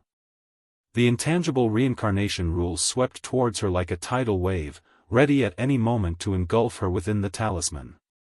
Ji Xiaoyu, too, was looking up at Guan. Guan hesitated for a moment, then opened his mouth. A slight tremble crossed Ji Xiaoyu's face, as if surprised, and then, she was taken into the primordial Daoist talisman. The talisman then contracted and disappeared into thin air at the bottom of the sea. The free immortals did not concern themselves with her disappearance, all still in shock at the power of Sword Venerable Fudao. As the surrounding seas poured in, they would soon be submerged, sinking to the ocean's floor, yet they still did not move, staring blankly at the sky. Holy Minister took a deep breath, his expression complex, his hands clenched into fists inside his sleeves. He was filled with dread and did not even feel relieved. Guan's strength was beyond his imagination. He was now certain that even if Xingtian returned, he could not be Guan's opponent. Such a powerful being seemed ridiculous to even think of courting, and in the future, any decision the Holy Court made would have to consider the thoughts of Sword Venerable Fudao. Otherwise, Sword Venerable Fudao could annihilate the Holy Court in an instant. Not just him, Yang Xian Emperor thought the same. The two exchanged a glance, reaching the same understanding. They needed to visit the Supreme Sect. Meanwhile, inside the Third Medicine Valley, the disciples were still anxiously waiting. Shenzhen stood by the window, basking in the golden light left by Guan's departure. She wanted to follow the golden light to catch a glimpse of Guan's figure. Her mind was a mess, unclear about what really happened in outer heaven. Guan, you'd better not run into trouble. Otherwise, who will I write my books for? Shenzhen bit her teeth and muttered to herself. No sooner had she spoken, she suddenly widened her eyes and rubbed them to make sure she wasn't seeing things. After confirming she was right, a smile blossomed on her face. Chapter 464, Won by luck. Under Shenzhen's gaze, Guan descended from the golden light as if there were an invisible staircase beneath his feet. He walked so steadily, resembling a heavenly god descending to the mortal world. More and more disciples noticed Guan's figure, and they all felt a surge of surprise and began to cheer. Master has returned. It's really Master. How come he's back so soon? Did the other party flee? It's unclear, but there was definitely a very terrifying pressure that came just now. I felt they had clashed. Nonsense, our master is Sword Venerable Fudao. Think about it, has Master ever not used an absolutely dominant stance to slay his enemies? The disciples chatted among themselves, attracting even more disciples to join the crowd. An Xin saw Guan's figure, and her face bloomed with a smile. She immediately went over to take control of the situation to prevent the disciples from disturbing Guan. Zhu Luo Sword Monarch, in front of 10,000 Sword Mountain, had witnessed the previous battle and now wore a face of disbelief. That was the Annihilation God Emperor, the most terrifying legend of the Silent Destruction domain. Such a terrifying being had no power to resist in the face of Guan. Moreover, he heard what the Annihilation God Emperor said. These two supreme beings were of the same realm. Suddenly, Zhu Luo Sword Monarch felt he couldn't be considered a genius anymore. Facing a free immortal now, he would find it difficult to obliterate the opponent with one move. He could battle a dozen free immortals, but to kill a free immortal would be difficult, even to say, as long as the free immortal wanted to escape, he could not stop them. Xianxia and Nine-Finger Divine Lord, two great cultivators of Medicine Valley, now revered Guan like ordinary disciples. Nine-Finger Divine Lord was the most emotional. He had once thought he was lowering himself to befriend Guan, but it turned out to be Guan who had bent down. Thinking back on the chess games Guan had played with him, he felt Guan had been giving him guidance. For a moment, Nine-Finger Divine Lord was lost in reminiscence. Those who had been close to Guan were also recalling the past, as Guan's demonstrated strength today shattered their previous perceptions. Shenzhen stepped back, watching Guan enter through the window. She stared dumbfounded at him, the golden light still not dispersed from his body. Guan smiled, the golden sunlight behind him dissipated, and the room returned to its normal state. He raised his hand and waved in front of Shenzhen, asking, "What are you thinking about?" Shenzhen snapped back to reality and hurriedly asked, "Is it over?" "Otherwise, what? Do you think I just went to beg for mercy?" Guan blinked and retorted. Shenzhen's beautiful eyes widened, and her breathing suddenly became hurried. "You won?" "Yeah, fortunately victorious." "Fortunate and so quick?" "When experts clash, the outcome often lies in an instant." "I don't believe it." "Then never mind. You were going to draw me, why haven't you started? Can't you manage?" "How could I not? I'll draw you right now." Although they were bantering, Shenzhen was very excited. As soon as she finished speaking, she turned and went towards the desk. Guan turned, looking out the window. The dark clouds in the sky were dispersing, making the outside world grow increasingly brighter. "Enjoy the years I have fought for you," Guan murmured to himself, and next, he needed to prepare for his breakthrough. He extended his divine thought to cover the mortal world, eliminating those heavenly demons that were still causing chaos. As for those that had fled, he couldn't be bothered to chase them. Once he reached 6 billion years of lifespan, he would advance. News of Guan's return quickly spread to the supreme sect. As the natural disasters gradually subsided and the heavenly demons began to retreat, all beings across the lands understood that Sword Venerable Fudao had won. In the mountain god temple within the North Sea Mountains, Sage Xian Miao sat on the stone steps, looking up at the dispersing dark clouds, filled with emotion. Mountain god, Sword Venerable Fudao, so that's how it is, he suddenly gained insight. Identity wasn't important, what mattered most was acting with the righteousness of the heavenly Tao for all living beings. He closed his eyes and continued his cultivation. With Sword Venerable Fudao being so formidable, he absolutely couldn't shame himself. After all, he was now somewhat like half a disciple of Sword Venerable Fudao. The clamor in the world continued to rise. Against the lively backdrop of the world, Guan chose to shut his door and not emerge. When the dark clouds that enveloped the world scattered, and the sun was also setting. Sunset and moonrise, when the morning sun rose, Guan quietly left early in the day. First, he went to Hidden Spirit Palace to harvest the ripe medicinal herbs, then had the deep-sea dragon carp sow new seeds. Guan lay on the rocking chair, admiring his attribute panel. Name, Guan Lifespan, 1-145/6-001-319-431 Physique, Mixed Element Golden Body Cultivation Level, Xian Yuan Zizai Xian Realm Perfect 6 billion years of lifespan. I should be able to break through successfully, right? Last time I broke through, I only had a lifespan of 3 billion years. Guan began to contemplate which Daoist sorcery to enhance. He had experienced the thrill of annihilating enemies within the same realm in an instant, so he still needed to strengthen all aspects of his power. Of course, given a choice, he would still prefer to fight lower realms with a higher realm, trying to avoid confronting powerhouses of the same realm as much as possible. After a while, the deep-sea dragon carp, having finished its tasks, came before Guan, looking at him hesitantly as if wanting to say something but stopping itself. Speak if you have something to say, said Guan with his eyes closed, his tone lazy.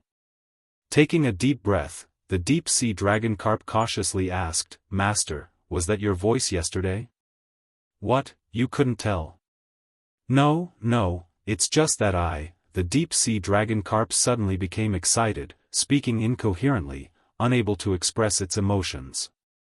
It could feel the terrifying presences of demon god Xianhuang and annihilation god Emperor even within the hidden spirit palace. Yesterday, it had felt despair too, hesitating whether to leave the dojo or not but ultimately choosing to trust its master. It had hoped that the master would return to take it away, yet unexpectedly, the master directly confronted the world-ending evil demon on behalf of all living beings. Although it could not witness the battle, hearing the conversation between Annihilation God Emperor and its master made it profoundly stirred. Cultivation should indeed be so radiant and awe-inspiring, standing tall and proud against the sky. The gaze of the deep-sea dragon carp toward Guan was filled with fervor. Guan opened one eye and looked at him, feeling almost goosebumps. The deep-sea dragon carp seemed like a tender, pure-hearted beauty about to swallow him whole. How could he not be scared? Go cultivate right away, your cultivation level is rising too slowly. Guan said sternly, and the deep-sea dragon carp snapped out of its trance, nodded subconsciously, then turned and left. But as it walked away, it kept looking back, while Guan tried hard not to watch. Staring at the deep-sea dragon carp for a long time, Guan realized that it was indeed pleasant to look at. No sooner had the thought entered his mind than Guan hastily dismissed it, continuing to ponder his plan to become stronger. An hour later, Guan left the hidden spirit palace and stepped into outer heaven. He was going to break through today. Having just slain a clone of the Annihilation God Emperor, the Annihilation God Emperor definitely could not arrive in a short time. Guan was not going to wait for him to arrive before breaking through. Moreover, the universe was already turbulent these past few days, causing a commotion might not make others assume it was Sword Venerable Fudao at work.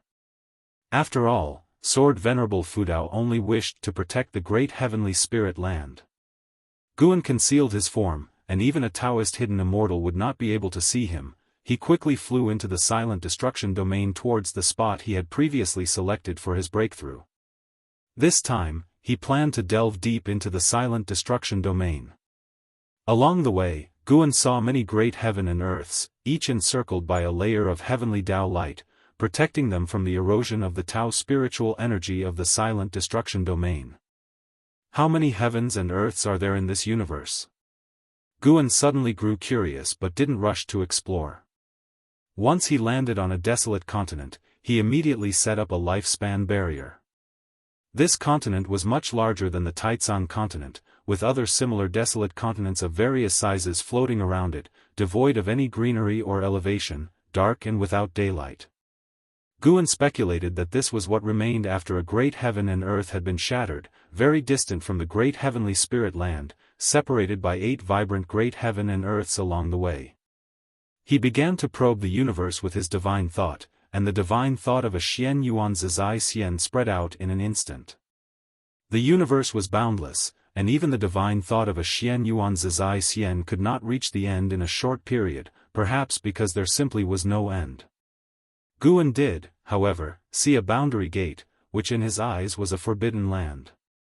He did not want to disturb the heavenly spirit god, so he deliberately bypassed the boundary gate. 10 breaths later, Guan withdrew his divine thought. He had explored 37 great heaven and earths that were in no way inferior to the great heavenly spirit land, as well as thousands upon thousands of minor heaven and earths.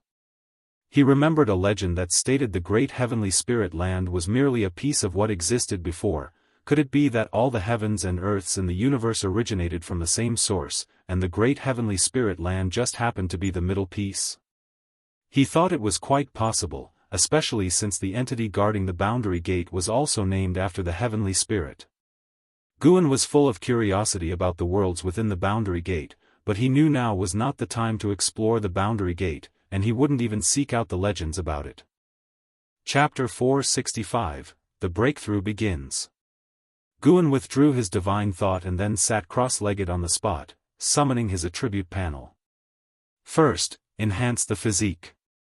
The last enhancement had cost 200 billion years of lifespan to succeed. How many billion years of lifespan would this time require? If it was too much, Guan would have to give up a comprehensive enhancement and focus on improving his cultivation level first.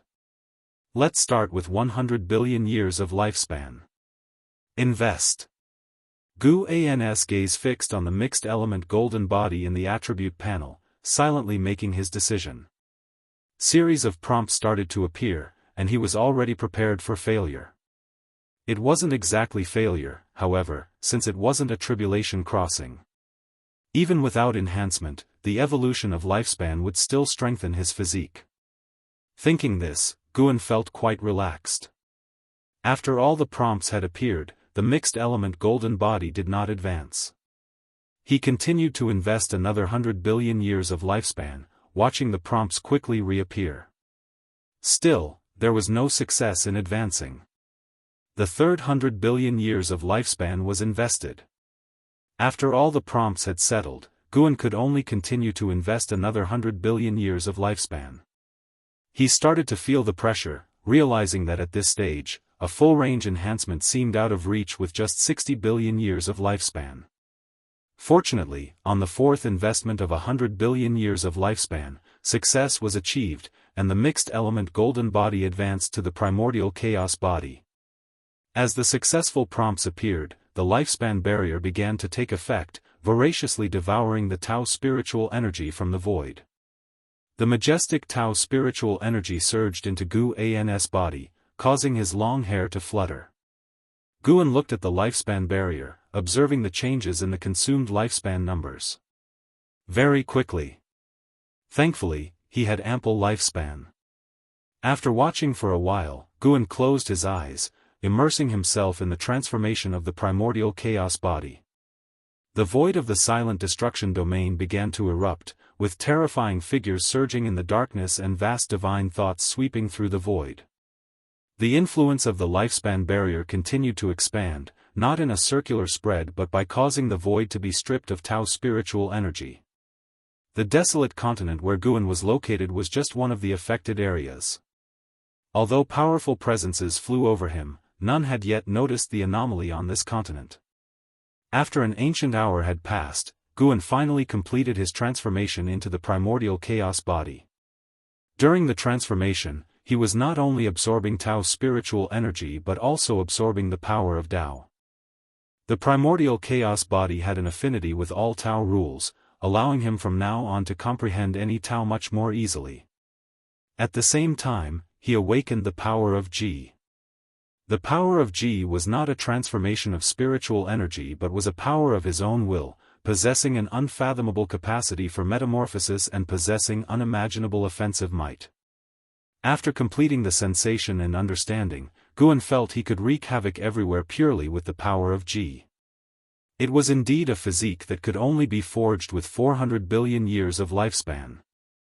And even before this, the mixed element golden body had also been built over many years of accumulated lifespan.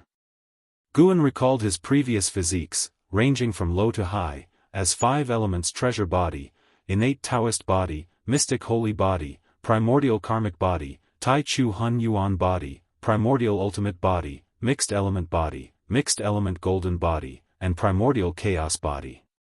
Before the 5 elements treasure body, he had spent a great deal of lifespan enhancing his spirit root. In the great heavenly spirit land, a treasure body was already a first-class physique of the current age. Zhu Zai's Tai Chu swallowing Yuan body was roughly equivalent to the primordial karmic body, which was the most powerful physique Guan had ever seen. Of course, it was only in this era that Guan had seen many powerful physiques within the lifespan samsara. Next up was the enhancement of cultivation techniques, ultimate skills, and divine skills. First came the Great Tao Unlimited skill. Guan spent over 3 billion years of lifespan to elevate the Great Tao Unlimited skill to the Tao Great Freedom Wishing Scripture. Then came the half an hour of legacy phase, where the lifespan barrier had plunged the silent destruction domain into chaos, with even some races fleeing. After inheriting the cultivation techniques, Guan continued his lifespan evolution. The Great Thousand Follow Heart Void skill ascended from the Great Thousand Xian Void skill, consuming nearly 3 billion years of lifespan. The Xianhuang Eternal Dao Step ascended from the Eternal Measuring Heaven Dao Step, taking 350 million years of lifespan. The Heavenly Purple Micro Saint Dao Body ascended from the Formless and Invisible Freedom Body, costing 4 billion years of lifespan. Time swiftly passed. The anomalies in the Silent Destruction domain had already affected the Great Heavenly Spirit Land. Both the Immortal Dynasty and Holy Court dispatched great cultivators to defend it. The heavenly demons within the Great Heavenly Spirit Land had not completely dissipated, and now there was terrifying turbulence coming from beyond, alarming the cultivators from both sides. However, with the presence of Sword Venerable Fudao, they were not entirely hopeless. What's going on? Could there be an existence more terrifying than the heavenly demons? I'm not sure, maybe it's related to that voice from yesterday. Don't be afraid. Despite the many terrifying Ori, if you feel carefully, they dare not approach the Great Heavenly Spirit Land. Exactly, Sword Venerable Fudao is an existence that transcends the 9 heavens of the immortal path. Have you ever heard of such an existence in the Silent Destruction domain before? Monks from the Holy Court and immortal spirits from the Immortal Dynasty discussed among themselves. Mentioning Sword Venerable Fudao excited them, especially when comparing him to the powerful beings from beyond, which filled them with pride. Their guesses weren't wrong. Those terrifying Ori from the Silent Destruction domain indeed dared not come close to the Great Heavenly Spirit Land. Many great powers secretly watched the battle between Guan and the Annihilation God Emperor. When Guan annihilated the Annihilation God Emperor with one move, they retreated very quickly and have yet to calm their emotions to this day. More and more great cultivators and great demons flew out from the Great Heavenly Spirit Land, gathering above the Heavenly Dao Light Layer, readied for battle. While they discussed the anomalies from the beyond, they inevitably brought up Sword Venerable Fudao. Some even proposed that Sword Venerable Fudao should become the common lord of the world so that the Holy Court and Immortal Dynasty need not compete anymore, and many agreed with this suggestion. Guan, who was being discussed, had just finished inheriting the memory of the Heavenly Purple Micro Saint Dao Body. This was a body refinement cultivation technique, not a physique, and it still retained the trait of preventing deduction by others, while also awakening a divine skill. Guan did not delve into the newly understood divine skill for the time being. He looked at his attribute panel and saw he had 41 billion years of lifespan remaining. The consumption of lifespan by the lifespan barrier was also a significant number not to be overlooked.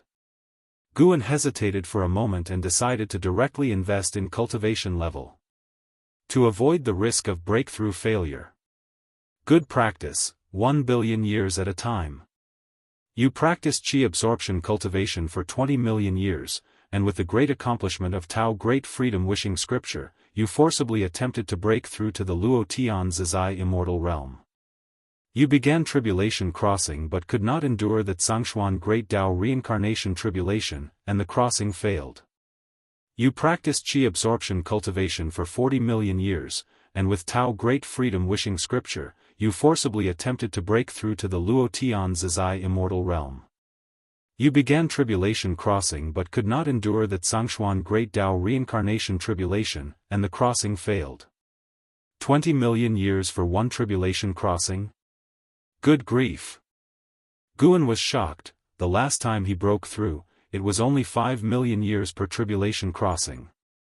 Is Luo Tian Zizai Immortal that tyrannical? And this was after Guan had already enhanced his physique and cultivation techniques.